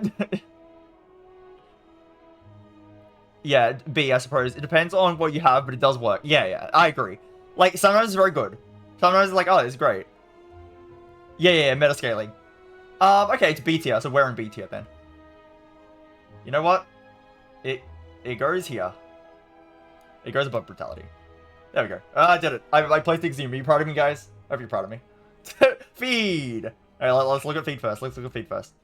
Okay, Feed. 1 energy, deal 10 damage. If fatal, raise your max HP by 3 permanently. It exhausts. Upgraded, it deals 12 damage and it raises your max HP by 4.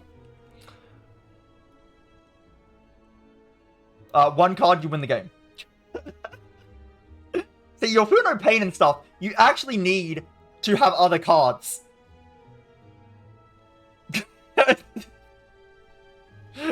but Feed is just one card, you win the game. Now that being said, is it actually the top of S? Is it actually the top of S? It might not be the very top of S. Because, you do need to actually have a good enough deck to kind of, like, actually land the Feed in the first place. But what Feed does for you is it guarantees you can live the heart, basically. Like, the first 2 turns of the heart, which is scary, you can just tank them. You can actually just tank them with HP, it's fine.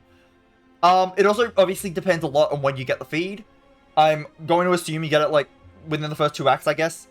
If you get it too late, it's obviously not doing that much. If you want to factor that in, it can go lower than Feel No Pain and stuff. I actually don't mind factoring that in, because you can get it later. Actually, I will. I'll say I factor it in. I'll put it here. I'll put it below the exhaust stuff.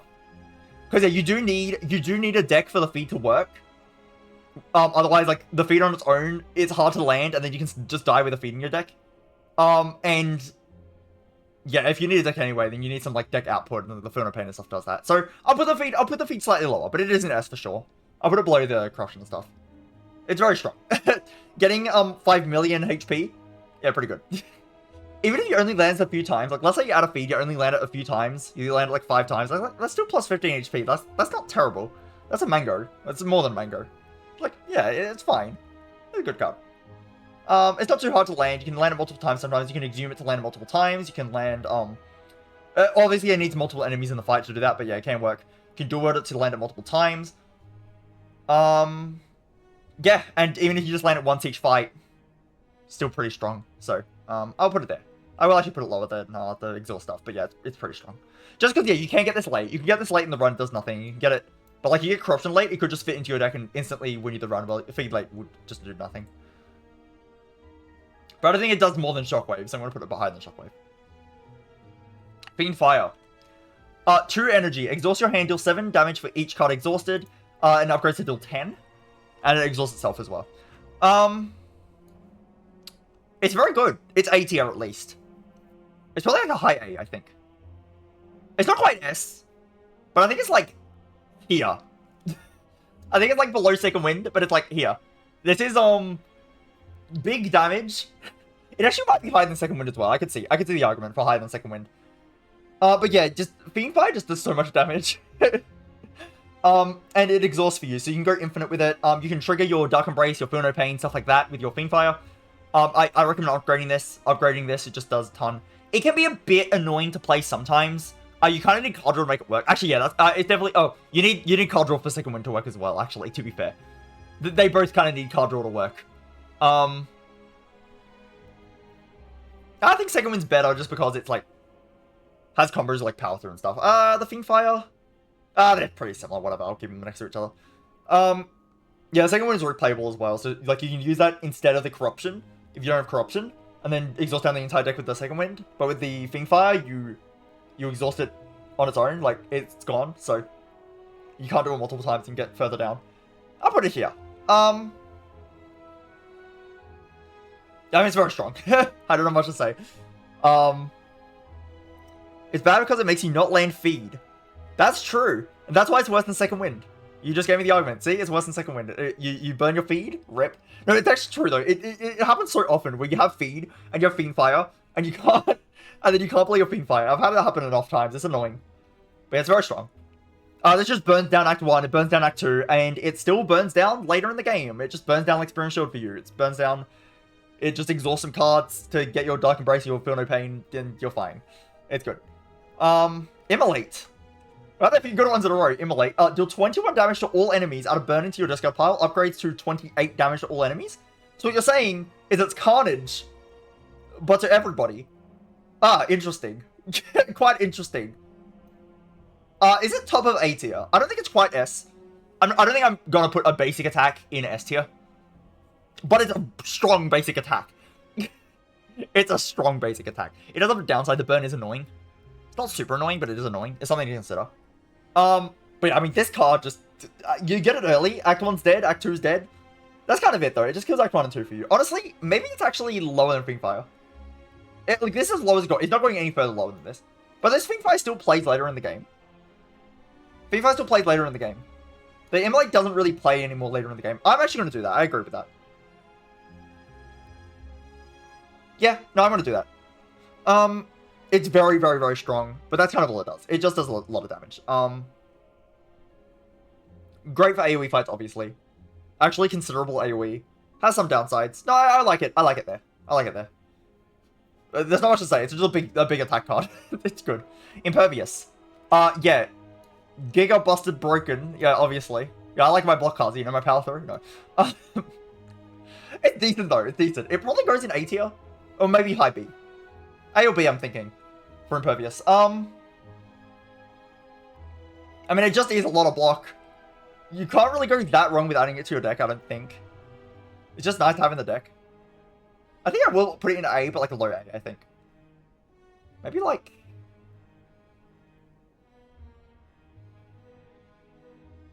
Maybe like here. That's fine. That's fine. It just blocks a lot. I don't mind just having one of these in my deck. Like, you draw it, and it's like, okay, I block 30. You know, if I'm in trouble, I block 30. And if I don't need it, then I don't need it. It's fine. It's fine. It's just a big block card. It's good. That's really it. Yeah, sure. Whatever. Good job, Impervious. Below... Yeah, I agree with Below Demon Form. Okay. Juggernaut. I'm sorry. We had a few too good... We had too many good cards in a row, so now we have to get junk. Yeah. Oh, I didn't go over Impervious. Wait. This is important. Oh, yeah. 2 energy, gain 30 block, and upgrade to 40 block. Wow. That was important.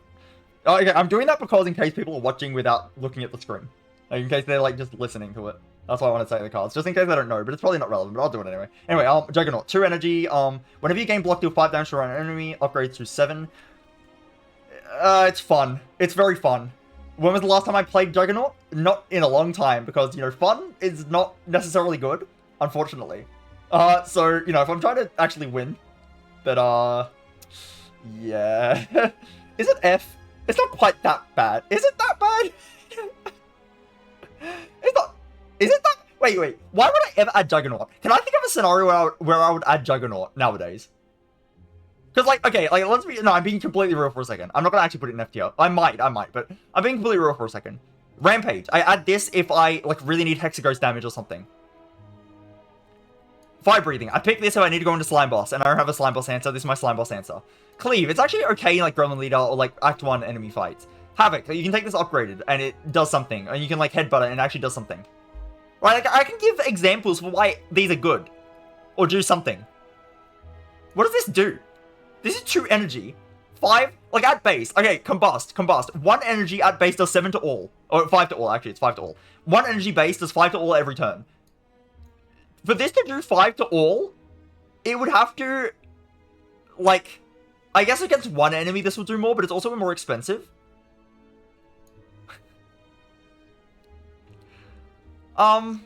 Yeah, second wind machine gun. Like, sure, but that means you have a second wind that's working. If you have the second wind machine gun, you already have a deck where second wind is working. Why do you need the Juggernaut? Also, you could just draw it after the second wind goes off. I actually, when would I ever pick a Juggernaut? I can't even think of a reason. I can't think of a reason. Oh no. Oh no, Juggernaut, I'm sorry. No. Juggernaut, please. Don't let this be your fate. Okay, guys, do we have any arguments for Juggernaut not being an F tier? Because my rule for F tier is it has to have, like, basically, like, no reason I ever want to pick it. And, like, these I can give reasons. What's the reason? What's the reason for this? You need damage. You have a block deck and you need damage. Well, it's not even that much damage. It's only like 5 or 7 damage. And it needs to be, like, spammable block. Like, if I'm playing, like, big Ghostly Armors, like, it's not even doing that much damage a turn. And, like, okay, so not only is it deck specific, you know what this reminds me of? This reminds me of 1,000 Cuts. But it's worse in, like, every way. It's just the worst 1,000 Cuts. Because 1,000 Cuts, it's got the same issue where it's just a 2 energy damage power. But the thing with 1,000 Cuts is it works in, like, kind of every deck, right? Not many silent decks are, like, running big attacks, like big cards. Silent decks, like, generally, you'll play, like, a few 1-cost cards, right? Maybe some 0-cost, but you'll play some 1-cost cards. And it actually does damage every turn. It does damage to all enemies. 1,000 Cuts already isn't that good. But it just does sound like it's better than Juggernaut in multiple ways. And the 1,000 Cuts works in every deck. The Juggernaut only works in very specific big block decks. But okay, if you have a big block deck, then why do you need Juggernaut? You know what's better than Juggernaut? Like, infinitely better than Juggernaut? Body Slam. Which is already in the C tier. The Body Slam's just way better. Oh no, Juggernaut. Oh no. Okay, so the only time I would take Juggernaut is I have a block spam deck that doesn't find a Body Slam and somehow isn't winning despite having a shit ton of block. I have a shit ton of block and I'm still gonna die. And I need damage desperately. And the Juggernaut needs to be enough damage to actually matter for the heart. Sounds impossible. It sounds impossible. Oh no, Juggernaut, I'm sorry. Okay, and now let's be real here. Is Reckless Charge better? No, I can't do that. I can't do that, Juggernaut. No, I can't do it. I can't do it. Juggernaut, you get to at least... this is your fate, but you get to at least be at the top of the tier, okay? I'm sorry. Okay. Limit Break. 1 energy. Double your strength. Exhaust. Upgrade gets rid of exhaust. You can double your strength multiple times. Upgrade is not actually that good. It's okay if you want to headbutt it, but usually it's like, whatever. I used to really like this card. Nowadays... Jug with 5 energy. Would I actually take it, though? I feel like later in the game, I'm more picky, right? Like, okay, like, early in the game... Like, there's a reason the Fire Breathing gets to escape F tier. Because early in the game, I'm less picky. And if this is helping for Slime Boss, it's helping for Slime Boss. I can just take this. It's fine. I'm never taking this early because it's bad early. Later in the game, I'm picky. So if I'm being picky later... Obviously, the Fire Breathing is now F tier late game, but that's fine. It gets out of F tier because I had a purpose. Late game, I'm not taking this anyway. Even if it would be, like, maybe okay in my deck, I think I'd probably just still skip anyway. Poor Juggernaut. Anyway, Limit Break. Yeah, I used to like this a lot more. Nowadays, not so much. I think it's okay. It can be a good strength solution, but the problem is you need a strength in the deck already to make it a good strength solution. So it's a bit awkward. Yeah, I used to put this in A tier. It's definitely not A tier. It's definitely not A tier. It actually might not even be B tier, is the sad thing. It might be C. It's not D. It's not nearly that bad. But it's probably just C. This can be very strong. It can be very, very, very strong. Sometimes. But it's a bit specific. I don't mind bottom of B either. But I think I'm, like, looking at, like, high C to low B for Limit Break. Yeah, it's just a bit, like... For one, it's draw order dependent. If you have, like, a spot weakness, you're trying to double that. It's draw order dependent. Maybe you have, like, good... Like, you have a Vajra, or, like, you have, Giria or something. You have some innate strength. Or, like, a Duvu Doll. Then it could be okay, right? Then it's, like, an Inflame. But, see what I just said? Then it's an Inflame. Okay, so it's more situational than Inflame. Just to be Inflame. Good one. Nice one, Limit Break. Okay, maybe I have a Demon Form and I have, like, a ton of strength. Okay, if you have a Demon Form, you don't need more strength. Maybe I have a spot weak because I have it. Okay, again, you can replay this card. You'd probably actually find on strength. Like, if you're gonna headbutt back at, like, you just headbutt back this. So, like... It's just a bit... Like, it's okay. Like, it's not bad. But it's... Yeah. I think C feels a bit bad, though. I'm gonna put it low B. Limit Break, you get to do something. Good job, Limit Break. Wow. You know what? You're better than Ghostly Armor. And Metallicize. There you go. You know what? I've wanted a card between Dropkick and Twin Strike for a while. Here you go. Limit Break. Go. Good job, Limit Break. I believed in you. Like, it has, like, quite a lot of power. I'm actually going to put it here. It is quite strong when it works. It's just, it's a bit situational. But it often does, like, enough. It's, like, fine. You can replay it. But it's just not, a lot of times it's just not necessary is the problem.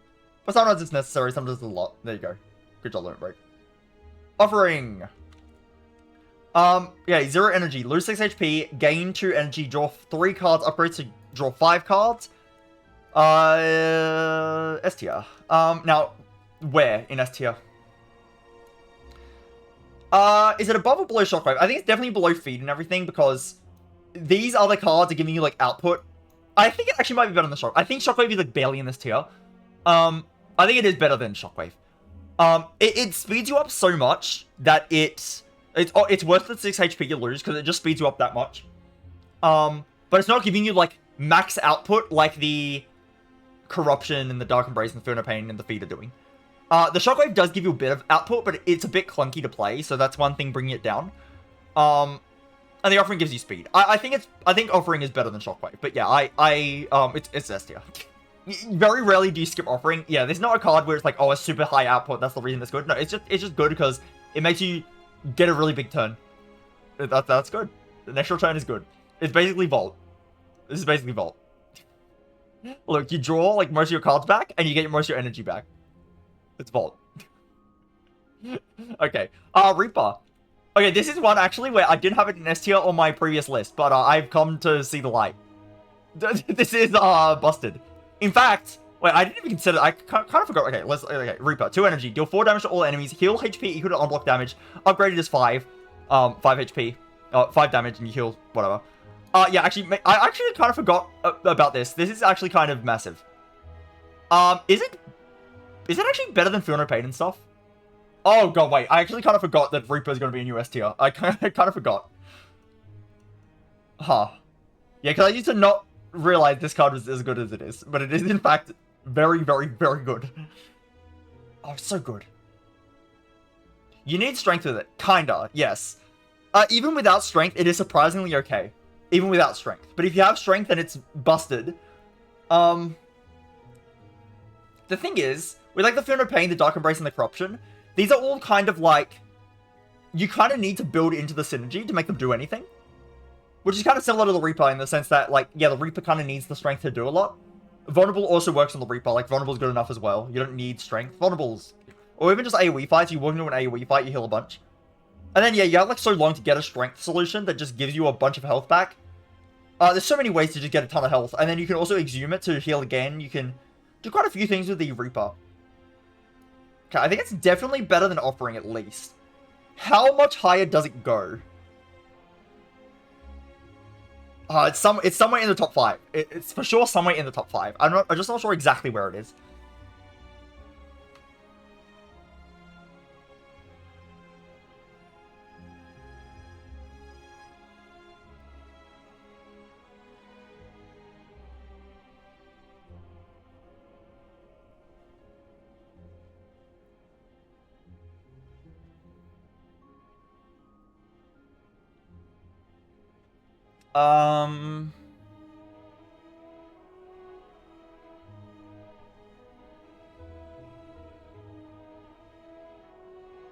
Yeah, I'm wondering if it's better to just have the broken stuff and you don't take damage in the first place, or you can just afford to take a lot of damage and heal it off. But again, like, the other broken cards, like, you do need to kind of have... I think Feed might be better. Is Feed better?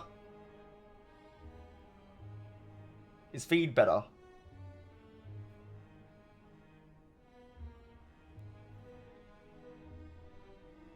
That's difficult. I do feel like the Reaper is clunky sometimes, and sometimes doesn't work that well.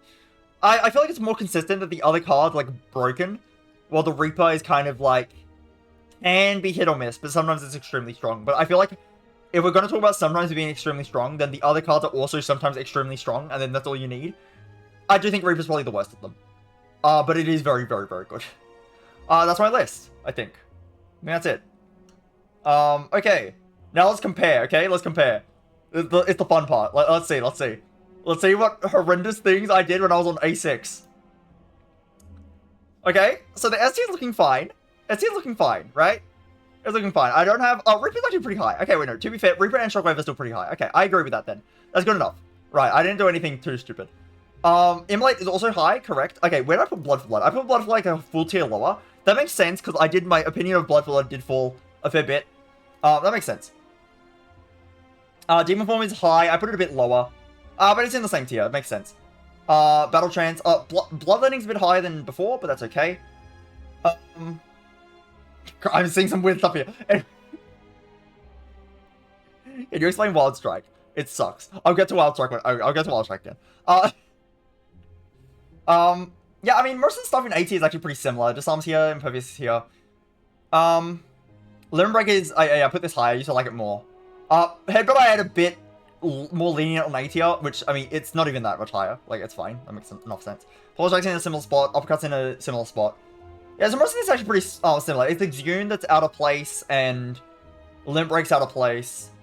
That's kind of it. The Bloodletting's higher in the tier. The Demon Form's higher within the tier. There's a few things higher within the tier, but like nothing super crazy. The Inflame's a tier lower. I guess I have a higher opinion of Inflame than I used to. That's okay. Burning Pact is, I definitely have a higher opinion of now. Okay, yeah, Rupture. What the hell? Yeah, so clearly I had some high roll runs with Rupture, and I think it's actually good. Now I know the truth, where it is sometimes good, but not really. Yeah, okay. Seeing Red, similar enough. Yeah, similar enough. True Grit, similar enough. Hemo, I had less of an opinion of. I clearly didn't value just having a bunch of damage for Act 1. It's a lot of damage for Act 1. Same with Carnage. It's in the same tier, but it's lower. Rage, I put, like, a whole tier higher. Yeah, my opinion on Rage has been, like, flip-flopping for a while, so, like, that makes sense. Shrug, Ghostly. Yeah, fair enough. They're both in B tier. Ghostly, I've come to think is a bit worse than before, but it's fine. Flying Breath, same thing. Anger's a bit lower. Yeah, I would definitely put Anger higher, but that's okay. Double Tap. This is actually, like, surprisingly not that different of a list. Double Tap is a whole tier higher. That makes sense. Barricade is actually in a very similar spot. Armaments is actually a little bit higher now, which I do think I like it slightly more than before. Thunderclap's like a little bit higher than before. Sword Broom is a fair bit higher. To be fair, there's no, like... Actually, no, it was C tier that I split up. It was C tier that I split up into D tier. Feels like I have more cards. I guess more ended up in A and B. Oh, that makes sense, okay. Brutality, I definitely like Brutality more than I used to, fair enough. Whirlwind, I do like Whirlwind more than I used to. Evolve, actually in almost the same spot, that's crazy. Metallicize, not that much different. Yeah, a lot of this is not that much different. Cleave, massive opinion change. I used to think it was actually decent early game attack, it's not. Flex sucks. I didn't even think it was that good back then, and now I think it's worse. Same with Clothesline. Twin Strike, opinion raise, it's just decent attacking add. Just same with Dropkick. Yeah, I guess these are like just decent attacks, but I think they're better than Sword Broom, Thunderclap, and stuff like that, so. Warcry, whatever. A lot of this is like actually kind of similar. Bludgeon probably a bit lower. Rampage, like whatever. Iron Wave is actually way too low. For some reason I didn't like Iron Wave that much. It's too low. Sever Soul, I definitely put a bit higher. Yeah, like, okay, my C tier, it's still in C tier, but I don't have an F tier here. Like, the D tier is kind of like split, so the Sever Soul is a fair bit higher. Juggernaut, funny. Yeah, Second Wind, I did even when I placed it, said that it's better than I'm giving it credit for, but I just don't know how to use it yet. So this one, I'm not even, like, embarrassed by this. Like, this is fine. I understand why I put this here. For the time, it made sense. I knew this was wrong when I placed it. The point was I was going to reflect my actual opinion. That's fine. Yeah, Reckless Charge in the same spot. Havoc is similar. This list was not as bad as I thought it was. My new list is, like, actually not that much different. There's a few, like, key cards that, like, okay, that's clearly different. Infernal Blade, I got a fair bit higher just because it's decent Act 1. Intimidate's like a bit higher. Heavy Blade, I definitely have a much higher opinion of now. Fire Breathing is basically the same. Perfect Strike, I have a fair bit higher opinion. Dual Wield, I have a fair bit higher opinion. Oh, you think Clash of the Lords and Wild Strike. Okay, honestly, wait. My old list was not that bad. It's not that bad. My new list is like... What if wait. What if this list does suck? And this list also sucks. What if this list is also bad? Huh, have I considered? Maybe it is bad. It looks fine to me. It's a bit weird. It's kind of hard to, like, compare cards to each other when they do such different things. But, I think this list is fine. It's a bit weird. Like, some of the tiers I'm not entirely sure about, but... like, it's fine. Could maybe see Impervious going lower. I could maybe see... this is fine. Armaments could go a bit lower, maybe. It's a bit weird there.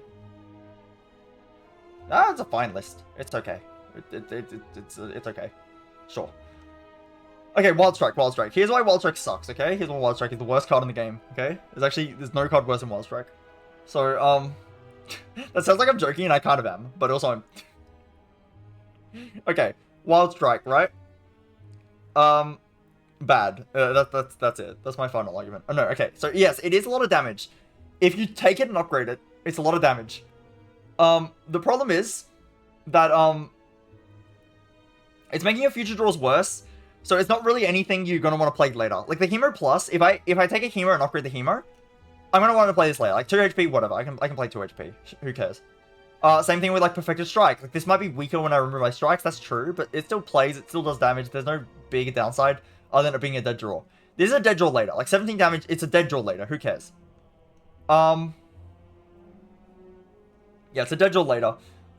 It can maybe be okay if you have Evolve, but otherwise, yeah, you are going a whole card draw behind, and you're already going a card draw behind because it's a basic attack. And yes, it's decent in Act 1, but Ironclad, I think, can afford to be a bit risky in Act 1. Like, here's a Cleave, right? Here's a Cleave.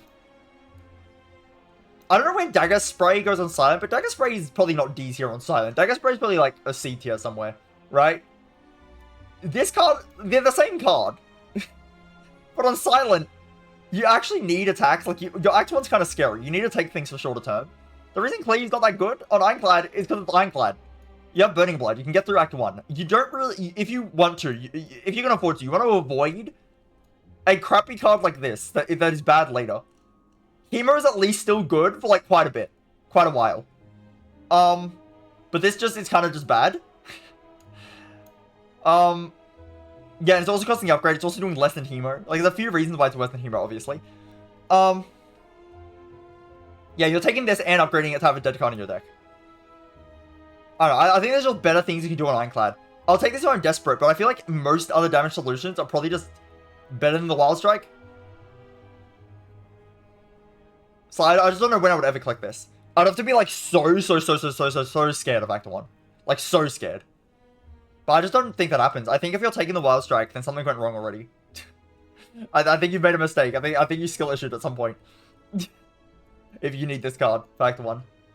You probably don't need it. And if you don't need it, then, like, why? I think most things just scout better in the late game. That's really it. I just don't think it's worth it. The downside is not worth it. Okay. That's my list. I don't know how I feel about this list. I'm actually concerned that it's similar to the other one. To be fair, I think it's similar. The old list had like a few places like glaringly wrong. Even just like shuffling around things a bit, like, already makes this a fair bit better. Heavy Blade feels like it's in the correct spot now. I think things feel like they're in the correct spot now.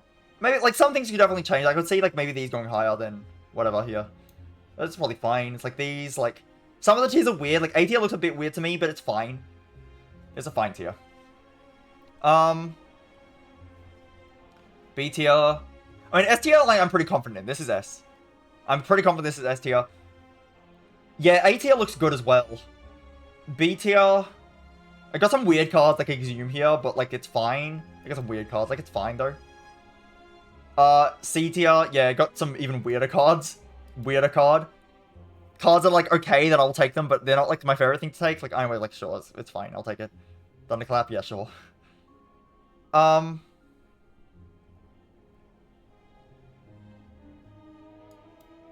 Yeah, I mean, yeah, these are fine. And the D tier is, like, kind of garbage. Like, when am I taking this garbage? I don't remember the last time I took Clothesline. Like, it's okay on paper, but it's just not that good. I mean, I kind of agree with most of this list. Yeah, okay. It's probably correct. I probably like this. Okay, that's my list. I was going to just do the Ironclad list, and then I was going to, like, in a few hours, do the Silent list. I will do it this stream. I'll do it now. But in, like... maybe, like 3 minutes. In a few minutes' time. I'll start another ad, and I'll in a few minutes, I'll do it. Yeah, I didn't expect, like, the list actually went quite well. Like, people actually watched it. That's cool. I didn't know if I would get any viewers for this. It was actually quite cool. I got some viewers. Yeah, and if you want to see me playing runs, then you can follow me. Because next week, I'm going for 8 rotating, because I'm an idiot. I'm not going to get 8 rotating. But I want to try, okay? I want to try. It would be really cool if I got 8 rotating, okay? It would be really cool. I have 3 rotating already. When I beat 820, I got 3 rotating, by accident. I did, I actually lost on Watcher. I choked on Watcher, but I got Ironclad Silent Defect in a row. It was pretty cool. So I'm going to try to repeat that and then do better. That's my plan. Yeah, I'll do the Silent list soon. But yeah, give me a sec.